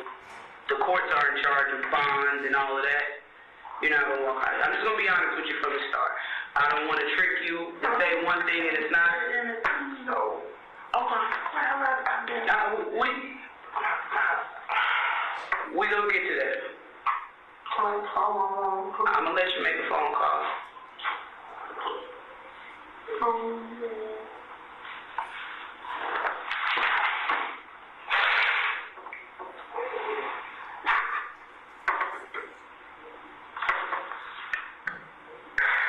As I'm saying, this is the opportunity for you to be completely honest with me, okay? I need to pull it together for a minute. I want to advise you of your rights. Okay. Do you know you have a right to remain silent? Do you know that any statement you make may be used against you in a court of law? Do you know that you have the right to have an attorney present with you before you make a statement? That if you do not have enough money to employ an attorney, you have the right to have one appointed to you. I have a lawyer, so I can call him down. If he can get here in a reasonable amount of time while you want to make this statement, absolutely. Reasonable to me is 30 minutes. Okay, but I gotta call him. I don't know. Well, what's your lawyer's phone number? I don't know his phone number. My baby mom. What? I see what my baby mom got in her phone. Okay, do you want? I use, and I just went to court. I went to court for my open case. Mm-hmm. I went to court for my open case and for my lawsuit. And both of my lawyers who for my lawsuit and my case work for the same firm, for the same firm. So, what's your lawyer's name? Jacoby Hudson. Jacoby Hudson. So I can call your baby mother and she can Call Mr. Hudson. Call Mr. Hudson and give me a call back. All right. So at this point, you want to stop right now until we try to get in contact with your lawyer. I'm going to jail here, but you told me that. I mean, I want to be honest with you. Like, I'm not going to like trick you to get me to talk to me, because at this point, you got what you need. So, I mean, I understand it, but I would like to hear from you what happened, but you know, you got to be aware of what your rights are. You know what I'm saying? right, bro. Just I understand. No, I totally get it. But things happen and things ain't gonna go away. Can I say something? Like, when you say you get it, I didn't know if you speak since I was 2, 3, whatever. And then after you try to, after you build something for so long, and then you're like, okay, I'm through with it. I'm being shot 5 times, my back broke, my spine, not my back, my spine was broken. I know what I'm through. And I just, When did you decide you were through? it's hungry. I've been out of the game like 2, 3 years. You know what I'm saying? I let go. That's why I'm not waking up and having to work guns at work. You see what I'm saying? I'm through that, like, but it's hungry. I see it's hungry. Well, this is not a case from 2 or 3 years ago. This is a case from 2 or 3 months ago. Yeah. I mean, can I call my baby mama and let her know that I'm being questioned? I can give her, I can have investigator Edwards step out, give her a call, give her a little bit of time to try to contact with that, and then it's up to you if you want to move on. You know, there's no pressure for me, trust me. It is what it is. It's just an opportunity for you. I mean, you got your own life in your hands. You made decisions. I didn't do it. I mean, yeah, whatever somebody had to say I did for me to be right-handed, particularly. So, yeah, I got what you're saying. So, do you want to continue on, or because nobody said anything? We got a good-ass video. I understand. You understand? So it's not just somebody saying something. Okay. All right? Okay. So, I haven't did anything, though. Okay. I'm trying to see, like, what That's what we get. And, But ask you some questions, and you're gonna have some, and it's just whatever you tell us. We can go by what you tell us, and based on our facts that we have, and we see where we can go from there. But we're not by any means, in a way, just going off what just anybody's saying. yeah, you know it don't work like that. Right. I work for the gang unit. You ain't down in Zone 3 precinct. So you know, 9 times out of 10 when you come to this building, it's about something serious, you know what I'm saying? So I wouldn't bullshit you by no ways, Mr. Murphy. So I try to contact her. So basically I'm going to jail for gang all that activity. Well, right now you probably go to jail. You can read this top part, because I didn't get to explain it all to you. See 5 counts. Plus the gang charge. Plus weapons assistance. That's what you're facing right now. That's what you're facing.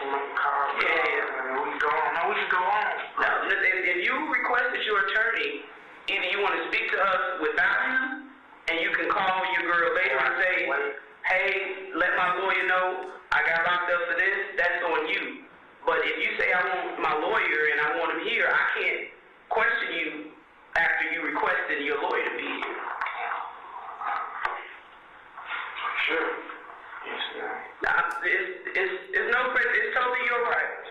Come, let's go. I would say get through anything. Okay, that one that we were talking about, if you don't have enough money to employ a lawyer, that you may have one appointed to the court to represent you free of cost. You understand that? And have that lawyer here with you before you make a statement.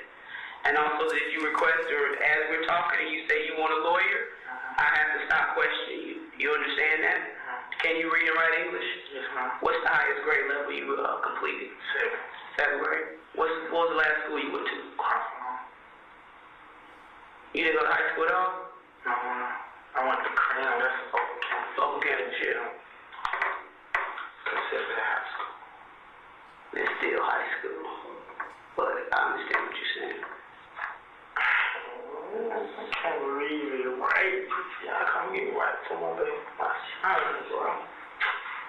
I mean, that's the way shit happens.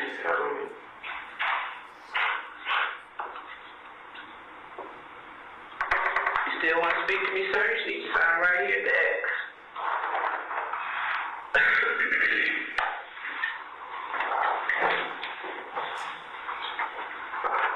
Alright. That's it, That's a witness it right here. This case that we're speaking of, it happened on April the 12th at the Citgo gas station right there at Brownsville and Jonesboro. April the 12th, 2015. Do you remember that day? What you did that day? Yeah, I remember what happened that day. Let me know what happened. What you remember? I just remember being at the stuff, man. You know what I'm saying? I know what happened. You can go on. That's what I asked you. What happened? How did it get to that point? Huh? How did it get to that point? I don't know how I got to that point. I know why. You know what I'm saying? I just was there. Tell me what you remember about being at the gas station. I remember pulling up to the gas station. What were you in? What was I in? Yeah. I was in I think a black Pontiac. I think it was, I can't really remember. I do. Okay.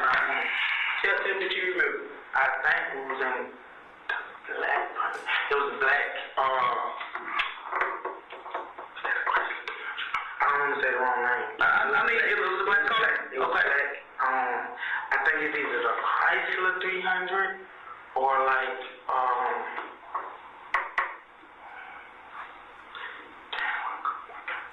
it's a Chrysler 200 or 300. Was it 4-door?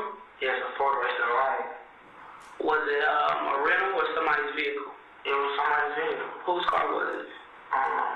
This guy I know about him. This guy I know. Are you gonna tell me the guy who owns the car? Huh? Are you gonna tell me who the guy is that owns the car? Who? Hot. You talking about Mr. Allison? Mr. Ellis. Rodney, Big Rodney. I just know how. Okay. Just before you go any further, man, this I understand the way it's going, the way I see how it's going. I see where it's going. No. I'm talking about you and when the questions will be asked. This is the chance now to just clear it out, air it out, and just be straightforward. Now, we started taking that you're telling us other than what we already know. What we already know. What we know. What we already know. You know, so take your time. So tell me what y'all know. No. You're not gonna dictate the answer. I asked you to tell me what you remember about what happened, and you I'm said telling you what I'm saying. Just take your time. And think your thoughts through. And tell me questions. That's all. Nobody's trying to force you to say nothing that didn't happen. Take your time and answer the questions. That's it. There's no need to create nothing and tell what you know. Yes. I'm saying what. who all were you with? Because you said we. I was with. Who was I with? I was with Bentley. Bentley. What's Billy's name? I don't know your real name. Everybody knows. You worked with Billy. We have video from the gas station. Very, very good video. You weren't in the car with Billy. So who was I with? You weren't in a black Chrysler. Bentley was in another car. I'm sorry if I'm being like if y'all feel like I'm Being dishonest? yes or saying y'all being dishonest. See what I'm saying? I ain't saying that. I'm saying like I really do Jordan and after a while the nights started to feel the same. You know what I'm saying? So was there more than one incident where somebody was shot at that gas station or leaving that gas station? Shot.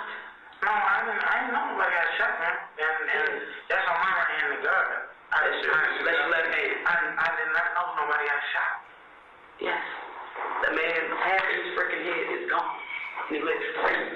Got shot with a chopper in the head. Forehead. I didn't know that, man. I'm telling you. These shit got way serious. It's been serious. I didn't know. I'm sorry, I didn't know nobody got shot. There's no need to apologize that you didn't No, know. I'm saying I didn't know that it was this serious. Like, I told you. No, when you read that Miranda, that's what said criminal attempt murder. You didn't read this? No. So she advised you. No. That's when you started crying. No, I thought they said criminal attempt. I thought it was like gang. I didn't see murder. Where you see anything about I didn't see murder. I didn't see murder. Yes. You know what I'm saying? I don't think I'm charged with attempted murder. She verbalized it to you. Yeah, I she asked you, could you read? You said yes. You read it. No, but You didn't say this. I'm not saying that I didn't look. I looked, but I just scanned. Basically, the point where we are right now, I want to know how you ended up there at that store, meaning who made the call, who was was in the vehicle with you and what happened? I can get to that. Who made the call? Who made the call? Let me tell you what I can tell you. I can tell you who made the call for us to come up there. Okay. I steal cars, man. I do stuff like that. Okay. Who made the call? Killing nobody. Hot made the call. Okay. Some guys was following him. I made the call. To who? What is that? Huh? How to make the call to who? To OG, to Bentley. That's what we call him, OG. We call Bentley OG. How was it a call with Bentley? We got the video. How? Yeah, but that's what I'm saying. Like, that's how I knew about coming to the store was Bentley. I told Bentley, And Bentley called you. and I came to the store, and I pulled up in a black. Tell me exactly what you remember about the conversation. You kind of confused me. Huh? You said I made the call. I get calls from, listen, I get calls from Hot and Bentley. You know what I'm saying? It's like, I don't think y'all can I started. You said I made the call to OG. To murder somebody? You said I made the call to OG. This is crazy. To Bentley, right? Yeah. And from there, Who made the call to you? Bentley came and got me. he came and got you. Yes. Bentley did not come get you, bro. What you gonna get you? Brother, I'm not that car. Bro, black price I'm talking about. Listen to me. Just I'm listening. really, really listen to me, okay? We've reviewed this video a lot, okay? We've showed this video to a lot of people, okay? Bentley did not come get you, okay? Bentley was in the back seat of the vehicle. That Hot was in the front seat. Hot was in the front passenger seat. Bentley was behind him. There's a young lady driving. There was a couple of boys in the back seat, okay? You and two other people pulled up in the. I just showed you the left seat though. But And that's fine. I'm just telling you, those we had to tell us what it is. That's fine if you in the back seat. I need you to be out. Huh? Yes, I pulled up with Hot and Bentley. You did not pull up with Hot and Bentley. You pulled up in Bentley's white Dodge Nitro. I pulled up in. I never. All right. Well, how about this? I'm gonna stop this myself. I'm gonna terminate the interview because I don't want to spend hours going just spinning the wheels when it's certain things that I know. I know it because I have eyes and I can see it. Okay? So you said I pulled up in Bentley white. You got out of the back seat of Bentley's white Dodge Nitro truck. Okay. You say no. I'm not gonna argue it. That's fine.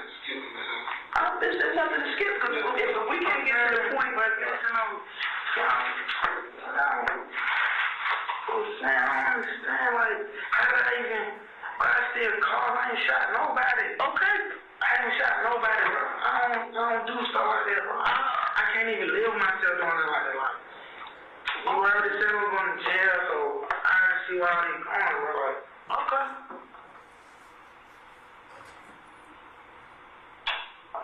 Shit, going, bro. Where you see Do it the wrong people at the wrong time, and say that, but you giving me a story that I know isn't true is totally crazy. Yeah, but okay. I mean, like, You in this situation, you need to be helping yourself. that man putting that mask on and throwing out, bro. What now? Just that'll get me killed, bro. Him putting that mask on and throwing out, bro. Just that'll get me killed, bro. So, I mean, y'all saying this, like, bro, I'm just, like, linked to these people, bro. Like, bro, I'll be killed in a week, bro. Like, that shit don't even matter, bro. Like, I don't even know what to do. Like, I don't even know what to do with myself right now. Y'all saying this man, like, I know what happened that day. Okay, Hot Rod called somebody call Bentley saying that these folks following him. Okay, yeah, we pulled up. Bro, I ain't know nobody got shot. He got shot right here. Listen, he got shot right here. I still cars, His bro. skull is gone. And he's in a rehabilitation hospice center right now. And they're waiting for his brain and his skull to heal a little more so they can put a metal plate so he doesn't have a big droop in the side of his head. Because his head is just like sunk in. It's just gone. I understand where y'all coming from. If I was shot, I would hope y'all do the same thing for me. You feel what I'm saying? I would. No matter what you do, nobody deserves that. Nobody deserves to be treated like that. So, I mean, you can stop the thing, y'all go and you'll put me in jail, bro. Yes, sir. But, I mean, Murder. To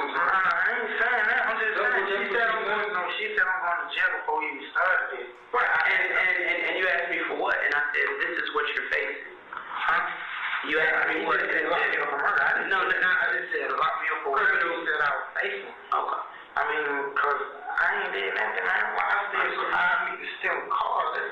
I can steal cars. Like, that's the only thing. I'm on probation. I had it done one time. Got locked up. I'm on probation for that shit. Like, I don't do that, bro. That shit out of my league. Like, this over my head. You see what I'm saying? Like, it's on my head. Even, bro, by y'all even, by me even knowing that happened now. But the funny part is, like, I'm gonna get smoked, bro. Even in jail. Even in jail, bro. Now, by me being like that, you just show me that. And then they did that, bro. I'm dead. Cause now they feel like I talk. They feel like I talk. You see what I'm saying? they didn't do it, y'all did. I don't condone killing people. He's not dead. I don't condone anyone playing like that, bro. Because it's God. Depends on who come home and who don't, bro. You see what I'm saying? Or who go to hell, or who come to heaven. I don't. That's not my choice. So I'm not obligated to kill you and say, go to hell or heaven. That's God's choice. So Some people try to be actors. Nah, I don't play like that. Well, like I said, I'm not in the business of begging and pleading people. I mean, it's just, like I said, it's your opportunity to say what it is. You choose not to, and you gave me your version. You think this, you think that. Can you tell me what jail I'm going to? You'll be going to Fulton County Jail. You'll be going to Fulton County Jail. Right now, you haven't said anything. I mean, Bro, I don't got to listen to what you listen. When this get in the courtroom, man, by me even just being at the stove. What's wrong with that stove?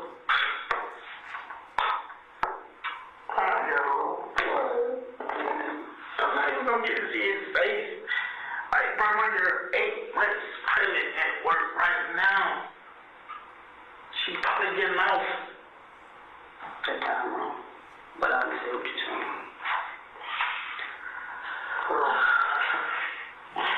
Like, I'll go home and y'all kids, y'all spend. But at the same time, we're not out here doing this. You say, bro, you doing silly shit. Silly shit where somebody follows you closely. Somebody mean mugging. Somebody trying to talk to a chick in the car with them. That's stupid shit. That's stupid shit. Now you flying up in the truck, get jumping out the truck, you and the other dude with the stick is stupid. But it's stupid. I'll get me killed just by lying, just by pulling up. But it ain't like you pulled up and then get out the car with the stick. What stick? the choice. Just like you really do believe that this fucking video is like I never thought I would see video on those roads. Show me with a stick, man. Then, well, this is the part of it. This is a great shot. Okay, I don't even care. I can't like guns. How about this? I'm going upstairs. I don't even like guns. Okay, I'm telling you. That's fine. You said show you a picture with you with the stick. Man, you can write it on Instagram. No. I'm pulling up this video. Man, this is that night. Man, I don't care. I don't even like guns. And Mr. Murphy, that's fine. If that's what your statement is, I thought that you respect what you say. You were with me, but then you not. I'm with what people are right. I'm saying that's what I'm saying. You're like you were not even right. But I'm telling you, like I don't even play like that. But I'm telling you what we have. I'm telling you what we have and what me with this my. I don't have a picture. I have a video with me with a stick. You and the driver hopped out at White Dodge Nitro. You ran up on the car on the blue Escape that the victim that was in, and then you kind of backed up because I think they poured out on you, and then you went back to the store and they waited, and then you started running back up to the truck and they sped off. Yeah, bro, but it's okay. That's okay. I can't remember this night. And it's no pressure for you to remember. Trust me, it's no pressure for you to remember.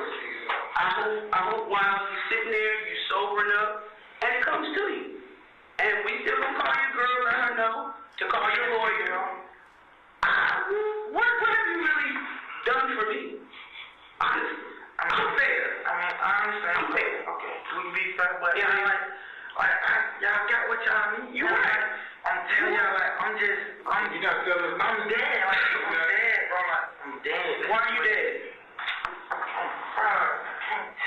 So then how can I understand what you're going through if you can't tell me? I can't read your mind. I can't protect me. You don't know what I can do. Well, then, I guess there's nothing that I can possibly say to you to convince you then.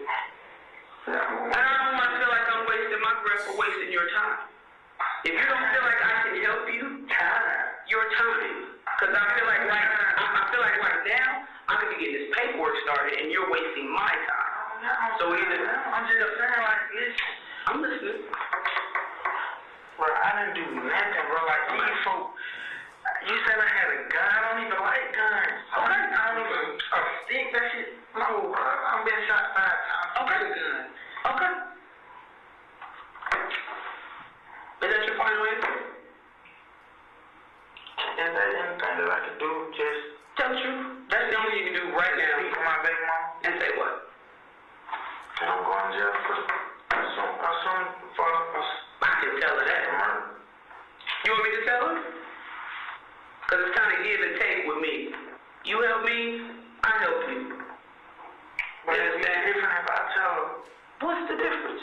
Just hear my voice, bro. Like, y'all, I'm going to rescue, bro. I'm going to, first of all, when I get the rescue, we're going to the 7th floor. Mm-hmm. I don't know about that. Yeah, I know, but how do you know you going to the 7th floor? Bro, I'm fucking eating a lot. They don't get me killed just because they thank you. Just because, you know what I'm saying? No. You think because all this is going on with the thug stuff, you thinking people are gonna They gonna listen, bro. I know gonna assume. I'm telling you what they I'm not charged with nothing that you have nothing at all right now. We don't have nothing on you right now with that. Bro, I'm gonna be killed regardless. So you want to be put in protective custody? Is that what you're saying? That's even worse. Well, I don't know how else to help you.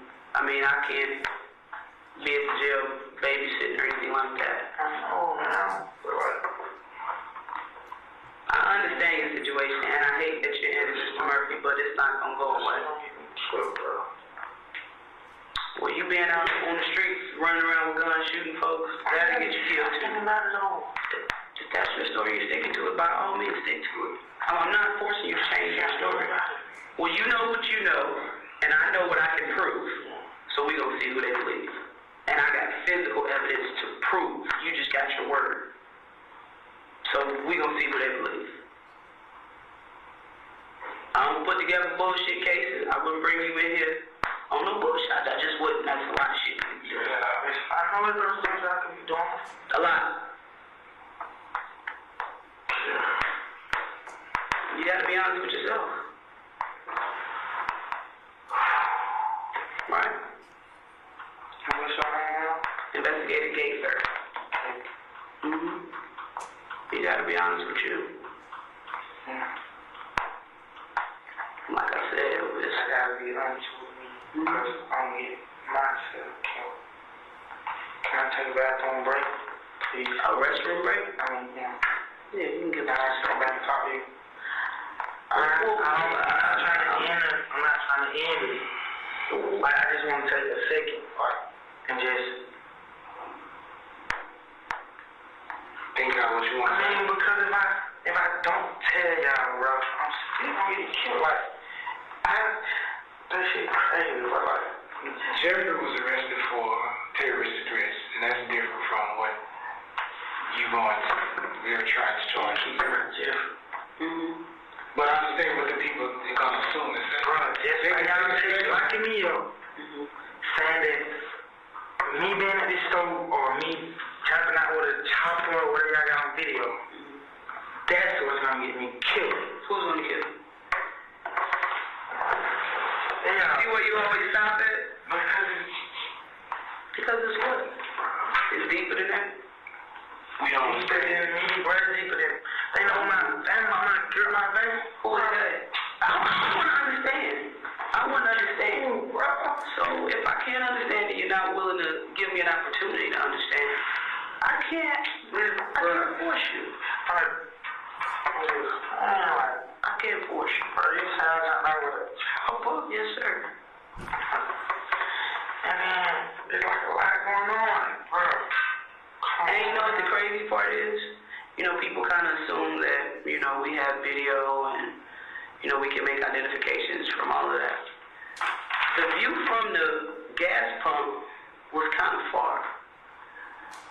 what messed you up? Do you?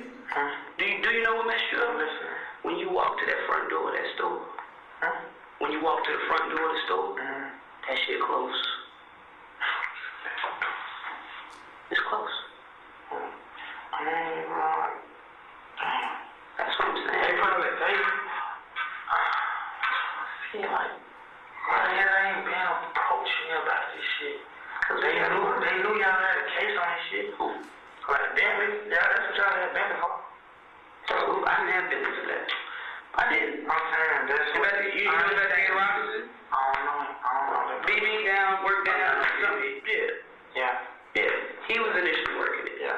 But I'm just saying, like, But shit gets serious and it gets sent down to the big bill. You understand? get slaughtered. I don't know what you know. I'm not a judge or a jury. I can only saying get get sent to the big bill. What I mean? This is considered the big bill. This is headquarters, Atlanta Police headquarters. So major stuff like homicide is right around the corner. Like big cases get sent to this building. And cases that can be handled in the zone, stay in the zone. I'm saying, so right now, like, we gotta get a restaurant badge, but I want to get this out for y'all to get the restaurant or whatever. What can I do to help you? To honestly, to God, to help me, like, cause bro, like, I don't know if you got that, I don't know whatever, bro, but first, you know, people and this shit, like, baby, We're going to start with the first question. You said, what can you do to help me help you? Was that your first question? I think you should definitely reword that because it's nothing you can do to help me. No, You can do stuff to help you. No, but I want to be clear. You need to do stuff to help you, not help me. It ain't about the record. I can stop this recording. I'll stop it. It ain't about the recording. It's not. It's about you helping you and understanding the severity of this shit. And I got a feeling of what you're talking about. And I've been police officer for 13 years, and I've been in the gang unit for 7 years. So I'm aware. All stuff is on my brother, like, even if I don't tell y'all what I know, bro, that shit still, bro, something going on. By the time, listen, brother, you talk to Jeff over, like, by the time, brother, folks, I'm saying you talk to Jeff's daddy. When I talked to Jeffrey Daddy, I was out there at the house, right? I was standing by the fountain. He pulled up. He like, hey, come talk to me. He actually came in the tape. I said, go on the other side of the tape. I went on the other side of the yellow tape. And he said, what's going on? I said, Jeffrey got a warrant for what? Jeffrey got a warrant for terrorist threats. Who he terrorist? We stopped at 249.50.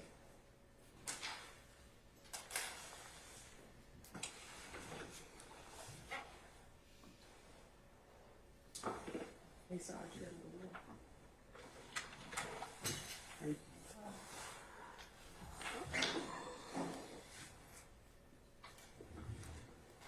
and we're resuming at 2:50:17. So them officers, Jeff, they told his dad. are you saying the officers? Yeah. Okay, you said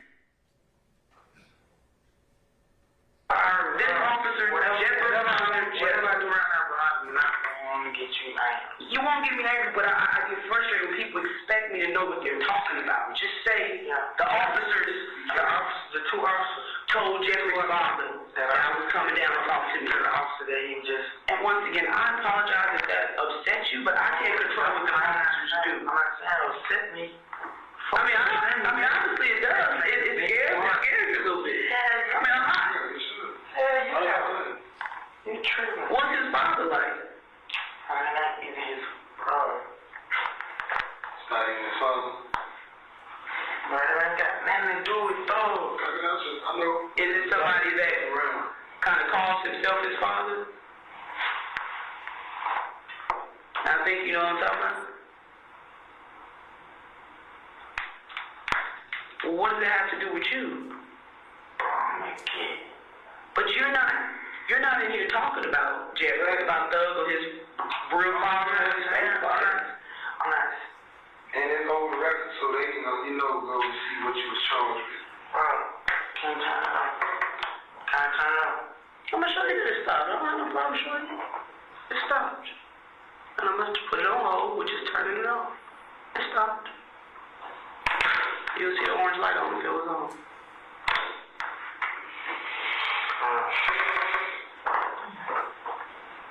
Bro. 14 pins, bro. This shit get me killed, bro. I'm just a pimp squeak, bro. I understand you killed. I ain't shot nowhere. I just get called up there with all that.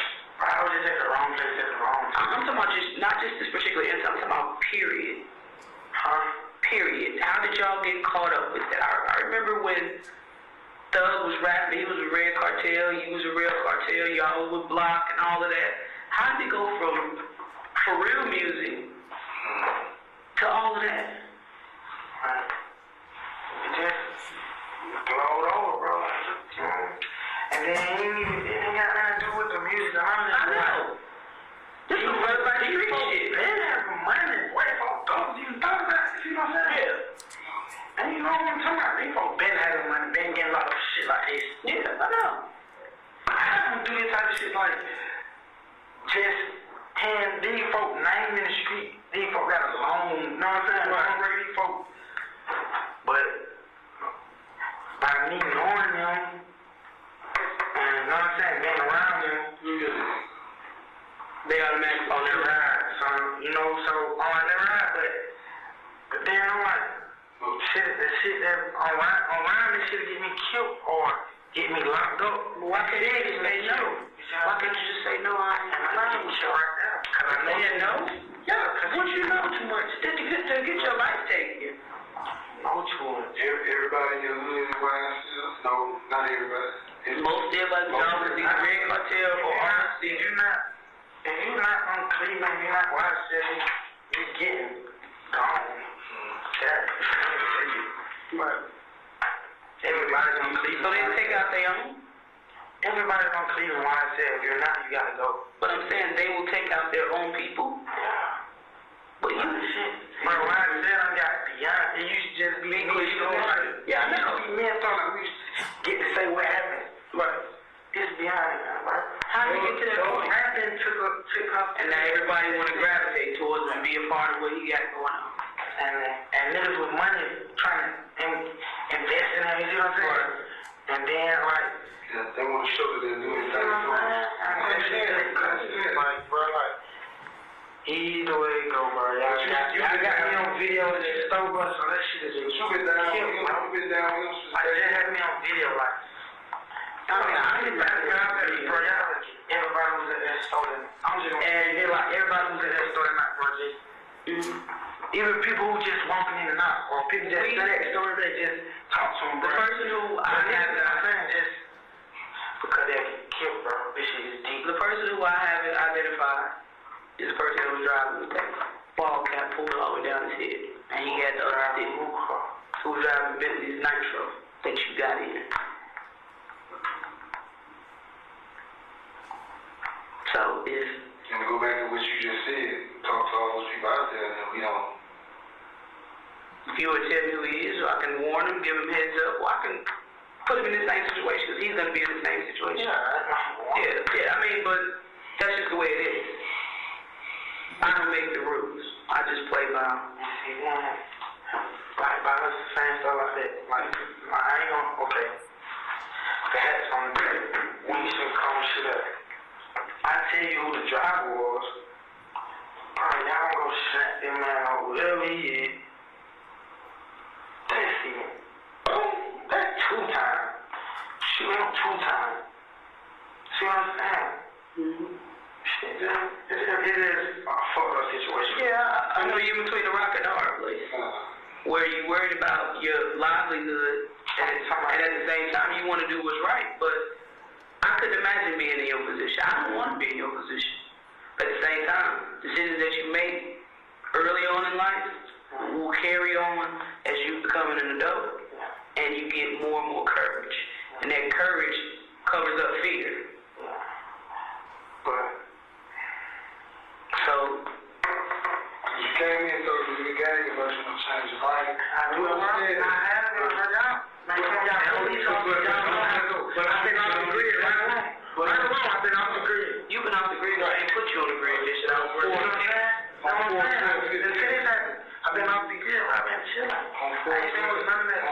12-15, did you want to change it like this? Did you start on 4-13? Bro, I'm just asking, because you can't get confident if you want to get out. listen, bro, I was just doing some business, bro. Like, I do business with these people, bro. Like, they chop down cars, bro. I sell them cars, bro. Bro, his folk got a chop shop, bro. So I just bring him cars. He call his folk. You know what I'm saying? He take a little extra all the time and give me my money. That's it, bro. But what does that have to do with this That's what now? I'm saying. They got the car, just jump in the car and roll, bro. I'm just a fry in this big old bowl, bro. Like, what? And you know, some people kind of start with the small fry to get the big fry. You gonna get crispy fries. That's what I'm saying. And either way it goes. Either way, you know what I'm saying? Y'all don't eat fries. I don't eat burnt fries. There's a lot of hungry niggas out there for some stain.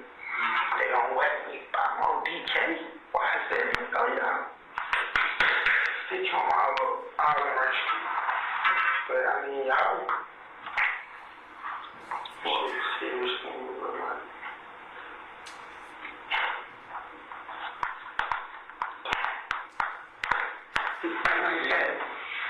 Why are y'all wearing these? I just noticed it when you turned it around.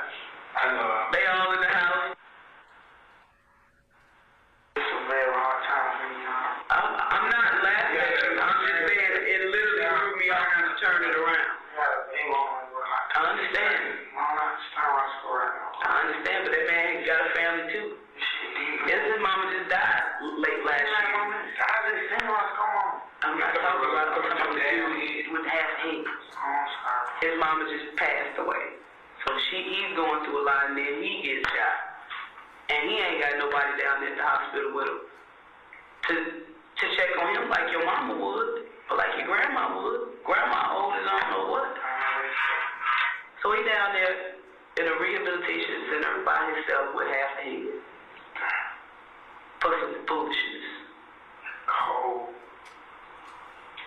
What do you think should happen to a person that do a person like that? I mean, bro, I don't care like God. Hard punishment. I know God's the ultimate. God decides punishment, you see what I'm saying? No, judges just decide punishment if you're still alive. But God, if you kill somebody or something like that, God gotta wake you up. You a life and a choice. Everybody has a choice. Now what you do with that choice is up to you. But I mean, like, listen to y'all, but that shit ain't gonna do nothing. This ain't killed the I'm telling the truth. Because right now, it's every man for himself. It's every man, because you think, because when we get back, I ain't gonna have the other dude. But you think he gonna have the same story? He don't get out of here. That's what I'm saying. They're gonna be looking for a sense to murder. That's what I'm telling y'all.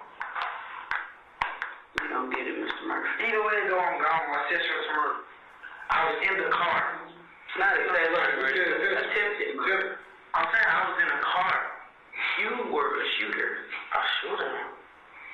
Yes, sir. Bro, I didn't shoot no gun. Okay. But you weren't in the car. Bro. You weren't in the car. I didn't shoot no gun in my... Were you in the car? You know what? I don't know. I want you to tell me. I mean, I know, but if we gonna powwow, we gonna powwow. I ain't gonna make assumptions. You know I was in the car and shoot the gun. I mean, I don't get killed for it. But like... whatever the life means to you. It's just whatever. I mean... Just shrug your shoulders. I mean, how do I get grand immunity right now? Immunity? Yeah. Immunity don't happen at this table, not with these two people. We do things later on in cases where we can set up proffers with your attorney. Well, I can't. If I tell y'all, can y'all help me out? It'll help you out in the long run. Right, listen to me. And I ain't gonna make it too long. I'm trying to express to you. You asked me a question, I'm gonna answer it for you, and this is the God's honest truth. You tell us what happened, right? When we present our case to the district attorney, the DA asks you, what did this person do to help themselves or to assist in this needed something to help or assist in this case, I'm have no problem saying it. You helped, you helped. I don't mind helping in this case, or you Made it difficult. made it difficult, basically. That's fair. I'm not even gonna make it to go. So I don't even know why I'm even explaining it. Just I don't know, girl. Keep passing out. Please just show me a look. You know what I'm saying? He wants to pay for it. Like, I didn't know this was coming. that's part of the. That's why I'm not gonna tell you we coming. Yeah, that's why I got the boat there. I keep paying. But then it's gonna be over with. You don't want to talk to me no more. That's why I can use the restroom and think a little bit. That's what I want to do. I'll let you use the restroom. We gotta do number 2. You sit on the toilet. I'll let you sit on the toilet, and you want to have a moment to think. It ain't gonna be no 40 minutes. But I'll give you a moment to get your thoughts together, and we can go from there. Like I said, I won't be here all night because I've been at work since last night. So I just want to get this shit up to you. All right. We'll go get a key, and yeah, man. I'm gonna be ready to. I mean, if I don't let it out, you said you're gonna help me in the long run, so I might as well just let it out. I mean, you know what I'm saying? Trust me, it will. You may not think so, but people always worry about the right now. Yeah. And it don't work like that. Like, I get it. I ain't gonna see him anymore. Probably not. But I don't know what a judge will give you. I've seen crazy things. You know what I'm saying? But you know what you... Even if you do get rid of money, I don't mind, so... I mean, your folks can't get you money. So they can blow all this money on nonsense and cars and shoes and all this. They can't get you no bond money. And them your people. But I miss a sister, but like... I mean, you don't grew up together, right? Yeah, but it ain't like it used to be, but... You see when did it change? Like, once you hear what... You see who rapping when, you see what I'm saying? It changed way back. You don't get down with those girls? Huh? You don't get down with those girls? What was that? What's that? Duke was in the house.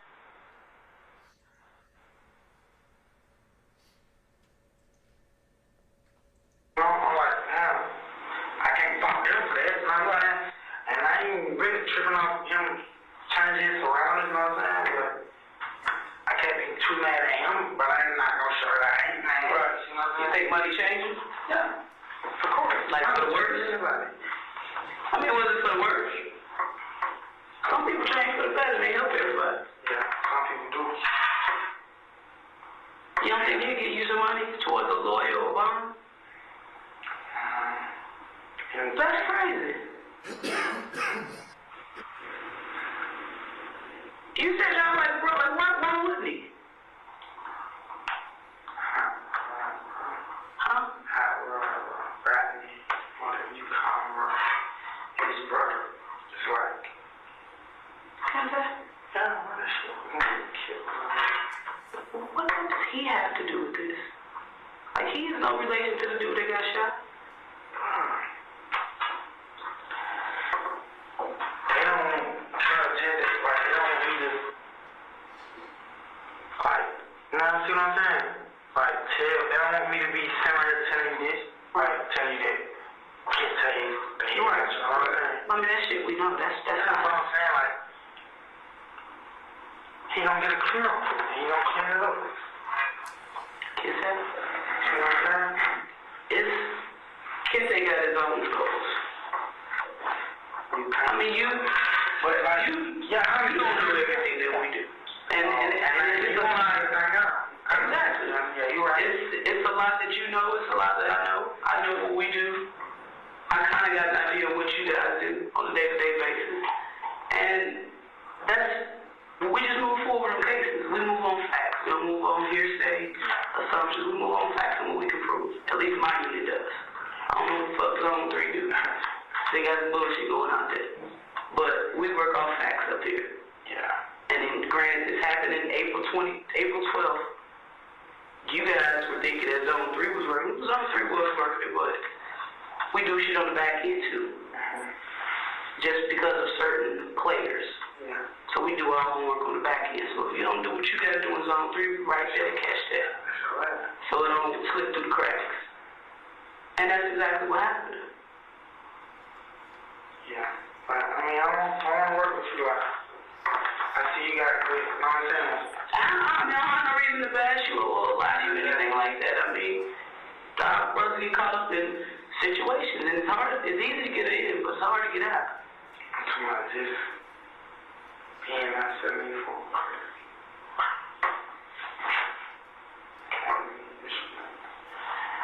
You just gotta make better decisions in life. So I like you, the guy who will drive, and what you gonna do? That's the thing. I can promise you that I'll relay everything you said to me to the person that will be presenting the case. All I do is charge. Yeah, I don't have anyone now, like, what I'm doing now. But violence, I don't know. I got a good idea what your criminal history is. Not super bad. It's not that bad. I'm not compared to what the court was. Now, why y'all didn't come to court and get me?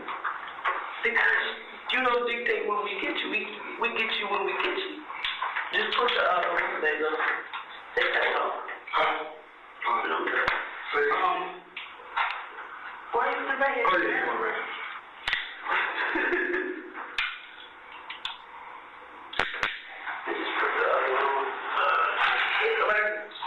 When it don't work like when you're ready, why you ain't gonna get me in? We know you ain't going nowhere. You love it, like it ain't gonna be hard to find it. You gonna show up. Step out. You gonna show up right when you need to show up. And what you do? Poke your head out of somebody else's business. Why did you come over anyway? Just to check on them, that's the Showing support. You can't do it all the time. Bro, what I do, bro, I love harder than you. If people love you. When I love you, I just love you. I'm people so stupid, I can go my life. That's not hard. Yeah, like girls just follow me, down for girl, you know what I'm saying? Yeah, that's all I've been doing all my life, so. You can't do it like that. I need to try to.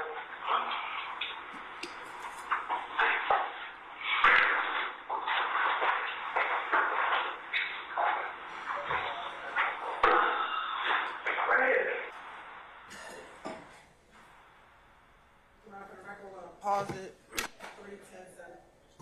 3:10:17 while they're out of the room.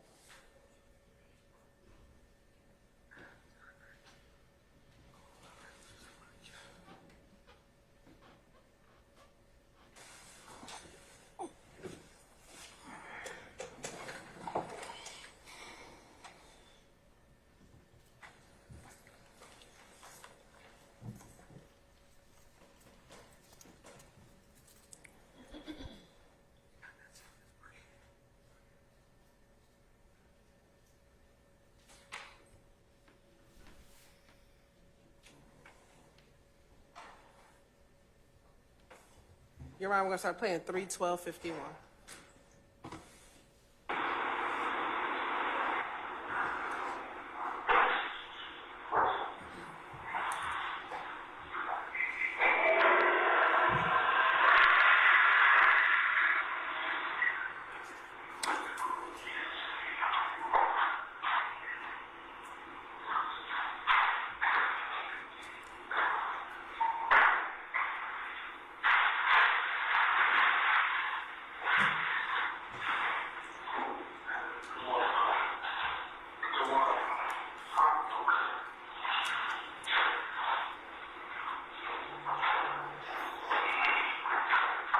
You feel better now?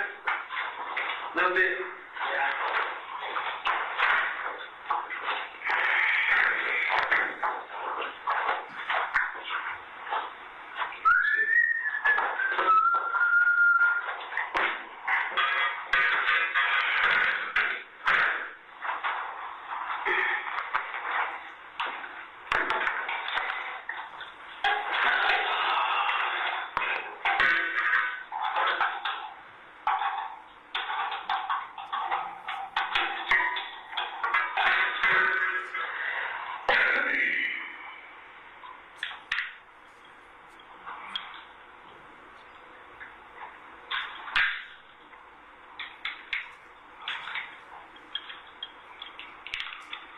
Thank you, sir.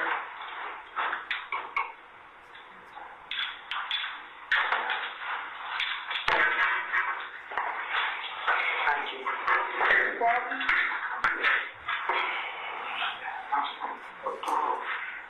I'm nervous. Nervous freshman. So what's up? It's just like crazy why I end up in this shit, you know? Like, you know, It don't even be your beef. like, you know, I just jumped in the car. That's what I'm saying. It wasn't even your beef. What was the reasoning behind all this? Like, what started it? What started? I'm trying to remember. They just called and said some nigga was following me. Mm-hmm. You know what I'm saying? And it just happened just like that. Who was the one that called you? Hot, the one that called you? Or was it Bentley? Was it Hot that called you, or was it Bentley? I can't remember. I can't. Why would they call you? Why would anybody call you? They didn't call me. Okay. They called no nigga, you know. But like me telling y'all this, I'm trying to see where this gonna get me, because I'm still gonna be locked up, you know. And like I explained to you, you worried about the right now. The right now is You gotta set get in to stone. You gotta get handle it right now before you can get to whatever you want to do to help you. You understand? If you can't help us, we can't help you. In a nutshell, the basic. But I'm saying, bro, like this, me saying I'm trying to then I get locked up, and then I go get this man locked this man up for, bro, he tell you for, bro. That shit, Let me ask you this. big, bro. Let's say we lock you up for this, right? And then we lock him up for this. And he tell the exact same story that you told. You still gonna end up dead? How is that and he told the same damn thing? Really don't matter what y'all say, we got video. Yeah, that's what I'm saying. We got video. And it don't matter that y'all got video. Like, It's the fact that you picked up and went to jail. bro, it's just the fact. It's just the fact that I can get Rodney a lot of time, bro. You see what I'm saying? Like, I can tell y'all shit about Rodney. You see what I'm saying? Like, We know about, we're not concerned with right. I want to know who the other person, who the guy was driving the car. that shit was not killed. No, I ain't saying. I'm saying him can get me killed. He can get somebody killed, he can kill you. What? Man, shit. Bro, that shit. Like, they man don't want to baby. I'm gonna say, bro. Bro, that shit. But why would he have a dog in the fight when it wasn't his beat? Like, he thought the guys were trying to rob him? Who? Right. I can't say what. That's sometimes why would he be that upset when it had nothing to do with him? No. Exactly. Like you gotta kind of put things together. Like you're saying he would be that upset when he get you killed. Well, nowhere in the video did we see like him whooping and hollering and doing all this, getting mad at the dudes. Like, so what dog does he have in the fight? Meaning, what is his purpose of being mad at you? You're not telling on him. Who, right? Yeah. Is it a relative?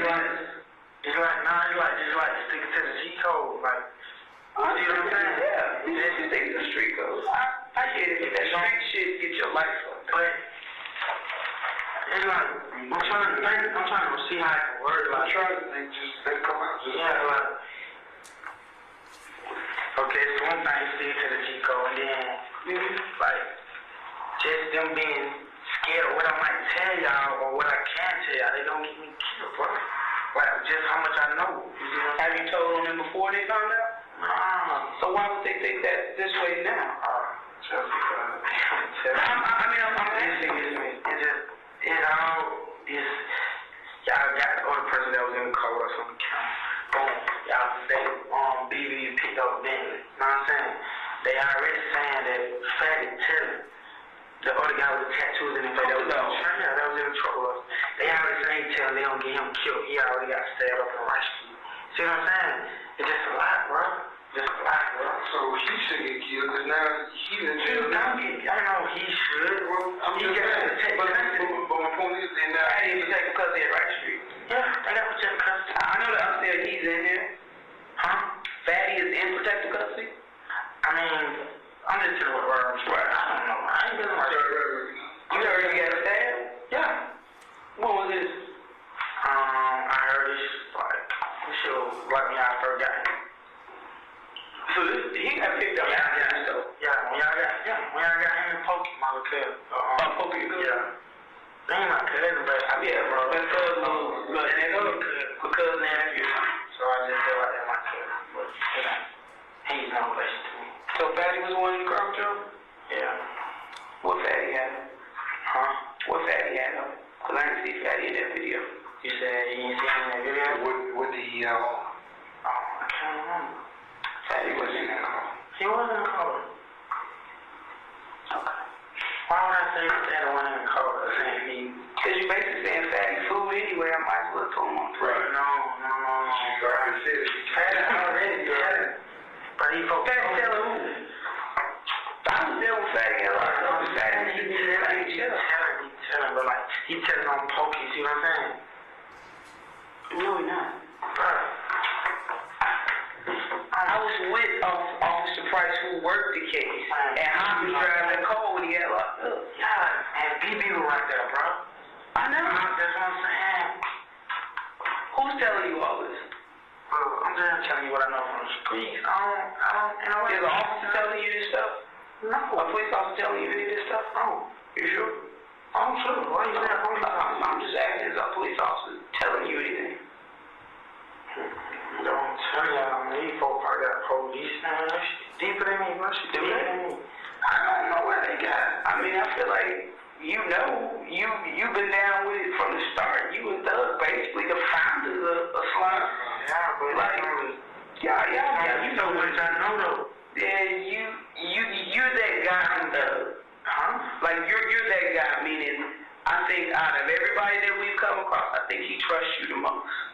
I really do think that. Thug, but it's not about Thug. I know. I'm talking about Thug. I think Thug trusts you the most. So if there are things that you know, I think that's why you have that in your head that I know so much. Okay, yeah. I see what you're saying. Yeah. All the people saying Thug trust me. So yeah, I see what you're saying. Yeah, like Hot Rod trust me because Thug trust me. I see you saying that. Yeah. How close are they? Man, folk like this, man. I'm telling you, bro, this shit's bigger than me, bro. But he an old head though, eh? These folk got money, man. These folk from the same neighborhood. They gonna make sure everybody follow the same footsteps, bro. I'm from Pool Creek. These folk from John Murray South, bro. Pool Creek and John Murray South, we like each other. I don't even know how many dogs. Like, we just clicked in school, you know what I'm saying? We just coming up together, seeing each other all the time. But other than that, bro, like, shit, bro. Kente gonna make sure the dog straight, bro. Make sure Kente straight. Now, both of them got money. Both of them. Hot Rod doing whatever he wanna do. Both of them gonna make sure he's straight, bro. Like, You ain't got that liquor? these folks ain't even kill, bro. Do you ain't got that liquor? Yeah, that's what I'm saying. I'm like, I got a record on Thursday. Like, I'm like, bro, this shit gonna get me killed, bro. Really, like, It's the same reason why you think it. can I, bro, what? I think I wish I could do it, bro. I don't know. We work confidential investigations. What I mean? Meaning people don't know about our investigation, not even officers, until it's said and done. They don't shot me, word. That's what we need to worry about. What? My office. Cool. It stopped at 3:23:35.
restarting at 3:24:53. That shit. This shit way bigger than that. That's what I'm saying. Like, That's what I'm saying. and one little slip up, that shit. Always like.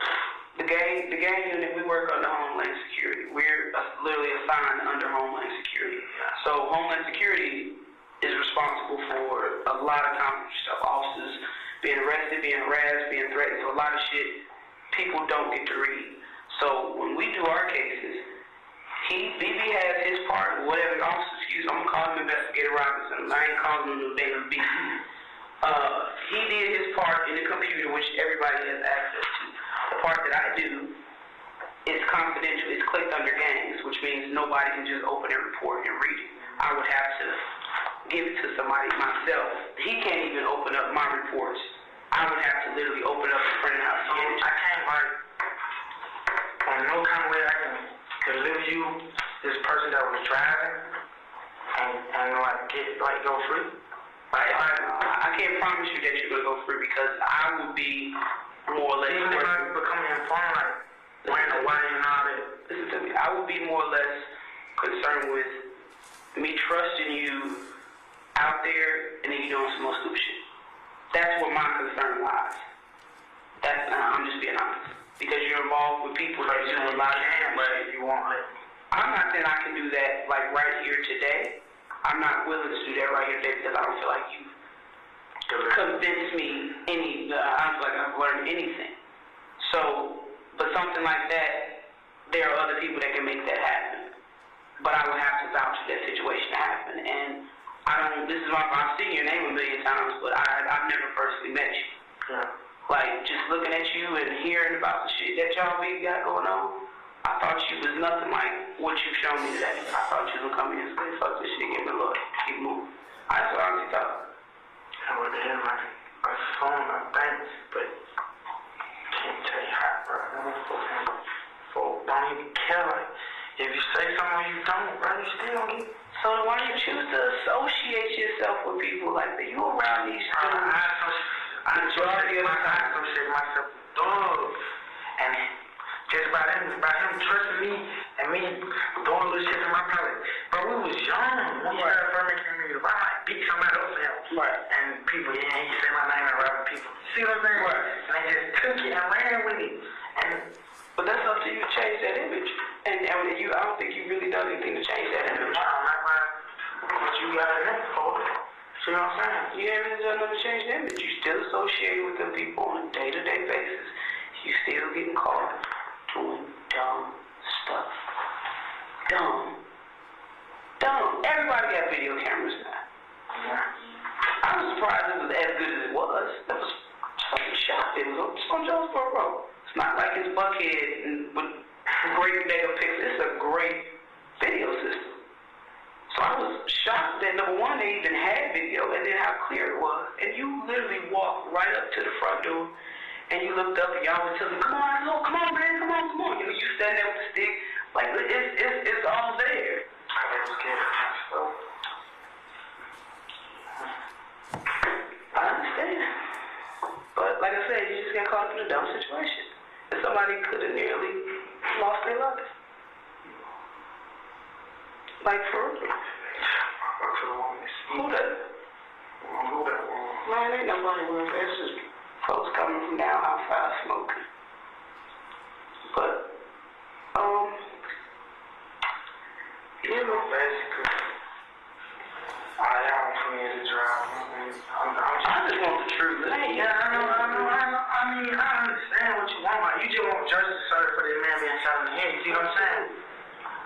But I'm saying, like, why y'all got me right here right now? Because y'all don't even pull me right here if y'all had to drive me. I would just took me off the jail. You know what I'm saying? If we still don't work, the case doesn't stop just because you go to jail. Because there are two other people that I know Fatty, which the dude didn't look like Fatty. I got a other dude didn't look like Fatty. That was in the car. I saw Fatty personally when he got locked up. I had a 4-hour interview with Fatty. The boy don't look like Fatty to me. So, yeah.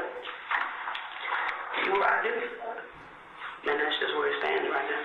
But I'm going to keep working it, and somebody else had the opportunity. Just as this. on with you no more. So, without further ado, I'm going to start my paperwork if you don't have anything else to add. All right? So I can't call nobody. I can make a call for you, but at the same time, you got to think about what really have we talked about for the last almost 2 hours. Kind of went inside. And I understand your... Make me a call. I won't mind. It's not... I said I will make a call for you. I'm saying, why don't we you though? I ain't helped you to get my head. I ain't helped you much. See what I'm saying? But I'm not that type. I'm not vindictive or anything. I'm going to say completely. I'll call you, girl, let her know what's going on. I don't have a problem with that. Because I want somebody to help me as much as they could. Same time, Mr. So how long gonna be before we talk to give me about 35, 45 minutes. I'm hungry. I'm tired. I'm ready to meet the time. And I want to know how to get in contact with you. I'm gonna leave my car with my number on it. I'm gonna just write a piece of paper. I ain't gonna write my full name because everybody know my name on. Nobody see my number and see what you got. Okay. Thank you. Okay, man.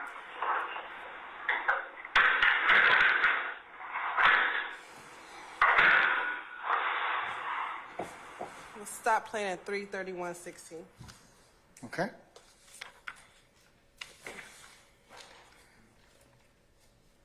Council's going to see y'all for a second. I just need a representative. Yes, Your Honor. You don't need to go in there. Don't go anywhere. Don't go anywhere.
All right, ladies and gentlemen, since the hour is 5 o'clock, it might be appropriate for us to recess for the day and pick up tomorrow morning. So,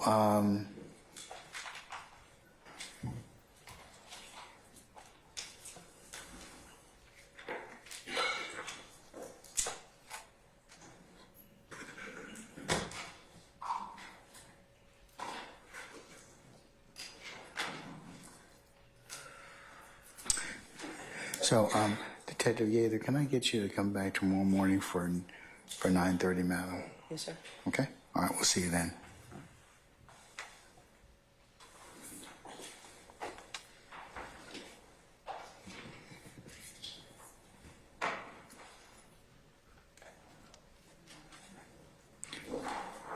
And madam, one more thing.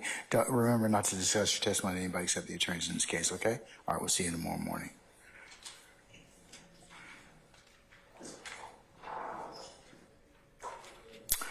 All right, ladies and gentlemen of the jury, tomorrow, if I can have you all report for 9:30 for an anticipated 10 o'clock start time.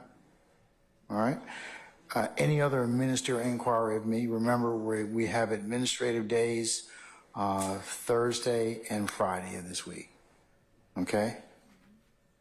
All right, and I have it on good authority. I checked with it. Remember, I told you I was going to check with those people that are smarter than me? Okay, well, that answer's come back, and it sounds like it's pretty good in your favor. So it looks like we're going to be able to compense you for the administrative days, okay? So I will start that this Thursday and Friday, okay? Don't ask me about, well, what about them other days that we were here the months before? No. It's prospectively going forward, okay? All right, so I'm going to do that. I should have the order signed tomorrow, okay? And we'll go ahead and start that. I'll submit that so you can change your enumerative status, all right? Plus, it'll be a little easier because you'll be able to, if anybody asks, as I told you earlier, along with the order that I've signed, that you can't work those days anyways. So it's only fair for us to compense you for those as well, okay? All right. Any other inquiry of me at this time? Okay, all right, let's go through your admonitions and then I can release you and you go home for the evening. Remember to leave your notepads in the basket as you leave. Do not talk about this case as you're leaving in onesies and twosies or on whatever mode of conveyance you're using in order for you to get where it is that you live within our great county. Do not let any other third parties approach you about this particular case. If anybody should attempt to approach you and talk with you about this case, you let myself and Sergeant Ingram know immediately. Remember, please resist temptation of listening to any accounts of this case on the news media, recounts, and other third-party sources, blogs, and the like. Because remember, the only thing you can consider is what's lawfully presented within the four walls of this courtroom. You're also prohibited from, as you sit back there waiting on us or in other spaces and places, from recapping or handicapping this case, meaning, hey, what'd you think about witness X? Remember, you cannot do that until such time as this case is in a posture for the court to go ahead and instruct you on how you're to consider this process, your deliberative process. But that's the only time you can do that. I'll give you instructions when that time comes. But until then, that would be a violation for you to do that. Remember, don't go by and visit any of the scenes that may be depicted or you've heard about during the trial of this matter. And ladies and gentlemen, again, thank you for your immense patience with us and the patience that you'll continue to give us in the resolution of this matter. So, ladies and gentlemen, unless you have any other ministerial inquiry of me, I will see you tomorrow morning for 9:30 for an anticipated 10:00 start time, okay? All right, all rise.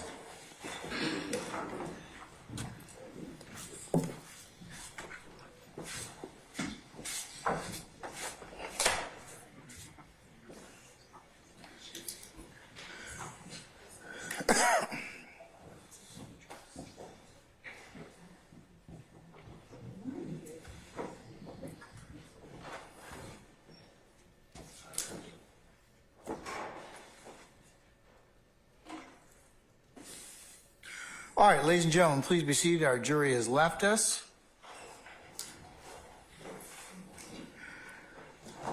Okay, Mr. Matthews, before I answer your question that you postured at the bench to me, is there anything else we need to take up for today or you anticipate for tomorrow morning? Because we'll still be examining Detective Gaither tomorrow morning.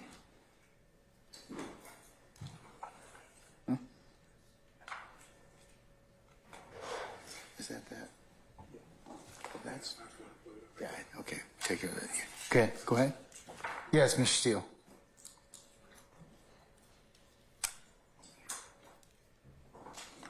Chief Judge Glanville, can you just remind me, you always say you're very dutiful to stay on the record. I've made this part of the record, the emails that we send. Is it made part of the record, my email itself, and as well as the attachment, Saturday, April 20th, 2000? The one that's highlighted in red, that's already been made a court exhibit from this morning, sir. I did not know, and I appreciate it. And now that you've heard this recording, can I just point out three things I'd like you, going forward, to reconsider your ruling? When this was played, this being, and I don't remember the exhibit number. It's on. The last exhibit number that was just played, and I don't... State? 104, Bravo, Bravo. Okay. 104 Bravo Bravo, sir. Thank you. So, Your Honor, Detective Gaither.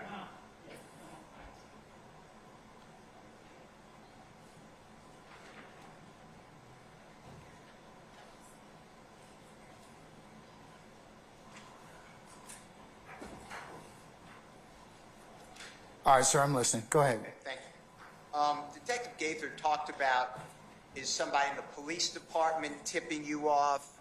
We're under Homeland Security. We think we think out of everybody we've come across, he, meaning Jeffrey Williams, trusts you the most, said Mr. Montgomery, mother, God forbid, passed away recently. No one's in the hospital with him. That's Dexter Montgomery. Money changed him meeting Mr. Williams and bolstered her work because you're not dealing with Zone 3. We're the gang unit. We do it differently. My point to you is, Your Honor, there is no way in my understanding of the law, I totally disagree with the state of Georgia prosecutors have told you, that any of that should come in under any circumstances. And they put in this wholesale recording.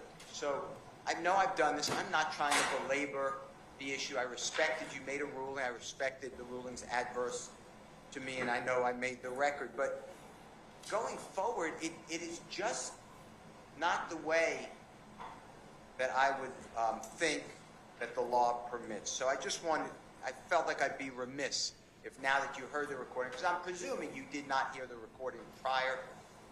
There's a lot of extraneous things in here, and you're not being told, frankly, what it is. And I went through, it took a lot of time. But I made in red whatever the next court exhibit that you referred, and I said what is inconsistent. And these parts were not. So going forward, I'd like it to change.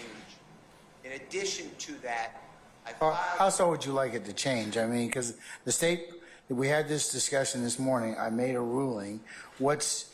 I've heard it. What's different about it? What going forward do you want me to reconsider? It should really be just an inconsistent statement that has some materiality to the case. All right. Let me hear what the state has to say about that. Your Honor, the state's response regarding the context of the statements that are given, the impact... That was the one that Mr. Steele, for the record, parsed out and over. You have the state has a disagreement. He believes that the type in red is the only thing that should be admissible. The rest of it should not be, for the reasons he stated this morning. Mr. Steele pointed out to the court that, per his understanding of the law, the only inconsistent statement inside the interview with Walter Murphy on July the 15th, 2015, were the parts that he highlighted in red. As the state relayed to the court and to the parties this morning, our position is that the statement itself is a contradiction to what he testified. The entire statement. Correct, Your Honor. And is that consistent with what you cited in United States versus King? Yeah, yes, Your Honor, in terms of the portions that were reciprocal and integrated, which provide the utterances that provide context. What's the last bit that I heard in regards to the colloquy between Detective Gaither and Mr. Murphy about as it related to Mr. Williams? Hold on, Your Honor. I will tell the court.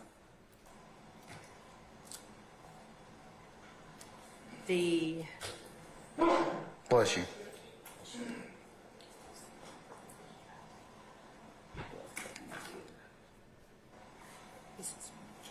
It's that last, probably, I'm thinking, minute under that, possibly? Yes, Judge, hang on. I'm just pulling it up on the transcript that I have.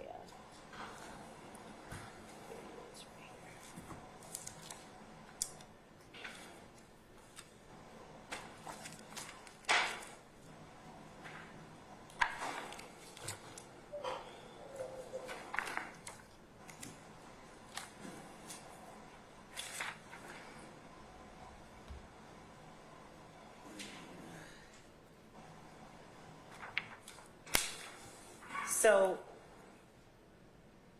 on page, and I'm not sure if this is 1 minute out, I can start, and the court can direct me where I need to go.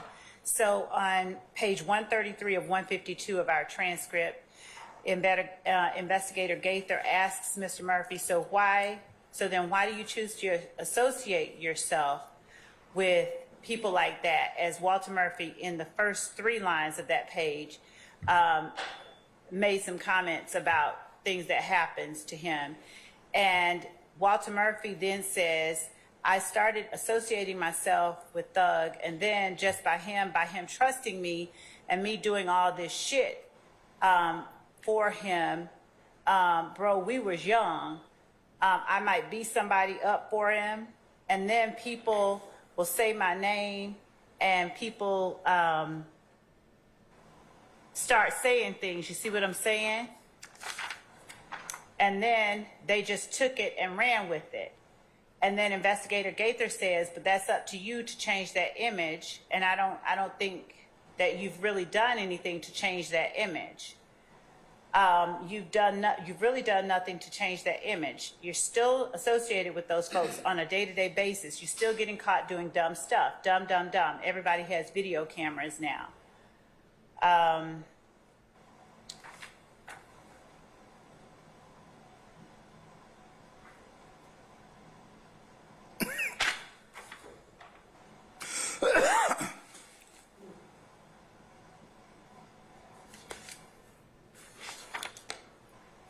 That's the last one. Is that the last one? That's the last one.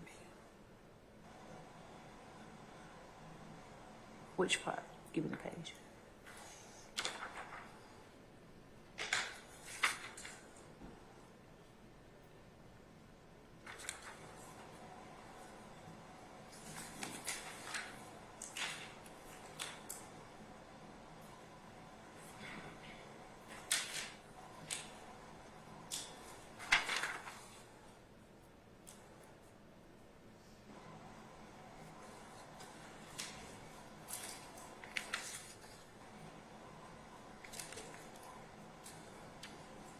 Okay.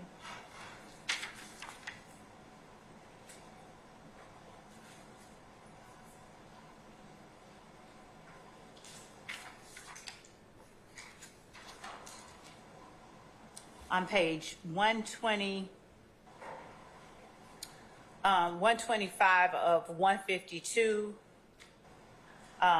actually it starts over on page 124 of 152.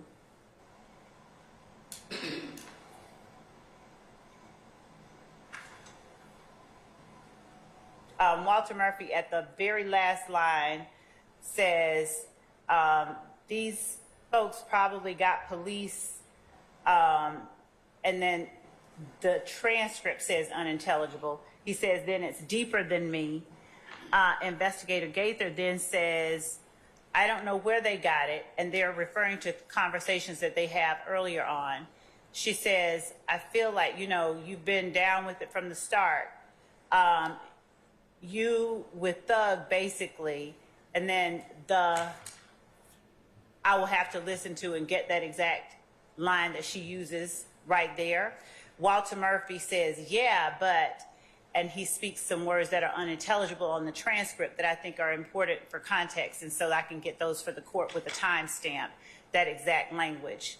Why are they important for context?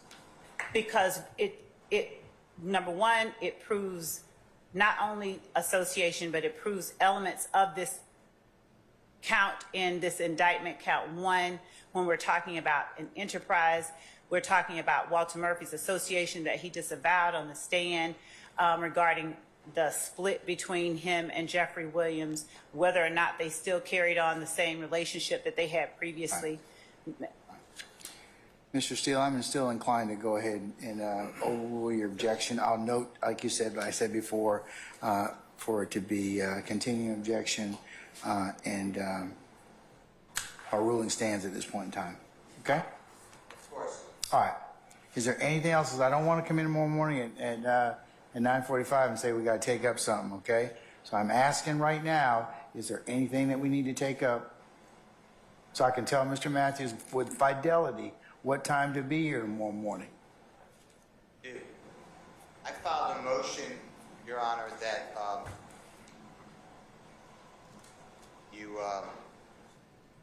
Which motion? What number is it? Or can you oh give? gosh, it's entitled, it's not numbered, it's entitled Motion to Exclude / Redact from Mr. Williams' July 15, 2015 statement to Detective Racy, R. Detective who? Racy, R-A-S-S-I, and Agent Cunningham. And we argued that before Your Honorable Court on 2/11/24. You denied it. You let in the statement. I also asked if you were going to let it in over objection to be redacted. I have not seen a redaction. I know what, the happy judge. Forewarned judge is a happy judge. Is it going to come up tomorrow? Or? No, I don't believe so because I think this is taking a long time. But the hit list for issues, goes to the shooting of Mr. Carter's tour bus in Cobb County. Okay. Just bring it up because I'm All right, and thank you. If Mr. Steele could, I'm not sure if the redactions that he's asking for is in that motion, but if it's not, if he could just let us know what. No, I think from my ruling back in February, you were supposed to redact the statement. I don't know if we know Court is correct. what specifically to. Well, that's what I believe I asked you all to work on that. So if Mr. Steele could tell us what exactly is that issue, then we can work on that. If he could let us know today, if he already knows what it is, and just let us know, we can look at that. Okay, It's not when's the coming up. statement going to come? Who's it potentially going to be talked about with? It would be talked about with Detective Racy, and Yeah. then at earliest it could be Wednesday, but more than likely it'll be next week.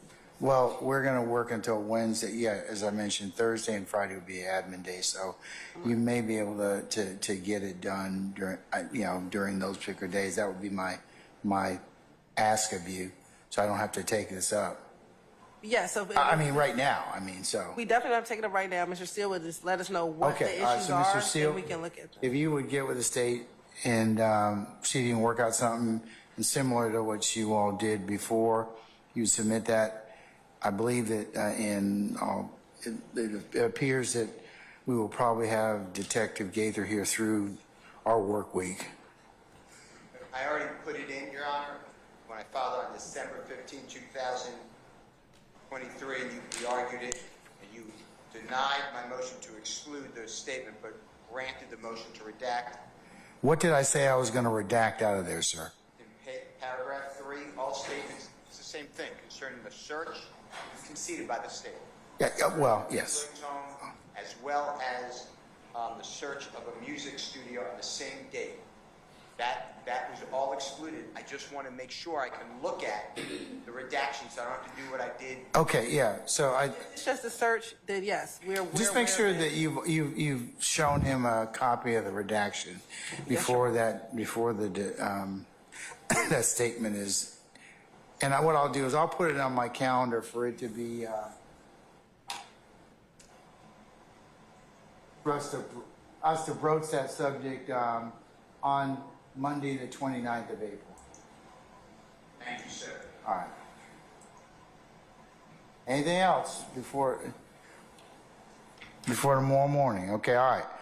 Mr. Matthews, and I can, if I can tell you with fidelity, just be here tomorrow morning by 9:45 for anticipated 10 o'clock start time, okay? All right.